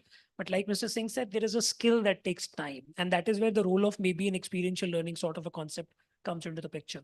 And that's where I believe most of the progressive schools and the forward thinkers have started working on. Because in tomorrow's world, when we are heading towards an economy where the jobs of tomorrow or the tasks of tomorrow are not even known today. We don't know what technologies will be available after 5 years. What will AI do to our entire ecosystem? I think what's important is that skill and that ability to think beyond what is existing and try and analyze as to what exactly it could lead to and where does that human brain contribute towards enhancement of that particular skill set for the next generation, which is where the role of a school, the role of a teacher, the role of a parent, and maybe the management comes into the picture. So that openness in the thought process, that openness in shedding the old processes and adapting and embracing the new technologies, I think is the key to the development and the progression in the school. So I guess with this, I'll pass it. You spoke about concerns. First concern is there is too much of knowledge available in the system. So children are overconfident of the fact that, oh, well, I can get this knowledge from elsewhere. That overconfidence is not really good for systematic learning. For example, if you look doing a simple theorem, going step by step has its own learning value, which is something which is being lost out because he is so confident that it's available. So is the parent. And sometimes even the teachers also feel, okay, well, this is possibly, available on the net and it's not an important aspect. The second concern is what brought out the a desire to remain in the classroom and hugging on to information, hugging on to the instruments and the equipment, which is available to him. That has to be cut. You have to ensure physical training. You have to ensure games. You have to ensure activities. So, what we have done in my school is we have an extra 1.5 hours extra after the last period is over. We scheduled it in such a way during which everyone has to participate in some activity. Parents complained initially, but now they're happy because at least they don't end up going at home and picking up an instrument, picking up a phone and playing around. It works well. It doesn't work completely well, but it does work well.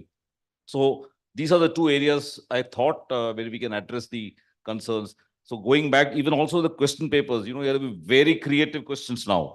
Otherwise, you are going to get answers off the block of the system. And so that is an aspect which we can consider.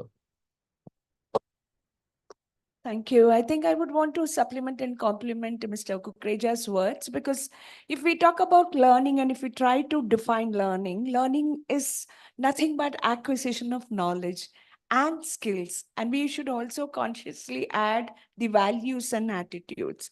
And largely as a school, if the active learning trends are being adapted, curriculum implementation and pedagogical practices are good and in tandem with the progressive approach to teaching learning, then I think the end result, the product will certainly be very fine and the best in nature. So here again, I think a lot of focus has to be not just on imparting the knowledge, but also consciously integrating technology and building up their skill sets of logic, reason, analysis, application, and also synthesis. Because whenever we talk about a child and the developmental milestone, we always connect and very realistically say that the cognitive developmental milestone and the physiological developmental milestone should align together to have optimum learning. And the curriculum in most of the levels are age appropriate. It's just the focus that is, towards the academic implementation on any given day. So I think curriculum and the implementation of academics should become the focus area. Whether we integrate technology or we bring about higher order thinking skills, it's essential that we consciously focus on optimizing the potential in every child. So as schools, if we, the morning sessions were so very insightful, and I really felt if as school educators, if we are able to work hard with that percentage of passion, dedication, and commitment, the end result would be extremely productive. Children will be very happy souls learning very, very effectively. So if schools perform, then all the learning gaps we will be able to bridge. So I felt, we were discussing so much in the first half of the day, talking about the learning gaps, or rather the skill gaps. We were talking about what the industry needs are and what as higher education sector is able to offer. So if we are able to bring in this combination of knowledge acquisition and skill sets in every child, while optimizing their potential in a happy and a cordial environment, sky is the limit for every child. I'm sure as schools, we're all working very hard to bring about the best in children, and let this journey continue. Thank you. Yeah, so I was coming to you, closing remark in 1 minute. Sure. I think the potential is still so much to do. It's not fully unleashed, I feel. There are many novel solutions which we have to find. Methodologies need to be impacted, not just the tools. Pedagogy has come to the table. And also things like, because the future is going to be also, one remark came in the beginning from curriculum to careers, of specialists, right? It's journalists. One is the nature of the jobs is which is journalists, where skills are important, but we also need specialists. In that, I think teachers are not fully equipped to also see how to analyze the strengths and abilities and error analyze. Now there is AI which is coming, how we have to really rise to be really teacher training to be intelligent teachers, to use those tools to find out and help each child in the classroom. And I think those error analysis, etc., finding their abilities, finding those novel solutions, and also not giving up what's good to understand. having a camera in your pen while a student is writing and a teacher is, teaching and seeing live that what each student is writing and also commenting at the same time could be such a beautiful way to assess real time at that time. So some of those things I think are going to be the future need. Writing a full curriculum in as importantly, immediately at each stage appropriately is also the need. And last comment is that there is also a lot of divide which came up. While there's lots which is happening at this platform of the schools we represent, but there's a lot of digital divide where 50% of students give up in grade 10. Another 50% of that give up the college, only 25% students come. How to reach out such a large population of India, which is aspiring, where software is there, hardware probably has not reached, the opportunities haven't reached. They also can use the chat GPT in the same manner, but probably they don't have the opportunities, and I think the hardware, which is also there. Yeah. Each one, yes, that's fair. I think so much in our population has strength to reach out through technology. Yeah. Thank you so much to all the panelists. Thank you, Mehan. Thank you so much. And thanks to Business World to bring out K-12 and also the higher education together to go together. Thanks. Yeah.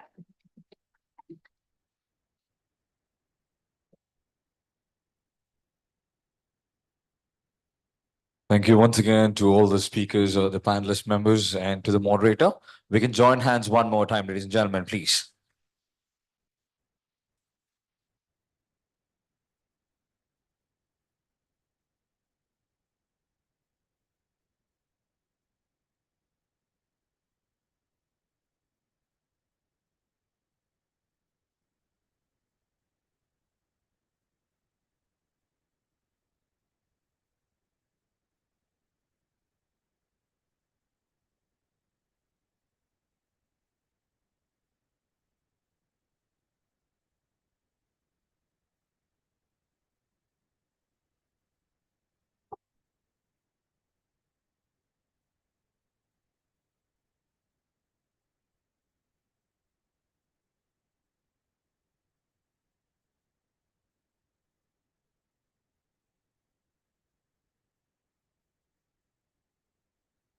Check, check, 6-8 sound check. Well, before we introduce the next speaker, it's time for yet another lucky draw. Anyone feeling lucky today? Could we have the ball, and could we also have Mr. Amitabh Bhatia, our CMO from Featherlight, one of our partner for the summit? A round of applause to the gentleman who will help me conduct this round of lucky draw. See, nobody's clapping, he's clapping for himself. That's not a good sign. And they're giving away an amazing, amazing chair. So, anybody who's not dropped a card yet? Final call. Any cards pending? Debit, credit also works.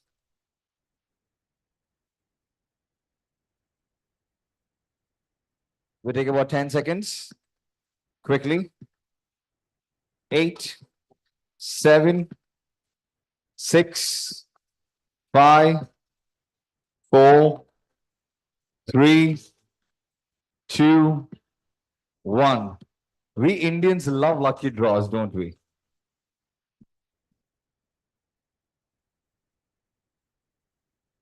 All right, so we'll mix it up real quick.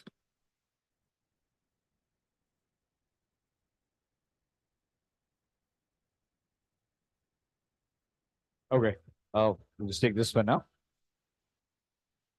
Before we pick the lucky chair, I want to just say something about the chair that we're giving away. It's a fantastic innovation. Usually when you sit on your chairs, there's a need to constantly fiddle with the levers, how tight, how loose, is it fixed or not.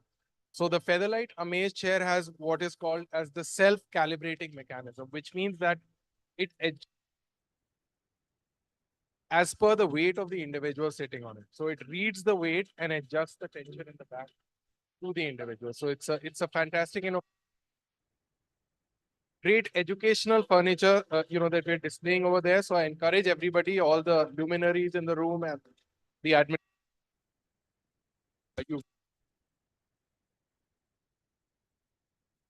Thank you. Ladies and gentlemen, Your smile's very infectious, man. I've been looking at your smile from morning. I really like that. So just pick up one. Yeah. All right. So this one goes to Mr. Nishant. The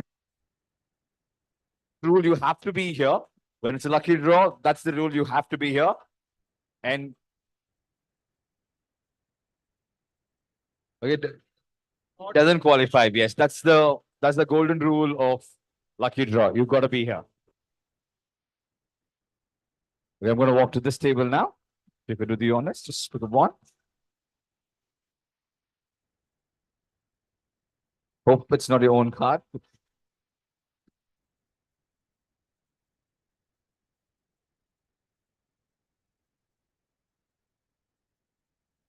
No? Shaila Menon? Principal of the Sriram School, Bangalore?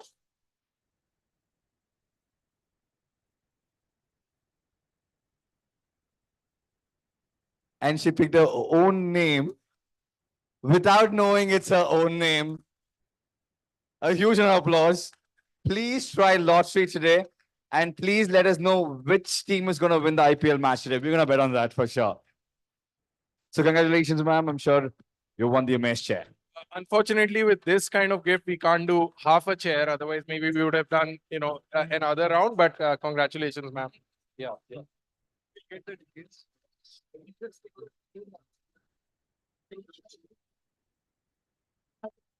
Thank you, and a huge round of applause.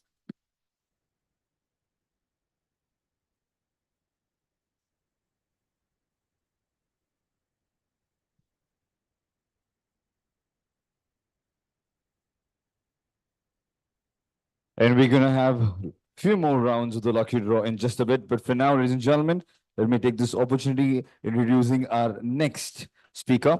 It's going to be about the intelligent tech, bridging the skills gap in education and employment. And to take it forward, could we have the chairman and CEO of Talisma, Dr. Raj Mrutyunjaya Paru, take over the stage. A huge round of applause.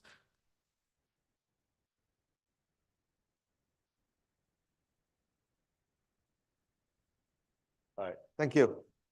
Good afternoon, everyone. Okay, let me try it one more time. Good afternoon, everyone. Okay, fantastic. So thank you so much. We are a technology company and we have a technology challenge. They're still not able to get my slides up here, but that's okay.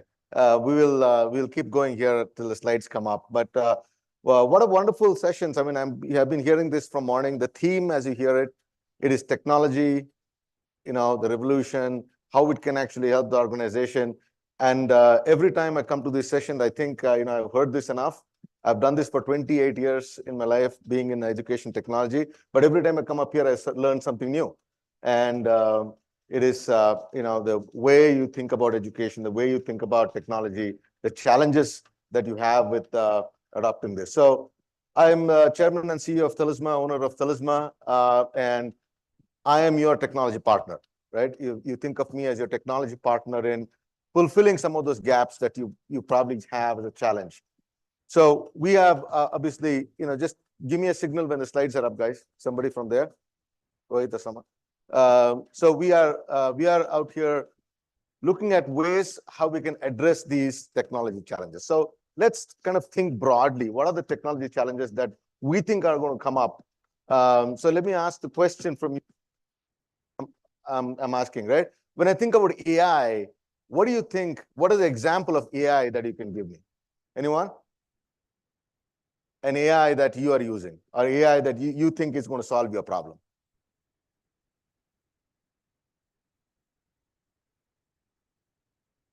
Teaching assistants for AI. Okay, that's excellent. What else? Simulation. Virtual labs. Fantastic. Sorry? Credit card approval. Okay, I don't know if it's applicable to education, but sure. They all need it. Gamification. Okay, related to learning. Somebody, the one student up there is waving a hand. Okay, go ahead. Research. Okay, fantastic. Research, copywriting. Okay, that's another way to think about it. You said language translation. Fantastic.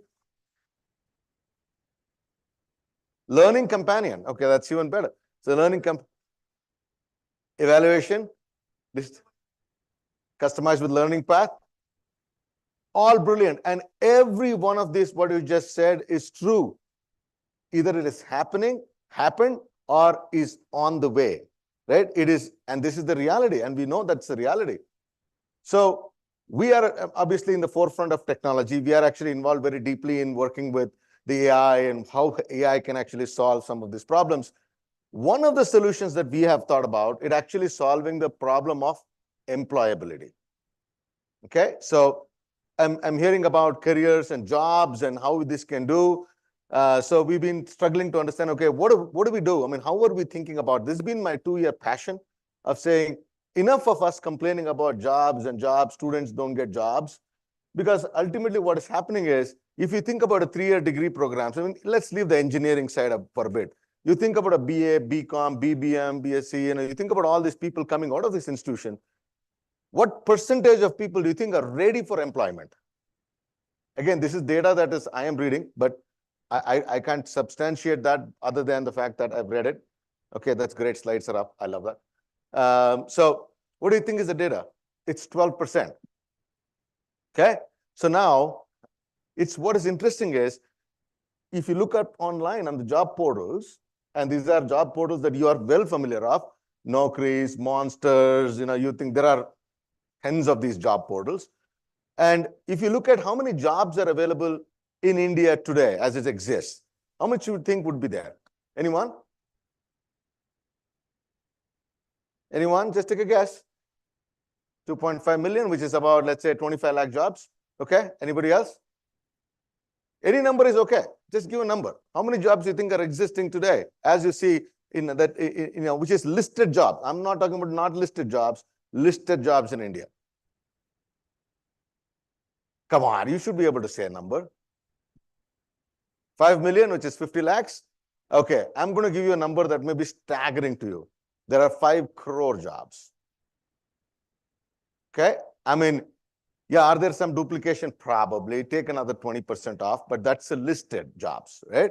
And why are students not getting jobs there? That was the problem statement that I started thinking. This is where we started from.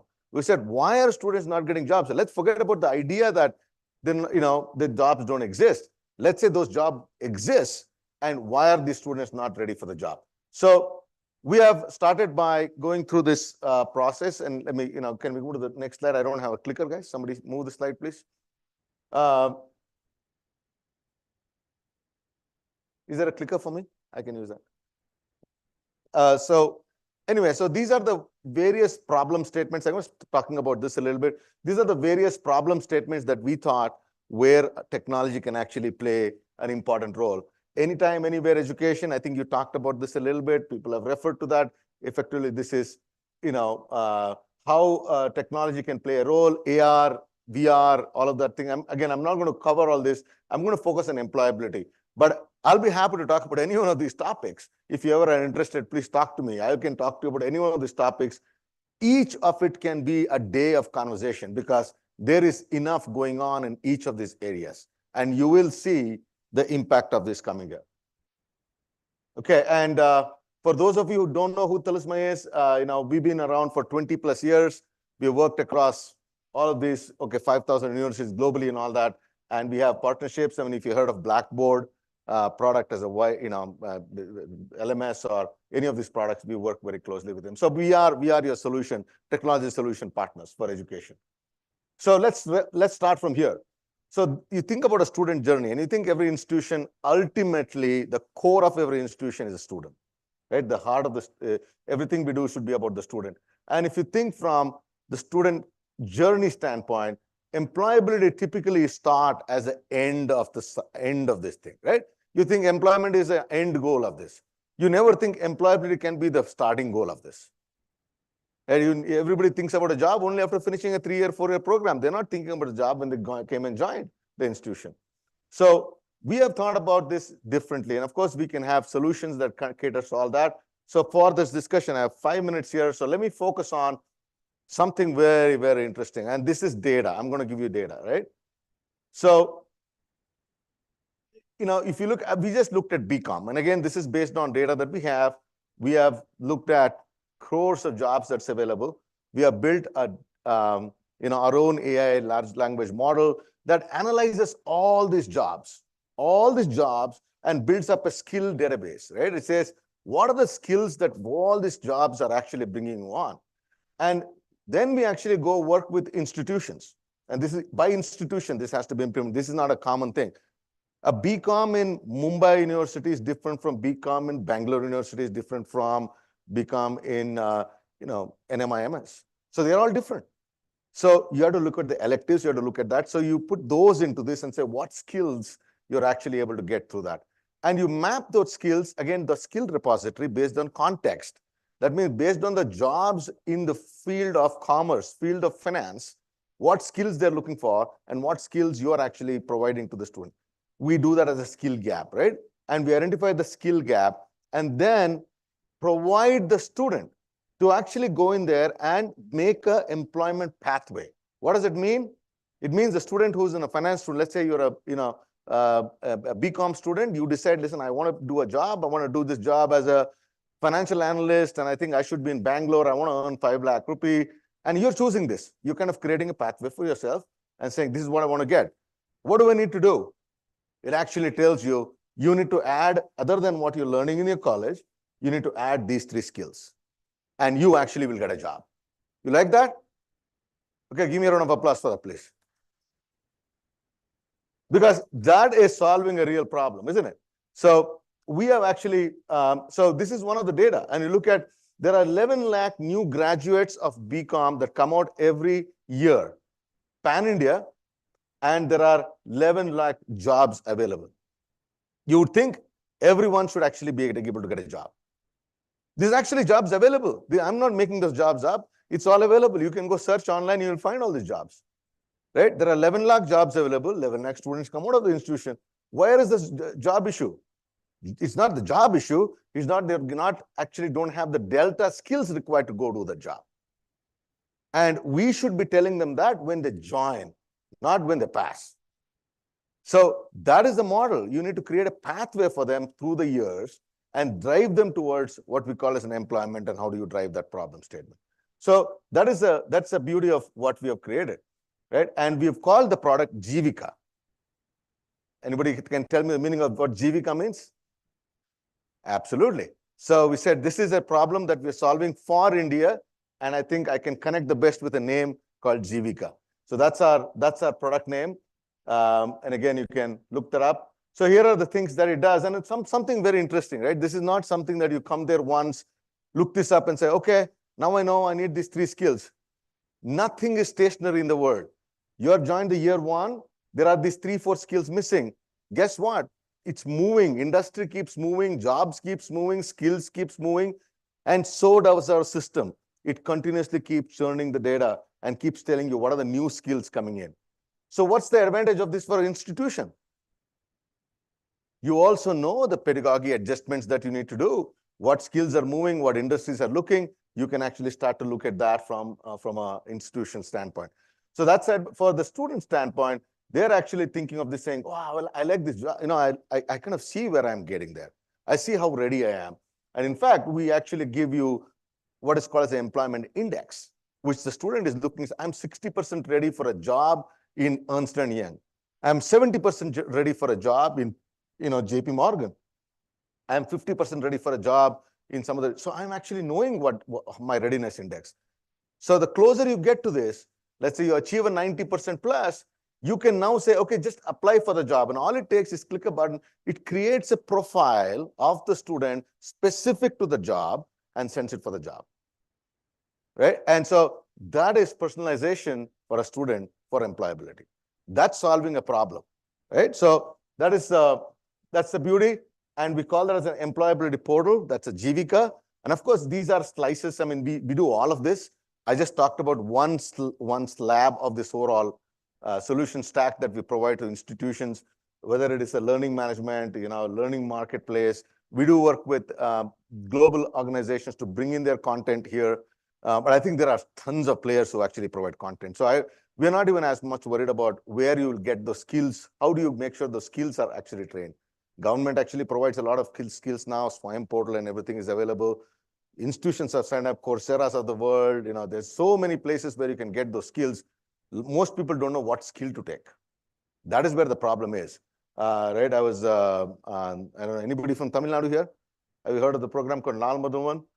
So I think somebody, we're talking about Nal Madhuvan program. They said, every student is required to do 2 skills, and they're all doing it. For what? I mean, what are you going to get with that? Well, we'll sort that out later. Let's do the skills first. No, you got to do the other way around. You first need to understand where the jobs are, and then you need to do the skills that is required for the job. So that's in a nutshell. And of course, we work with several institutions, pan-India, and it's what we do. I'm going to stick to my time so that others can do theirs. So once again, ladies and gentlemen, thank you. And my team's here. I'm here, happy to talk to you, learn more from you.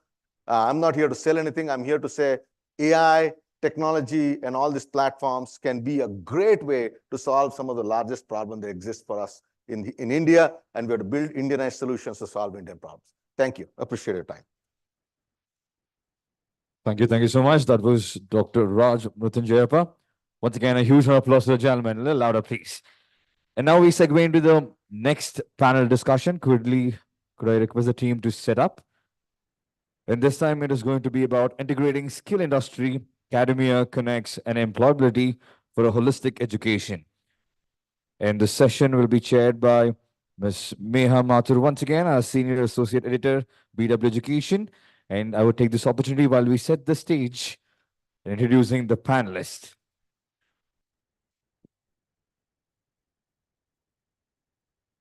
In the meanwhile, Featherlight, could we have the next round of lucky draw?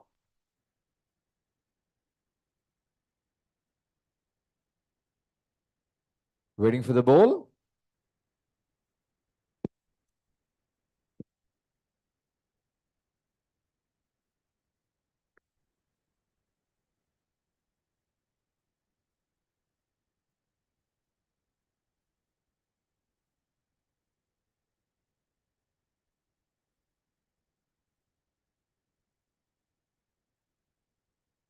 Could we have Mr. Gyanendra Singh from Featherlight to join us to help me with the next set of lucky draw?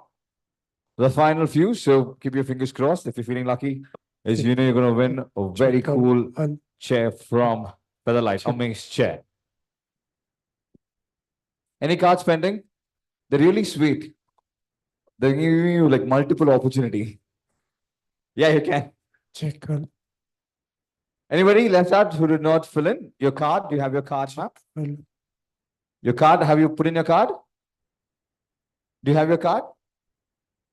You can write it down. Apparently, the ones which is written down is more, likely to win. That's what happened the last time. All right, we'll just wait for her. Anybody else? Quickly, we'll give you about 10 seconds. If you've not filled in, if you've not dropped in your visiting card, you can probably write it down. All right. All right.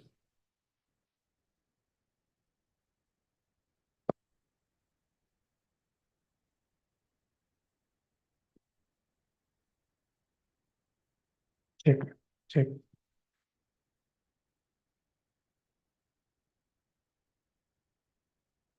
All right, good luck. Final call.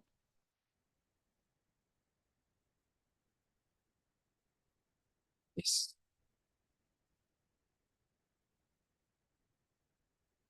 If you've not dropped your visiting card, you can do that show right now.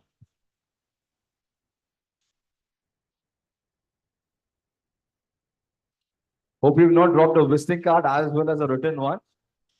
Doubling up your chance. Okay, the last entry for this particular round, and then we go in.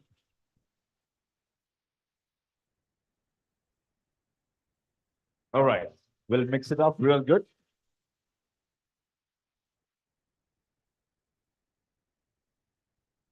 Okay, we're done. So we would request who wants to do the honors? How about you? Pick one for us. Let's choose a winner from your end. I trust you. You don't have to look away.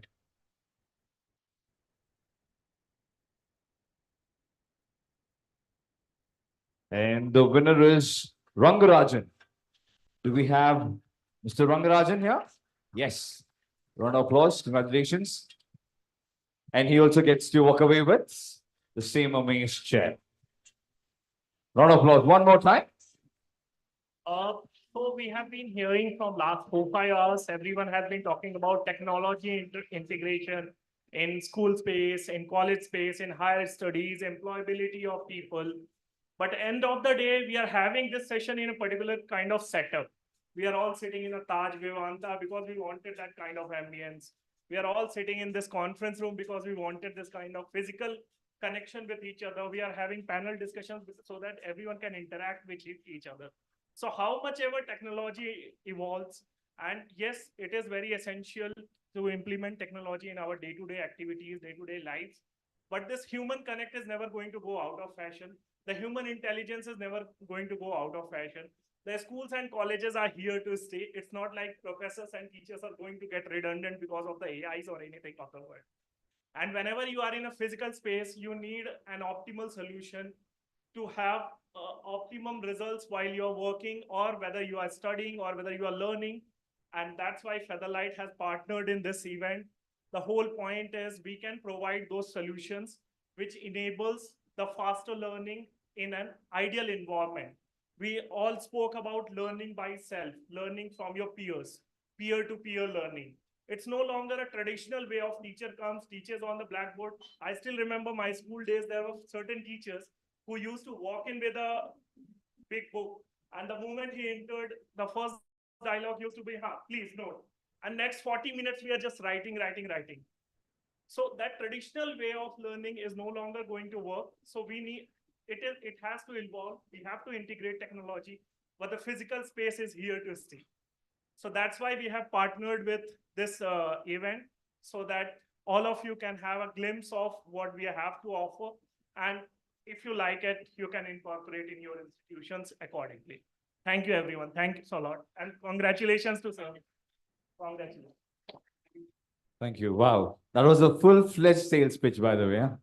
Thank you so much. I think it's right about time that we replace these chairs and have Amaze chairs from next session onwards. But for now, ladies and gentlemen, join me in inviting the next panelist that we have.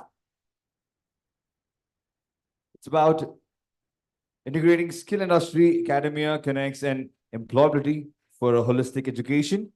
First up, could we have Vice Chancellor, University of Agricultural Sciences, Bangalore, Dr. S.V. Suresha to please join us. Joining the league, we have Dean, NID, Bengaluru campus, Mamta N. Rao. Ms. Mamta N. Rao in the house, everybody, ladies and gentlemen. Professor Basavaraj, Principal, Coorg Institute of Technology. Professor G.L. Shivkumar Babu, Chairman, Center for Continuing Education, that's CCE, Indian Institute of Science, Bangalore. Dr. Narayani Ramachandran, Director, SVKM's Nasimonji Institute of Management Studies, Bangalore. And the session chair, one more time, Ms. Meha Mathur, Senior Associate Editor, BW Education. Dr. S.V. Suresha, Vice Chancellor, University of Agricultural Sciences, could not join us today, but we welcome the other panelists in the house with a round of applause. Everybody put your hands together, please.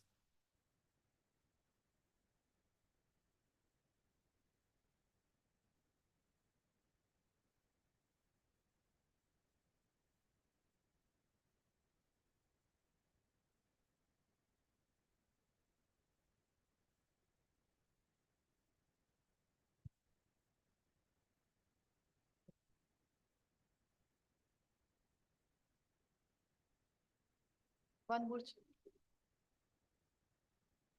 So good afternoon once again. And this panel is about integrating skill industry, academia connects, and employability. So we start with the question of experience of academia and industry, because in one of my earlier interactions, the feedback that I got from an HR professional is about the kind of industry engagements that institutes provide. And it is typically in the nature of, tick marking, because they are supposed to be doing it maybe 4 weeks, 6 weeks, or 8 weeks. And the feedback that she shared with me was it doesn't suffice, and it's just a matter of doing it for the sake of it. So I want to know from the three of you, from varied backgrounds, design, continuing education, and yeah. So I want to know from you what effective means can be devised and are being devised by your respective institutes to provide meaningful engagements to students so that they come out with a better understanding and job readiness. So starting with you.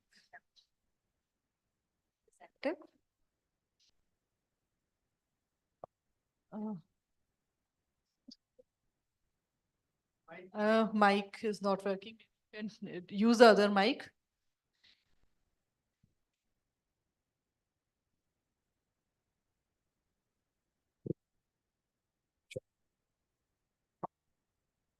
So I come from National Institute of Design, MSR, with its campuses in Bangalore and Gandhinagar. We have certain formats that we, employ collaborations with the industry, and I will briefly describe some of those formats. So one format that we have is called classroom project-based format. So in classroom-based design projects, any industry who's interested to collaborate with a particular theme can talk to us. We take that as part of our curriculum. So students are assessed for that project. So it becomes easy to integrate with the industry with a format like that. The second format that we have is called graduation projects. It's almost like the final thesis projects that many of the universities do. So in the graduation project, we allow our students to go to the industry and work with the industry for a period anywhere between 4 months to 6 months. In terms of our curriculum and pedagogy, we have skill courses, we have theory, we have studio and design projects.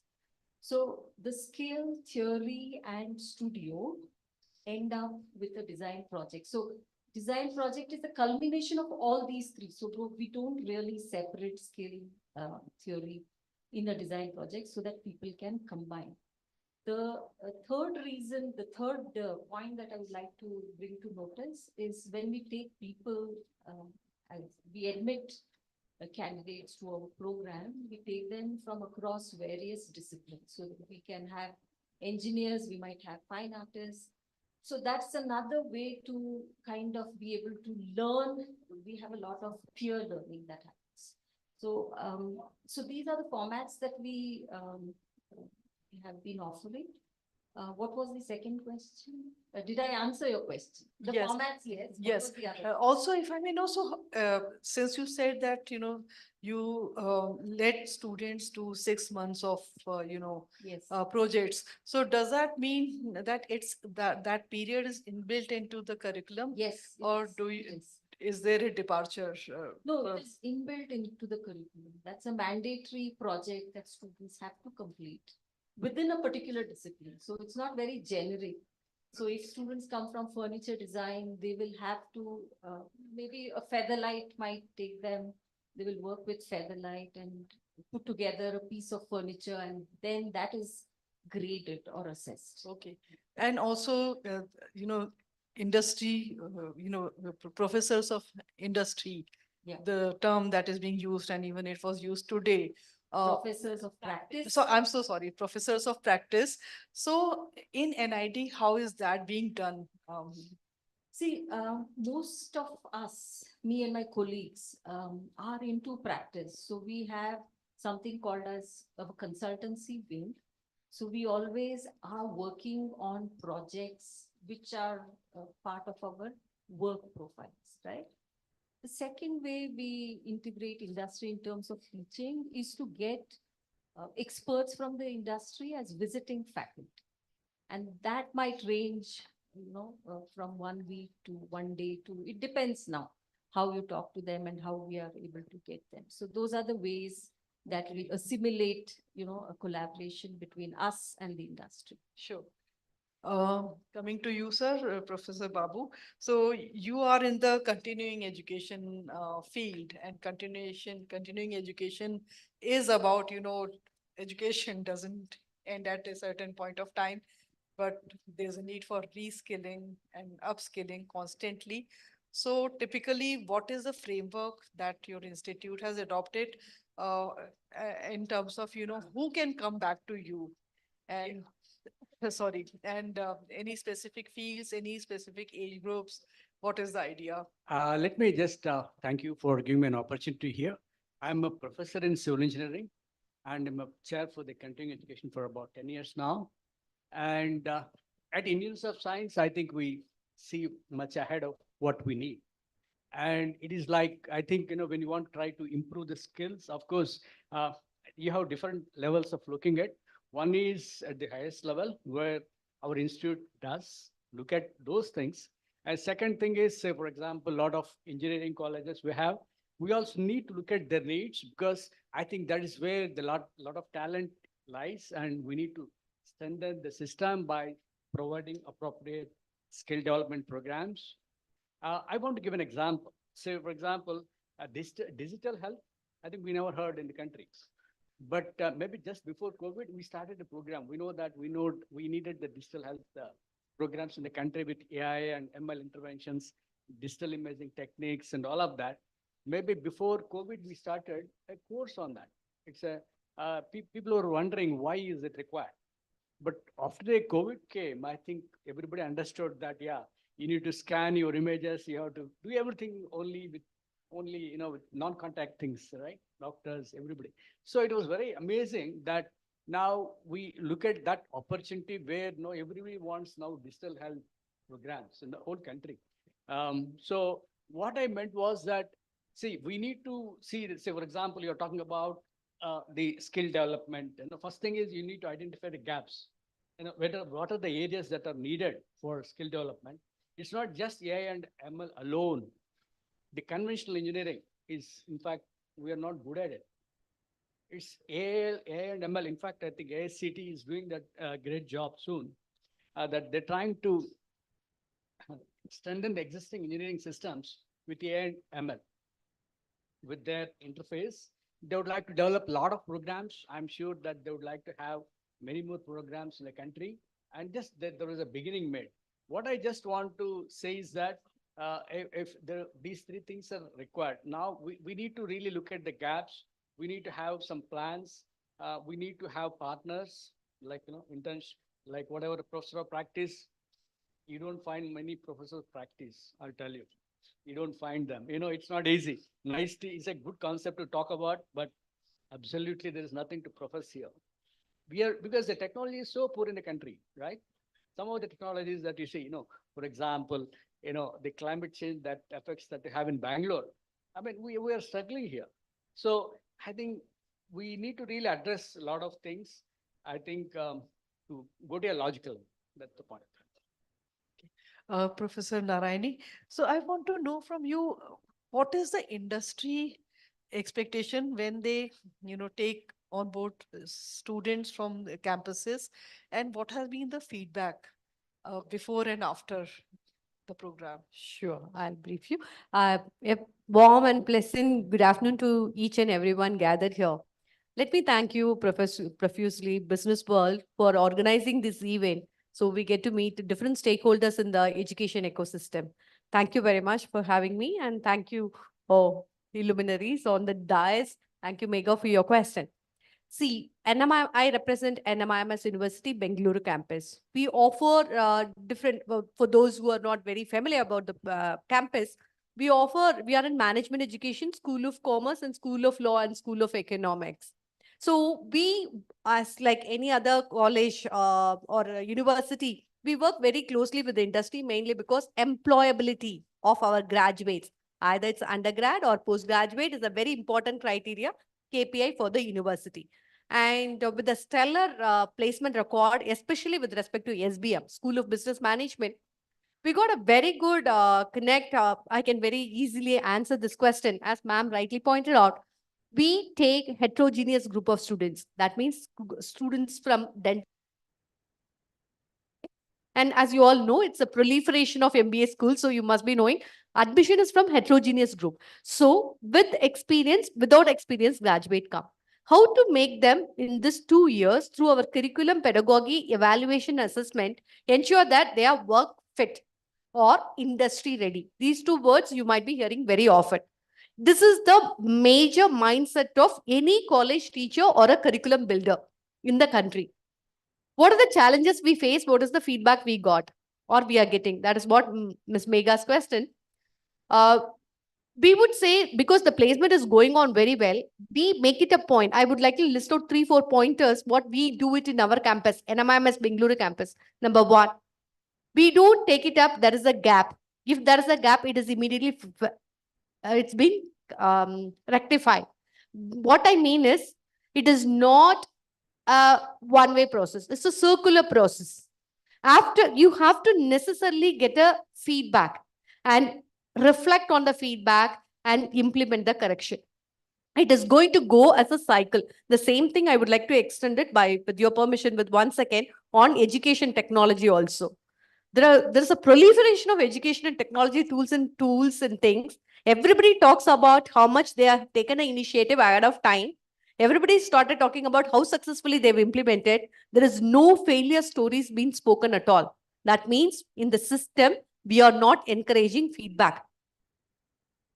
So we take feedback very seriously. We go back to the industry after 1 year, after 2 years, after 3 years. This is not being done by most of the education institutions. We take it seriously, go back to the employer and ask how fair our students are performing. What was the skill set gap?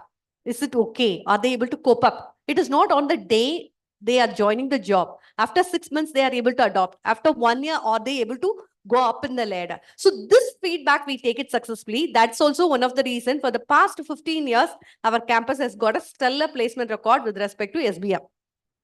Now we are trying with School of Law also. This is one important thing. You have to get back to the system.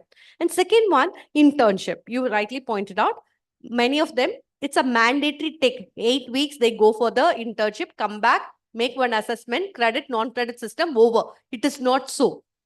And what we try to do is not only this 8 weeks, most of you might have it also, that's called life projects, because students join there without any work experience.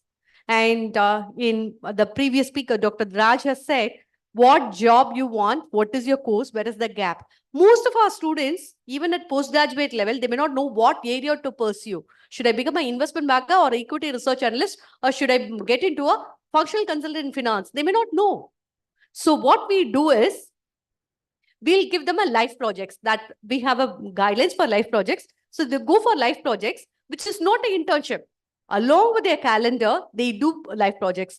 We have been very successful in sourcing life projects for most of the companies because students provide, faculty mentors them, and life projects open up multiple consulting opportunities for our faculty members. Because these life projects are done by students solving the small and minute, a portion of the business problems under the main mentorship of the faculty. So the connect becomes stronger. And third one, as they rightly said, professor of practice, I totally acknowledge with you, sir. It's not very easy to get a practitioner pliable to academic environment. There is a dearth of professor of practice. This is the third point. Fourth one, I would like to announce it to the entire people here. See, we are all talking about employability fitment. We are always thinking of promoting students getting a job. But how much of a push is happening for being entrepreneur? There is a mandatory entrepreneurship cell, entrepreneurship course, but how much we encourage them to fail? We don't. All of us wanted to hear only success stories. We don't talk about, okay, it's okay to fail. It's okay to take up a venture. It's okay to do it. I think it's not only the education institution, edtech companies and the industry. It's the society as a whole. The mindset as a whole has to talk about it, because every education institution is talking about what is the percentage of employment they got it. After that, forget it. There is no feedback coming back. So I think we have to make it as a cycle and it's a circle rather than making it as a straight line of one way, giving the students ready for employment. And the next round, let me touch about what industry can do it for us. Thank you. Thank you. So coming back to you, Mamta, I want to know, besides the functional skills at NID, what are the soft skills that are being encouraged?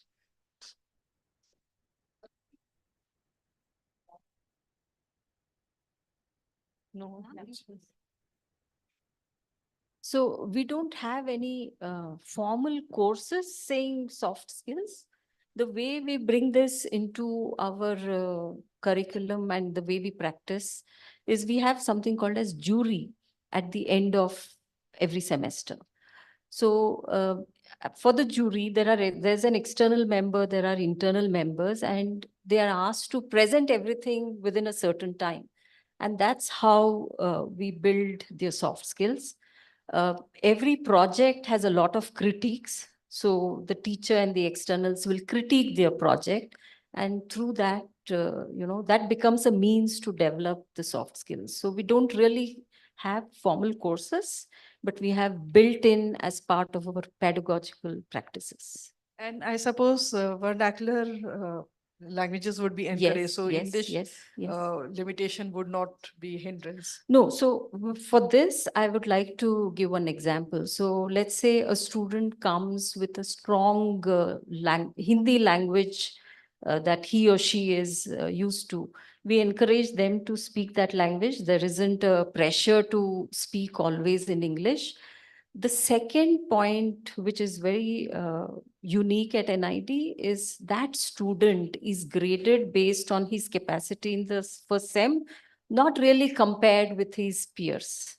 And if he builds, across semesters, that's how we begin to look at him as an individual and how he has navigated that whole journey within a span of a semester. So that also encourages an individual to look at his goals and be able to navigate that journey. Professor Babu, what are the emphasis areas at your institute, including soft skills? I think we have not, I would like to say what we do because it's, see, as I just said, Institute of Science has a different mandate. So the way that we look at is that what country needs, in terms of, for example, say, I can tell you about the electric vehicles, right? India wants to have electrical vehicles, but you don't have training for that, right?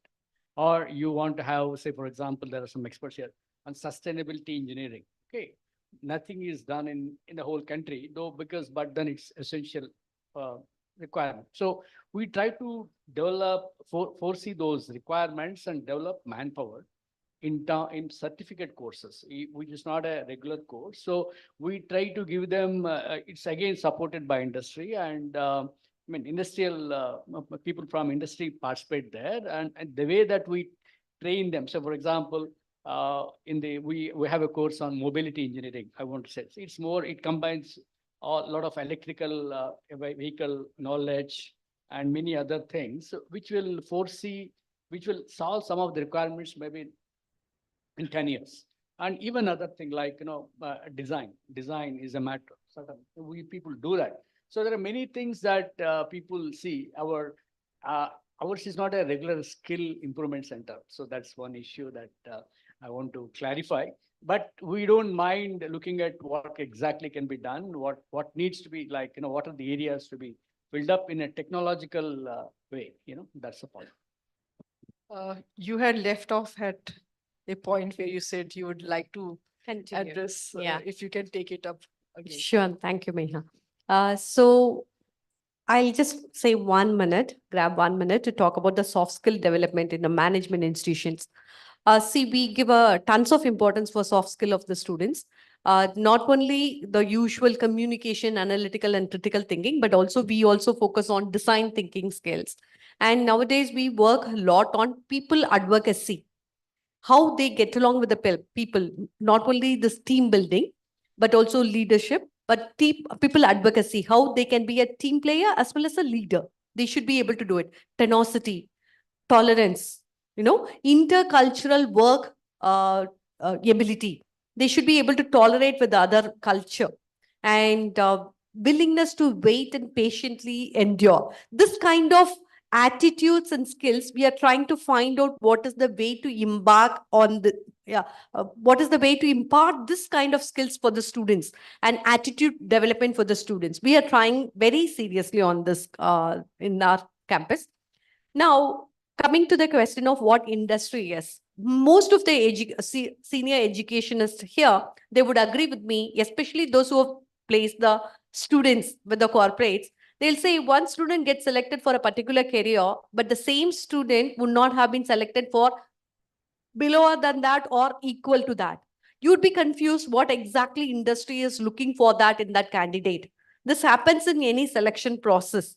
So it is the time the industry groups, CII or any association of any particular category of industry, come out with a clear set of, what is the bare minimum requirement?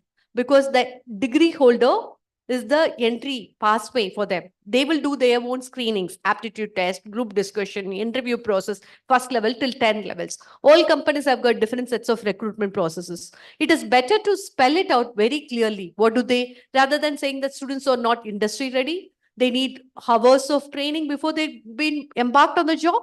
Be specific, articulate. I would like to make a appeal to the industry as an association, pharmaceutical companies, IT companies, FMCG companies, FMCD companies. Please come out with a list of skill set that you are looking for it. The skill set that required for a software engineer and AI engineer is not going to be the same.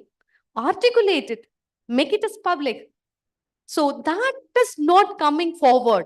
It's the time for them, rather than you take the graduate, train them and put it on a task and come back and give a feedback that students are not yet ready. I have to give them a training. One side, they want freshers so they can make it trainable. They will impart it from the beginning. Other side, you say that they are not work fit. So it is time for them to articulate and participate in the curriculum development. For that matter, in our university, NMIMS University, we ensure that academic council, board of studies, where the curriculum is being designed, pedagogy is being determined, and the evaluation system is finalized. All the 3 stages, we include corporate. I think you have raised a very valid point that, despite all these industry projects and internships, when they say 50% are not employable, what is the reason? So very valid point. So that brings me to the next point about challenges. What are the biggest challenges that you face in forging those industry connects and placing students for various projects? So here, I would not like to talk only about NIT, probably look at the canvas for our country, right? If you compare our country to some of the countries like, let's say, US, Australia, European countries, soon after school education, many of them don't take up higher education. It's a very unusual pattern here. So what do? They go and hone their skills, something like polytechnic and vocational educational institutes. And of course, they are very well facilitated, all these. So I think for our country, somehow the polytechnic and vocational education hasn't been able to play a vital role. Imagine that plays a vital role. So the students who come to us, we can then really hone the conceptual abilities to a higher degree, not really focus so much on the skills. So when industry looks for conceptual abilities, it's the institutions of higher education that they need to come to. If they are looking at very particular skills, let me give an example of architecture, of furniture, right? Carpentry is a skill. So we wouldn't want our students in an institution of higher education dabbling a lot of time only on carpentry. We do carpentry and they do that. But I'm saying if a student comes ready with those skills, I think our institutions are much ready to take them to a higher level. And that's where I think as a country, we need that vocational education program to be really strengthened. And I'm hoping NEP, with its multiple entry and exit that it offers, we might be able to, actually strengthen this vocational education vertical. Your take on that, sir? Yeah, I agree with that. Because in the olden days, there was a lot of stress on polytechnics, and even now we see them, they're doing much better than the actual technical graduates in any job even. So I agree with that. What are the challenges that you can think of?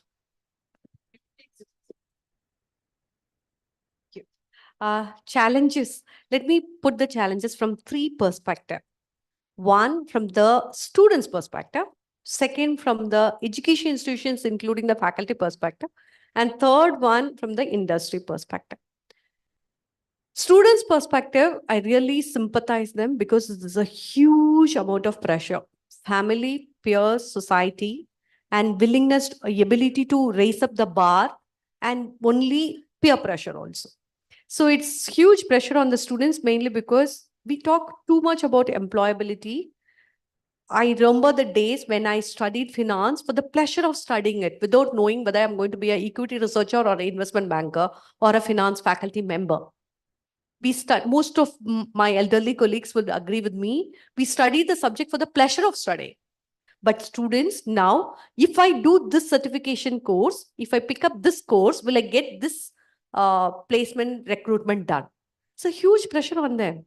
So it's a duty and responsibility of the education institutions and the industry as a whole to ensure students, their creativity will get killed.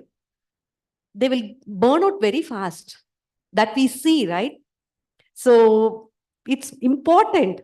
We have to, as a society, as a whole, we have to reduce the burden of the students on performance, especially in terms of marks, ranks. Now, let me move on to the how education institution can help them. Change the assessment method, change the evaluation systems, have half of your subjects evaluated not through exam, but by projects. Ensure that half the workforce is from the industry. So they will exactly tell them what do they expect to perform. So education institutions, that's a huge pressure from the industry, from the parents, from the students. They want to cope up with the technology and they want to stick to the roots. So we have to have this education policy, and EP may bring in a lot of changes. I hope and wish this will be towards positive. From the industry, it's time they have to come and merge, not only at the time of recruitment, not at the time of giving someone the internship. Their participation is mandated. And one thing I really wanted industry to take half the faculty member on a rotation basis in your company. Because I don't see for the past 2.5 years, 2.5 decades of my work experience, both in academia and industry, I don't see faculty member going back to the industry. Usually teachers from the industry it comes, but from the academia, it is not happening. So what we do in our campus, NMIMS Bengaluru campuses, we ensure that faculty members get their management development programs, consulting programs, so that we work closely with them. Though we don't depute them in the companies, we ensure that we offer solutions to them. I'm sure in your both the places, both the institutions, they are doing it. That way, industry has to go join hands here rather than have their R&D in their own company, have an R&D done in the education institution so that they will do their societal commitment. As a CSR activity, I think it's time industry should have a responsibility towards education field. That responsibility, some mandate has to come. I'm looking forward to it. But it's corporate social responsibility, they say. Now I would like to call it as corporate education responsibility or academy responsibility. They have to be imposed and they have to spend some point of time, energy, resources with academia rather than expecting academia to bridge the gap. Thank you. One dimension that has been added now is the short-term courses that are available online. Without naming any company. So in all the fields, from AI to design to even, liberal arts. So how does that, benefit students? And you would have some kind of feedback about that. Definitely. We have multiple, to start with, I encourage this kind of certificate program, online programs, and this one mainly because this edutech partners and this parallel certification courses are really going to work well for education institutions. Rather than shying away with them, tell them this is what we cover, this is what we want you to take it up. So both of them can coexist in the same ecosystem. So I really encourage it mainly because the beneficiary or the students, they will have plethora of choices to pick up. As a consumer, you enjoy multiple choices. So as a students, they should also enjoy multiple choices. So this kind of any short-term courses which are value adding should be encouraged. At the same time, there is a proliferation of choices available for the students. So there should be some curation, some kind of a guideline. Otherwise, like any other market, students might be swindled. Mamta, what is your take on that about the short-term courses? I'm sure So are design you students referring would to online or any online, kinds? online, and in fact in partnership with many foreign universities also and Indian universities also. I mean, see, I think the best advantage for your student, if the student has access to budget, monetary, uh, you know, uh, things, they could do parallel as well. There's no harm, right? If a person is able to do multiple things, there's no harm in it. For design particularly, if it's an online course, unless it is supported with hands-on workshop, it doesn't take you, to the next mile. So in design, I think it's about theory, and it's also equally about practice. So foreign universities coming in, I think institutes like us um, will be challenged. And that challenge is good. I always think any new context is nice because we are going to strengthen ourselves. We are going to aim to do better. So I don't think it's bad to have foreign universities. It's good to have them. It also helps me see, academicians in other universities, what is it that they do and what is it that we can. So it's a form of learning as well for the teachers and the faculty members. Professor Babu, your final closing comments. Yeah, actually, we also conduct that Indians of Science, lot of certificate programs. I think, when you certificate programs alone or not, they're good enough to some point. But I think it needs more industry connect, as she was just mentioning. They need to be partners and they have to identify the needs. In fact, there should be a very good, it's not just about employability, it's about skills, right skills. And once you have right skills that are there, I think there is a progress. So things do happen in the way that just she was mentioning, where your learning is a process. Like the continuing education, it's a lifelong learning. I think the point that she was making was that, the student is not just a customer, he is a partner. See, your student should come back as an investor in your ideas later. He should, that's what MIT and Stanford does. So we need to have a system that is all inclusive. All should be partners. Whether it's educational, whether it is from industry, whether it is from your business group or whatever. We want all of them to be partners. And then, because I think the way that India is positioned now is very high. So if you want to really take it and then be at that level or higher, there is no other way. You all should be partners and should have the right kind of attitude, right kind of, approach at all levels. Because, and then there is a dynamism involved, dynamic, like skills need to be they're continuously changing and requirements are continuously changing. So I think it is an open thing, exciting area, I should say. It's an exciting field. And I think all of us should embrace it. Thank you. Thank you. I'm happy that we are 2.5 minutes earlier than the scheduled time. Thank you so much to all of you. Thanks.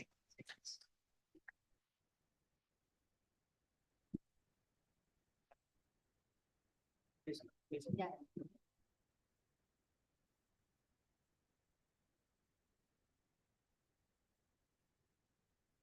Check. Could we have an applause to the panel discussion?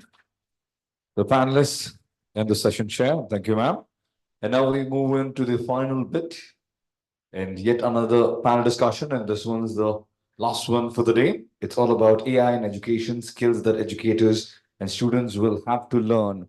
And to take this forward, the moderator, I invite our editorial lead from BW Legal World, Mr. Krishnendra Joshi, to join us. He'll be the session chair, and the panelists join me in welcoming Principal BGS National Public School, Dr. Malini M. Datta. This is where we clap. Come on. The final panel discussion for the day right here. Also the president, the Impact Group of Institutions, Alice Abraham. Could we also have Vice President Academics, Orchids International School, Bangalore, Dr. Veda. Director, Oro Schools, Dr. Ajit Sabnis. Founder, Director, and Principal, GR International School, Dr. Geeta Ramanujam, to please join us right here as the panelist. A huge round of applause, ladies and gentlemen, as we segue into the final panel discussion right here at the NexGen Edu Summit 2024.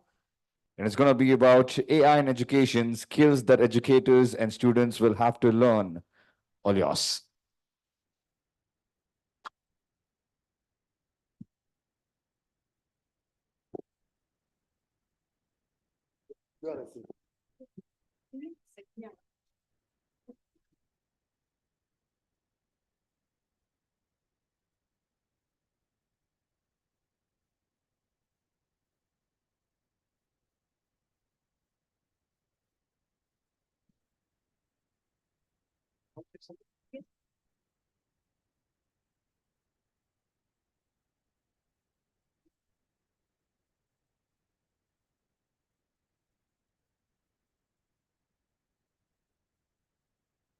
So before we start, a huge round of applause for the host also. He has been doing a phenomenal job, I think. So before diving into the discussion, I want you all to paint a vivid picture of a classroom with AI algorithms, working on developing those interactive and personalized modules of learning.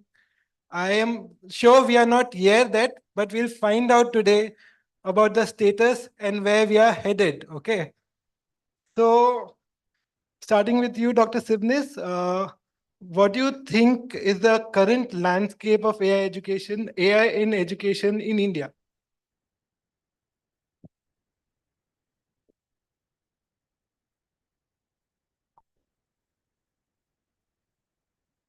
Yeah, good evening, each one of you. And at the outset, before I start, thank you, Business World, for this wonderful opportunity.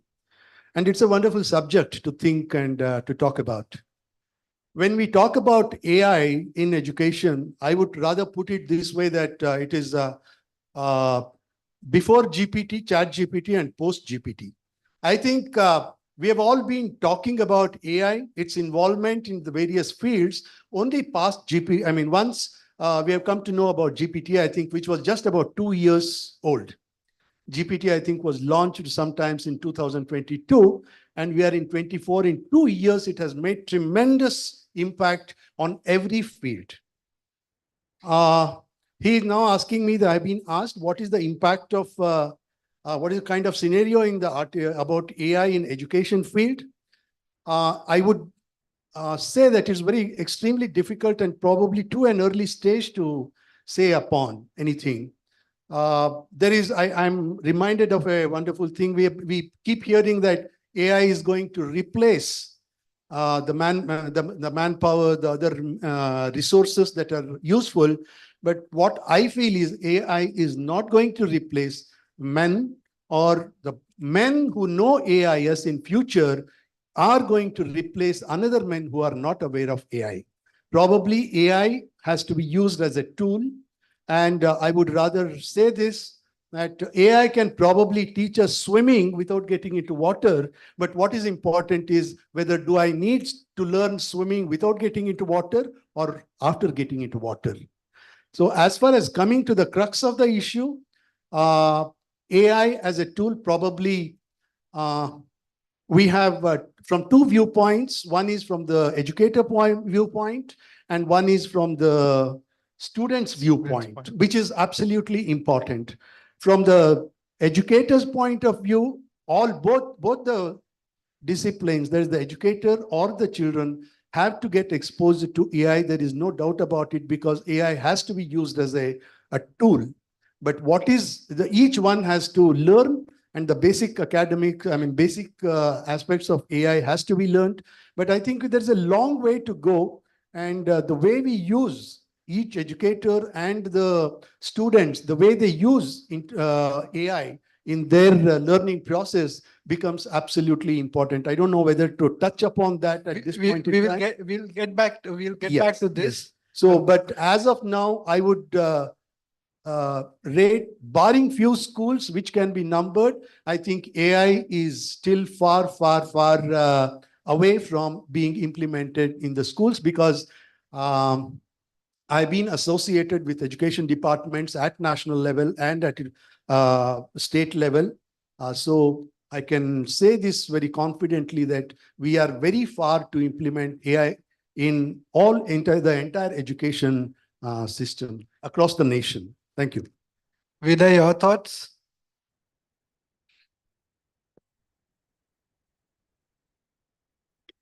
Good evening, everyone. I think I agree with sir, but I have to highlight few of the pointers over here. A few minutes before, there was one gentleman who came on stage and just asked, like, where all we can use AI. And we had answers flowing everywhere saying that AI is everywhere now. So I think it becomes very crucial for all of us being educators, how we can implement. Probably if you had asked a question, those who are sitting here, probably if we would have asked about any Excel sheet 5 years before, we hardly would have known what is Excel sheet, what is Microsoft Teams, what is Zoom, and what are all the tools, what we are using it regularly now. Online classes have become so user-friendly to each and everyone, everywhere. So is AI now. So as a person, I would like to say AI is also being used as a counseling session. We have seen that, to be honest, I have seen my cousin using AI for, in her personal WhatsApp chat. Whenever she has some issues, she just, types over there to the AI assistant in WhatsApp, and she gets instant result wherein she need not go anywhere. So for me, I feel very strongly AI can really, give a lots and lots of input, and it can make the structure more productive, and it becomes really useful for the education system if we start implementing this in a right way. For anything which we really need to start up, I feel we have a lot of drawbacks. We are aware of it. But how it has to be used fruitfully, because you have a lot of adaptability, which we really need to look into it. So keeping all these things in the mind, I think if we start using it, especially when I think basic things, when we as educators, we always have lots and lots of issue in assessment. It's very simple, but assessment and instant feedback is what we are looking into it. The feedback to the child after writing the exams comes after 1 month or 2 months. Though we have ASSET and all the other kind of exams where they give you the percentile, but to understand what exactly the child needs to show the progress, in what area the child needs to get into the details, I think it takes time. The child would have forgot what exactly he needs to do in. But if we use this AI in that, I think probably instant feedback, giving right feedback to the students on the spot of what they have to look into it. We have different set of people in the classroom, and we teach the same methodologies, though we say pedagogy, curriculum, but reaching to the student is what we are looking into it. But this can really help us to make sure the level of the understanding and the teaching of particular student and take it to what he really needs. That's where I feel where AI stands. Ms. Abraham, your thoughts from adoption to execution, where do we stand? Good afternoon, everyone. Thank you so much for having me here. It's an honor. Let me give a background about where I come from. I am in the area of higher education. We run engineering colleges in School of Architecture, Institute of Management Studies. So I would say more than a consumer of AI in the context of today's panel, we should be the ones who are also designing the products that will be implemented in AI in the schools. Now, your first question of the adoption today in India, I agree with our learned panelists. Yes, it is definitely in its infancy. We have heard sporadic reports of schools having robots replacing a teacher, or perhaps in using AI in in the administrative areas. Personalized learning is something that is a problem that every school grapples with, every parent is anxious about, and every child is different. So this is an area that we as educators have not been fully able to solve because every generation is different. I think that's an area that AI will definitely be able to contribute. Now, is it already doing it? Not yet, but there is huge amount of interest, the huge amount of investment, and huge area for this problem to be solved. Can AI be adopted in other areas? There was this impressive talk just before the last panel about Telesma, and I was very impressed. They are there to bridge this knowledge gap, they identify the knowledge gap in a student. So there are manifold areas in which AI can very productively improve efficiency, improve the way we deliver knowledge and develop our students holistically in several areas. So I only will put my energy, strength, and my students behind creating products that will solve the AI gap, provide the AI solutions. Well said, well said. Dr. Datta, you have had some experience with AI in education. So is personalized learning still a distant dream, or we are taking strides and marching ahead? Good evening to the August gathering, and thank you so much, Business World, to giving this beautiful opportunity where we can share the insights and can have insights as well. So I would like to answer a few things as my able panelist on the dais had spoken, whether the AI has been inculcated into the mainstream. So when we are talking about BGS, our Prakash Nath Swamiji is a visionary. So I will say that I will little deviate from the statement that Indian schools have not taken AI. For us, our school, it is integrated into all the classes from grade 6. And I will just give few examples of that. We have a BGS blind school where we are having more than 1,000 students. And once we had made a visit every year in the joy of giving, we visit those schools and contribute to their daily life. So there is one child who is called Prajwal. He is in grade 11, and he told that, ma'am, can't we devise something out which can help these people to read outside Braille? So it is possible only through AI. And we am so happy to say that today we have come up with a device, we have come up with a system that is called Netra Eye, made by our students, and that is made with the help of AI, where these Braille are no more required to these blind people. They can read it without the Braille as well. And thank you so much. One more child in grade 8. He used to always get as we all know, even the 5 fingers in our hand are not of the same size of efficiency or effectiveness. One child was there in grade 8, very smart though, but he usually gets very less marks. So he came and he discussed that ma'am, why is it so? I told, let us think on that. Speculations, and after speculations, he came up and we decided that, yes, the particular loopholes or the doubts of the students are not cleared. So we devised an AI tool again, where the particular learning disabilities and the abilities of the students of that particular subject was measured and was made a graph. And hence, the teacher was asked to clear the doubts, and it was student specific. It was not generalized one. So every student's report card and the marks were analyzed through the AI tool, and we came to know and understand that the particular child who is so brilliant and is so excellent, but why the marks are not getting reflected as per his learning or intelligence quotient. So then finally, when we made this, now it is working fantastic, while the teacher can exactly understand that where they have to touch in the loop sessions.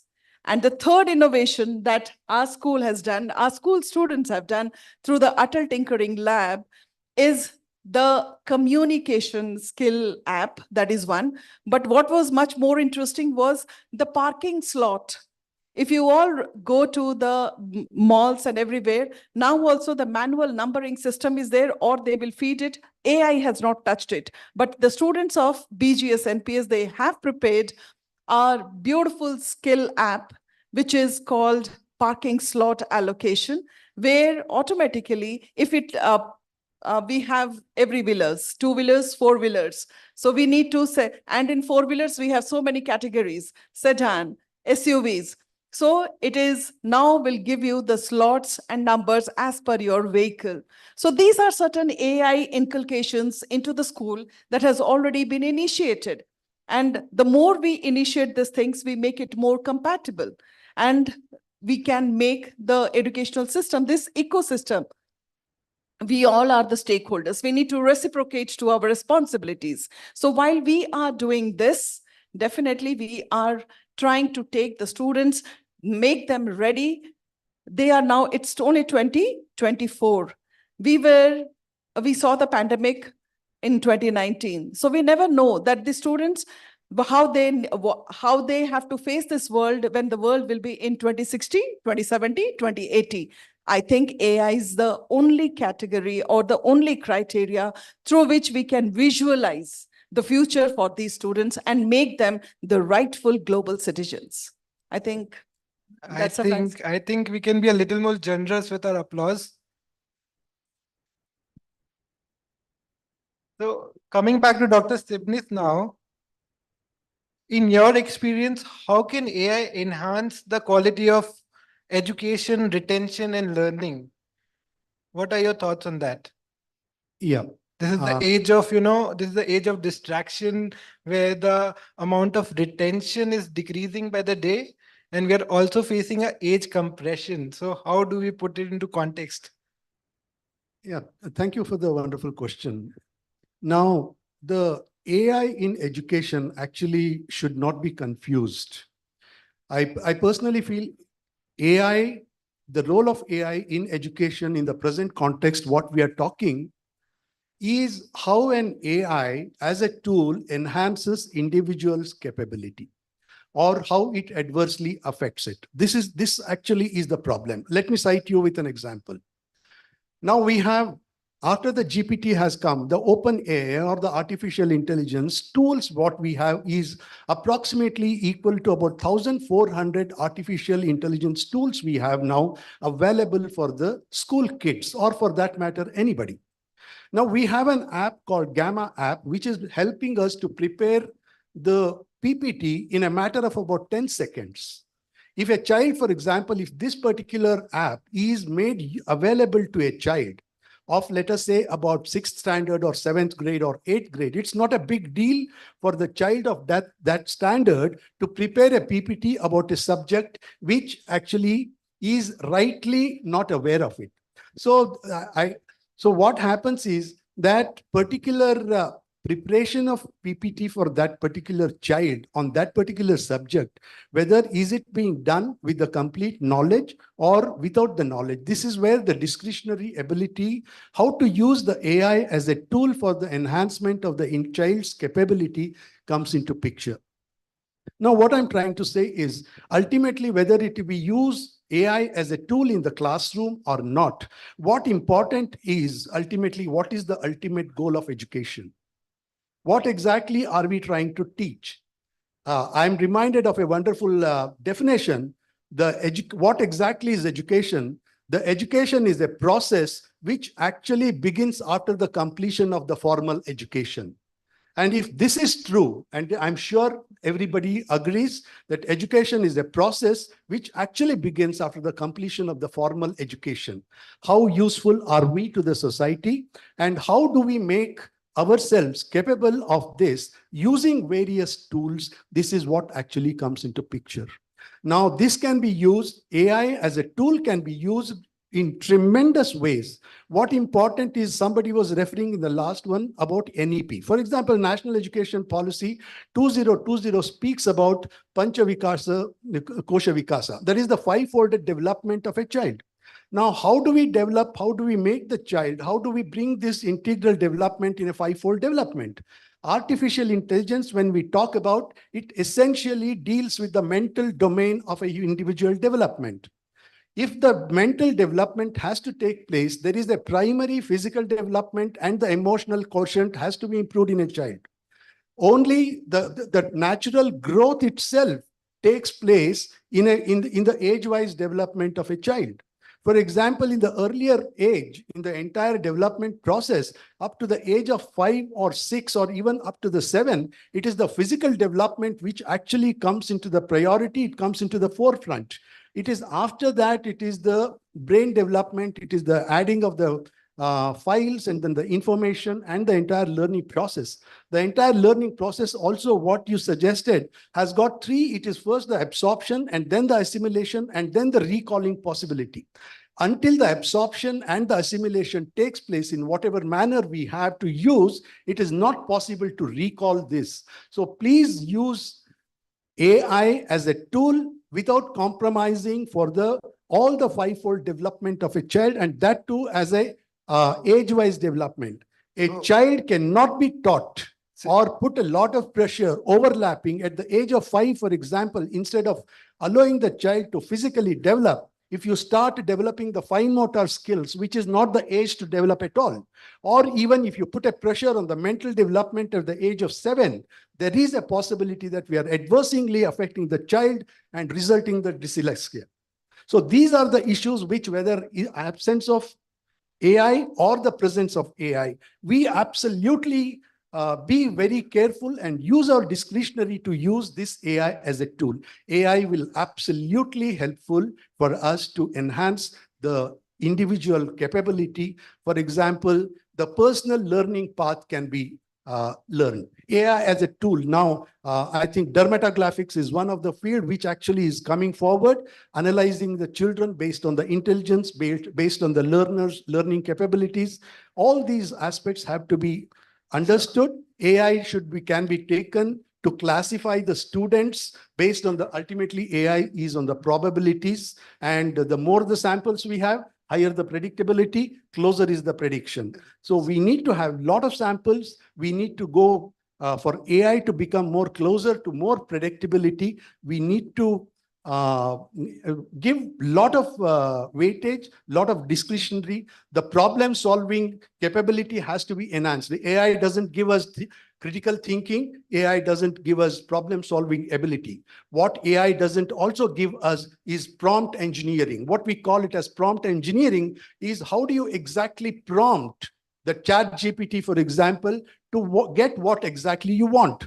How precisely you expect it, how precisely you prompt it. These are the few examples where we can teach the educator and the children in the classroom, make use of AI as a tool to enhance the growth of a child, growth of a development without compromising all the five-fold development. This is absolutely necessary. Since you're talking about the age, since you're talking about the cognitive evolution and everything, what is the particular age we are looking at? I mean, is there a particular age after which AI should be introduced? Yes. Yeah. This absolutely. And during the entire process, what exactly are we trying to develop? If we do not provide if we do not help or use any tool to develop an individual faculty, for example, the faculty of observation, the faculty of hearing, the faculty of listening, the faculty of imagination, the faculty of reason, the faculty of logic, if all these things are not developed, and if you just use a tool and then which helps you to just give a complete the performance, it doesn't help. The cognitive, all these cognitive faculties, which are actually mental faculties, the faculty of imagination, all these, for example, all these faculties have to be developed, and then AI can become an extremely powerful tool to help to develop these tools. And this age-wise, what you ask, I personally feel that I've also been on many international forums in the education, also from with respect to SDG 4, Sustainability Development Goal 4, which talks about education part of it. So it's mainly that we're coming to that until and unless these cognitive faculties are developed in a child, it is not possible. I mean, we should use the AI as a tool very discretionary, and the introduction of the tools can be in a very, it's already there. It's already there in classroom directly or indirectly, as BG, Dr. Datta said, and because it is basically enhancing those kids' abilities to develop a particular plan. But what we are talking here is in a different context. So this is an absolute truth. Up to 7 or 8, the age of 7 or 8, I personally feel the AI tools should not be given directly to the hands of the children and make use of that faculty. It can be a lot of problems, AI generated problems can be given. Please do not mistake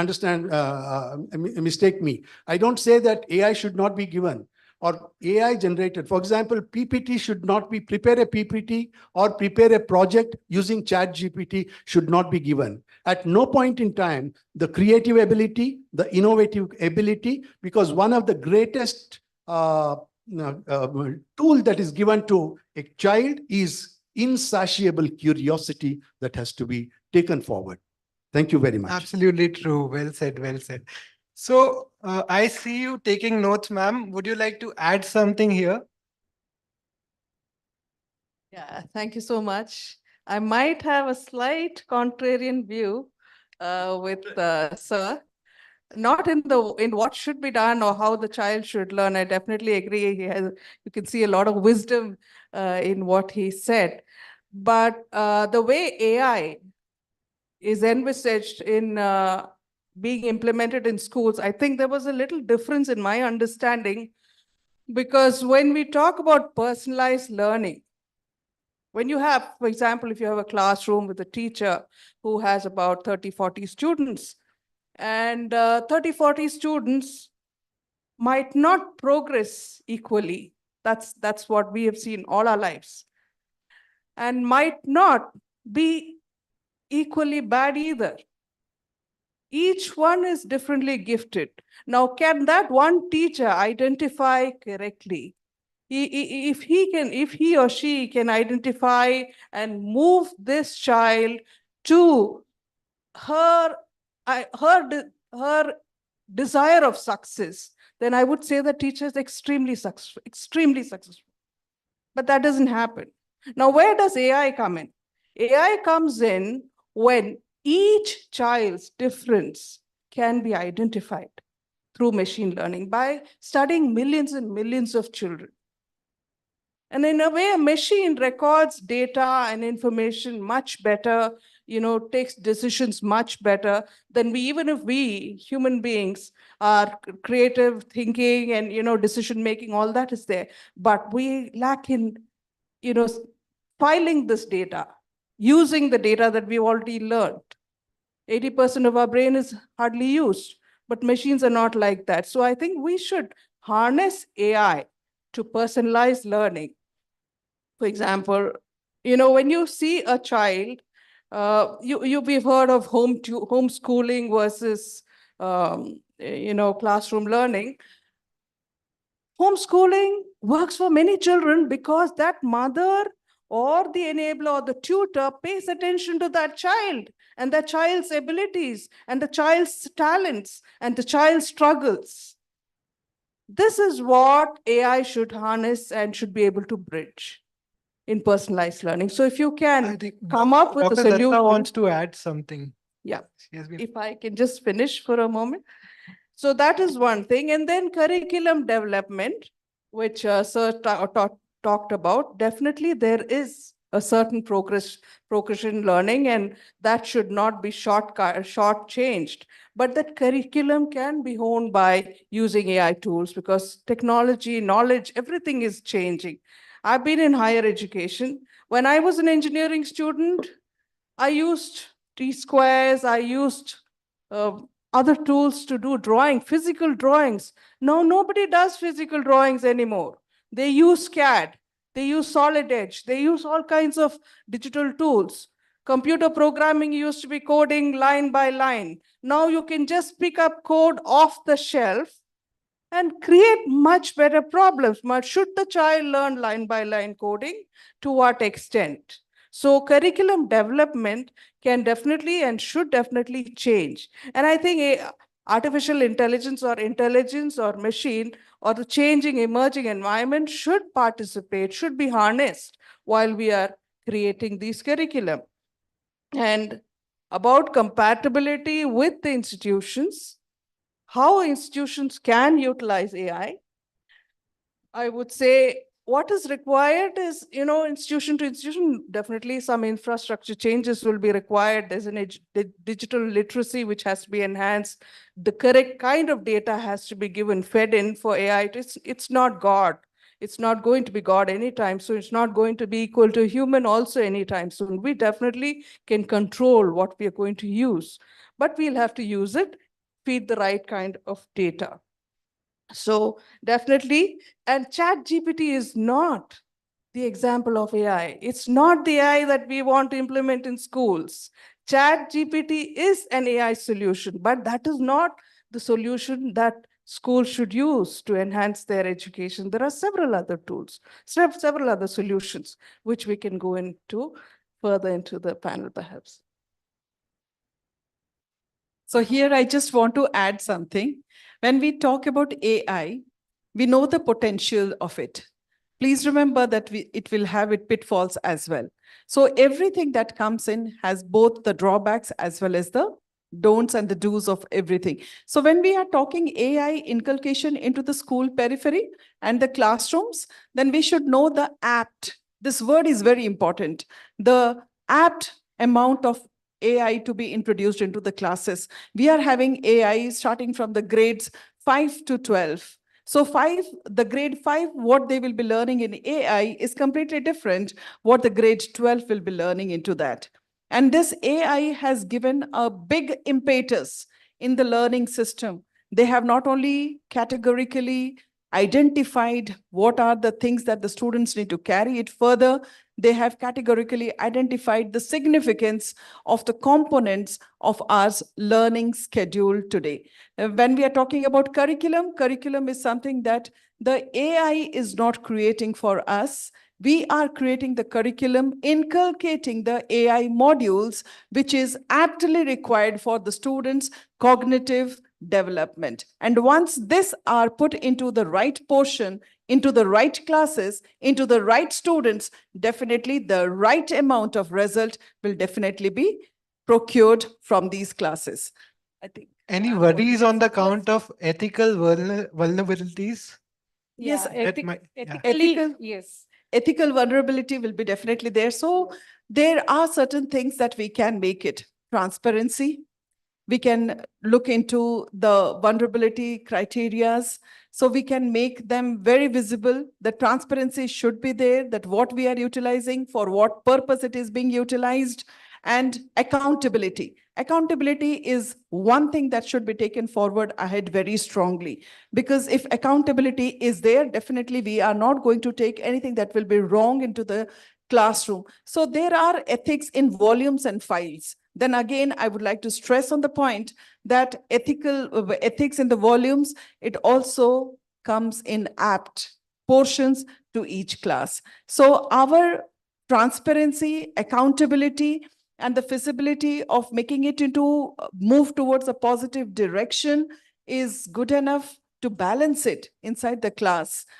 This ecosystem, we need to balance it. A kind of portion imbalancing it will definitely bring with negative results and output that we will definitely not look forward to have with us. Thank Nida, you. your thoughts? Yeah, I just wanted to add on a few pointers because majority, I think I agree. But one thing which I would like to stress, as everyone said, the machine will not be replaced by the human. That's for sure.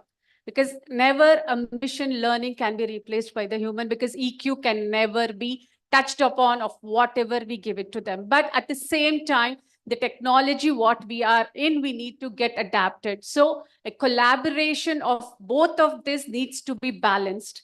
And at the end of this point, whatever we really need to look into it, basically, I feel skills.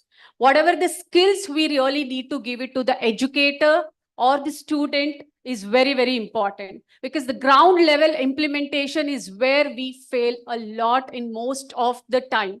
Because we speak about so many things, but when it comes to the implementation, we forget the basic details. So digital literacy and the mission knowledge which needs to be used, how it has to be used, the educators needs to be taken care. At the same time, we also need to look into it for the students, especially when we speak about ethical vulnerability and the awareness. Awareness is very, very important. To what extent we can really depend on it, and how we can go about it, and how we can really get deep into it without affecting the student's life. Though we say that we are not supposed to give it to the toddlers, and at the same time, the age group till 10 or 12. But at home, you can see children having mobile in their hands. Without that, they don't do anything. So though we say that very strongly, we are not supposed to give AI, but believe me, I feel in another 10 years or 15 years, even a small kid will be able to use AI. That's how the trend is moving ahead at this point of time. Yeah, it's too far, I understand. But over a period of time, the same thing we thought 5 to 6 years before, when we said that the technology will be used like this, we never accepted it. But now we are using it. So somewhere I feel this has to be inculcated in each and every one, like how we have to use this. That is what I feel very strongly, because the knowledge on where we can use AI is being spread everywhere. So we know how AI can be used, how the presentation using ChatGPT, AI, I think this has been used by most of us now. But what are all our limitations on how we have to use it, what we have to, mainly debate and take it over and give it to our students. And in this age of massive distraction, how do we inculcate critical thinking, problem solving when the attention spans are diminishing? So can you touch upon that? I totally agree. Critical thinking and problem solving, as rightly said by Ms. Datta and sir, I feel very strongly anyhow, whatever we feed to the machine, that is what is being given to the students. But now, again, we need to make sure that critical thinking skills will be given to the educators over here, not the machine. So the critical thinking still lies with humans, not exactly over there. They get their polished outcomes through the AI. That's true. Agree with you. Yeah. Mr. Brahm, you wanted to add something? Any divergent view on this? No. I think, yeah, critical thinking is something that, like a machine.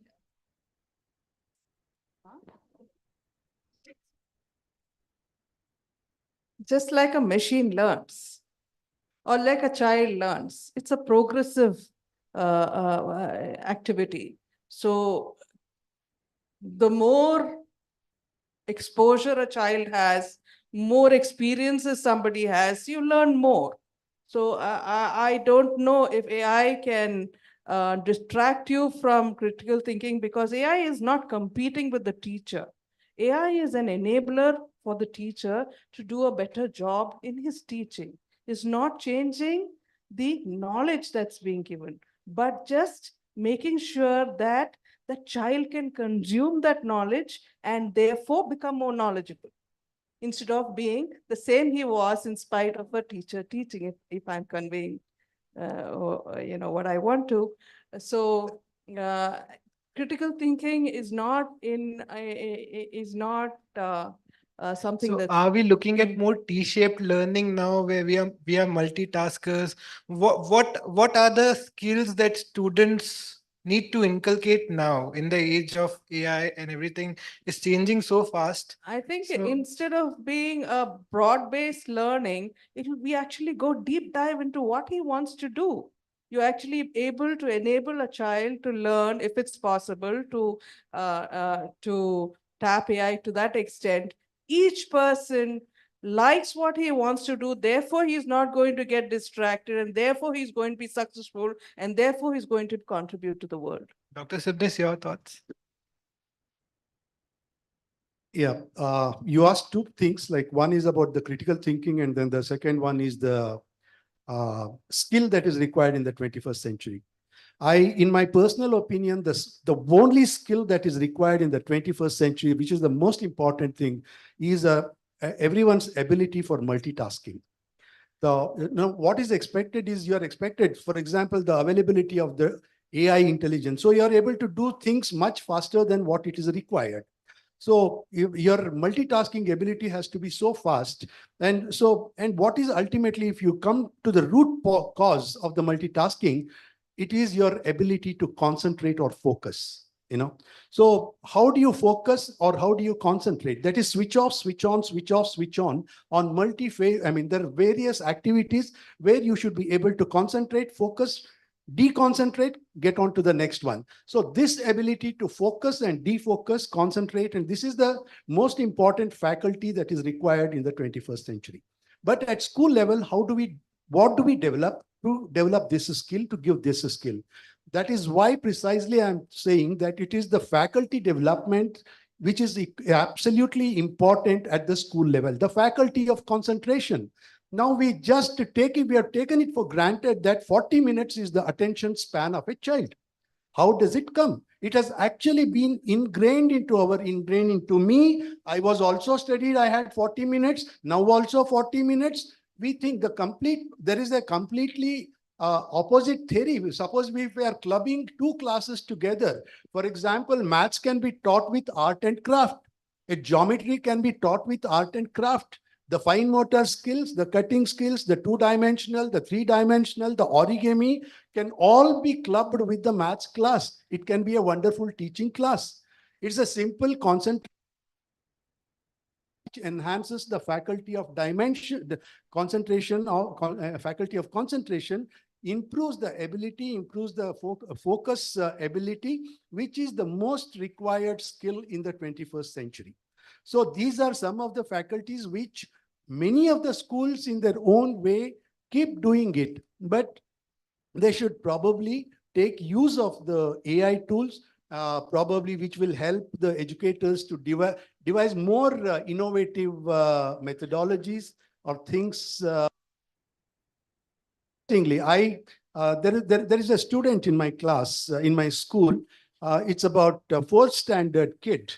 I asked him to use AI and draw him a sketch, generate a sketch, a lion sitting on a rat. Within no time, the child was able to generate a lion sitting on a rat. Absolutely fine. I asked him, have you seen the lion or have you seen the rat? He has seen neither. Now, do we want this? That is precisely is the question. Do we show him the rat? Do we show him the lion? And then ask him to imagine whether the lion sits on the rat or rat sits on the lion is different thing. But here where the discretion comes into the picture, and then this is where I draw a line. But critical thinking, just last few words for the critical thinking. Ultimately, what is critical thinking? Critical thinking is nothing but the logic and reason when they come together and you are able to analyze. For example, a chat GPT will generate you some information, but am I in a position to accept it? Am I able to analyze it properly, whether is it right, applicable to the right, in the right context? That the AI tool will not give. That discretionary ability lies with human being even today, because we are all talking about probabilities only. As the technology refines itself, as we go towards the smaller and smaller and finer details, we are definitely going towards quantum mechanics, and quantum mechanics is nothing but the study of probabilities. So we are all talking about probabilities. So the focus, the concentration, the faculty of concentration, the faculty of focus, the faculty of critical thinking, analysis, and logic have to be developed in a child for the better use of AI. Thank you. And interestingly, a few generations back, it was very common to see people. Thank you, everyone. Interestingly, few generations back, it was very common to see people pursuing 2 degrees. We had poets and scientists at the same time.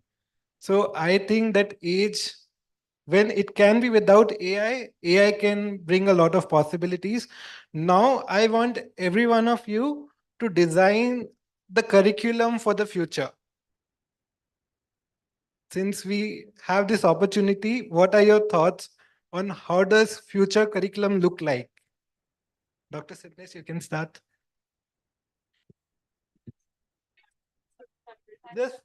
Just last quick round. Closing thoughts. Okay, then I'll quickly finish this and wrap not up. take time because I I'm think this is sorry, a I got lost in woman-powered the AI conversation. session. So, so let me give. So to answer your question, I'm actually involved in writing what is called as a National Integral Education Curriculum, which actually includes the conventional curriculum and also includes the role of AI into education. So it's a long way to go, but still we have a lot of efforts, lot of other hands, which are a lot of different disciplines which get actually involved. So that is a process. But only unfortunately today we are talking about implementing AI in our classrooms. Sir, actually we are all absolutely nice. We are implementing. Some of the schools are already implementing. But if you remember, if you want to say that if today we decide that this has to be implemented in schools, and if this is the policy decision today, then we need to form the curriculum, we need to form the framework, national framework, textbooks have to come, and by the time it is implemented in the classroom, AI would have leaped, I think, many more folds by the time even if we want to include it in a regular manner. But sir, to answer your question, that process, that curriculum preparation is on way. Veda, your thoughts very quickly. Yes, as sir rightly said, the board has already started. We already have started working on that. So you can also see a right example of integrating it. Yes, as I said in my few minutes before the words, yes, we will be implementing it. Yes, there are limitations which we need to look into it and take it ahead. Ms. Abraham. I'm much outside the school curriculum area, so I can only speak as an outsider. I think the curriculum has been honed, or what the children learn has been honed over generations. So and it's a good job. What I feel in India we could do a little differently is the way we evaluate the assessment. And the NEP and several other thought leaders are already working on these areas. But seeing the changes in today's world, and since we are in the context of AI, digital literacy and the ability to work with devices, this is something that should be incorporated in the curriculum. Otherwise, we're doing a marvelous job. Thank you. Yeah, it is a very nice question that what will be the curriculum of AI in the school premises? I represent India into the UN and the UNESCO forums. Sir, I do also represent the SDG goals #4. Just now, last week, I came back from the Azerbaijan, Baku and Dubai conclave on skill education. So in this skill education, we were talking about what is the portion of AI that should be appropriately be present in the curriculum of all the schools premises, and that too with age appropriate and class appropriate. So when we were structuring it out, when the skeleton was made, in that skeleton, flesh and blood can be added as per your requisitions. But AI should be there at least more than 26% of the curriculum that we are already in use of. With this 26% of curriculum, in 2040, it will go up to 46%. So it has its own strategies and it has its own scientific researches and algorithms where we need to understand that how slowly and simultaneously we need to include it into our curriculums. It cannot happen with a night of decision or discussion or with 6 months of curriculum inception and making it possible and presenting it to our students. So the curriculum that presently we are having, it is having less than 26% as per the UN that they had set the goals. So now in Indian context, I think it is 16% of AI that is getting involved into all the school curriculums. So we are little more ahead out of the 16%.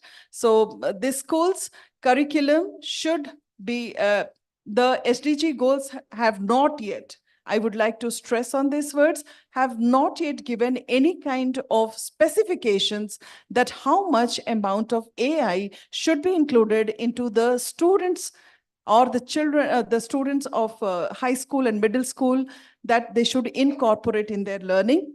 So NEP is also not talking anything on records of that. So the credit point system that we have brought in by the NEP, where we are reflecting and making the duplications of the Western education pattern, in those credit points, yes, AIP is trying to sneak in to all the institutions where they are not taking it appropriately. So curriculum formulation and curriculum building will take some time, and definitely the schools and the leaders, school leaders, basically, it depends on them that how they are going to make it happen. So if they are seriously looking into it and trying to make it as a part of the school curriculum, then definitely they can follow the regulations of that amount of appropriateness that needs to be included. And hence the curriculums are there with different publications and different warehouses. We are taking from De facto Ed, that is a company that is a UK registered. They have given us and helped to build our curriculum. That's 26% in with students from grade 7 to 12. So that is how, it is an independent strategy that every school can take it. But yes, the percentage should be taken in the appropriate way. It should not be dangerous for our students, as rightly everybody told here, that it should be the class appropriate and age appropriate to inculcate that into our sessions. Thank you so much. Thank you so much for this wonderful session. I think we can be a little generous with our applause. So much to soak in, but it was an honor to moderate the session. Thank you so much. Absolutely. Could we have a huge round of applause for that panel discussion? And I'm very, very sorry for overshooting the time, but I think it was worth it. No, absolutely. I think the right questions were triggered. So in fact, it was, for me personally, one of the most power-packed panel discussion. Loved it. And like Sir said, when it comes to critical thinking, AI can never match up the human, intervention. And ma'am, you rightly said it could be the right enabler and it'll never replace. I think the cliche question, whether AI will replace, that has been answered. And personally, I think it can never be replaced. If you have any doubt, just go to ChatGPT and ask to tell any joke. The joke it tells will give you an answer that will never match up to human creativity level. That's about it. So thank you so much. Could we have a huge applause to the fantastic panelists right here and to the moderator.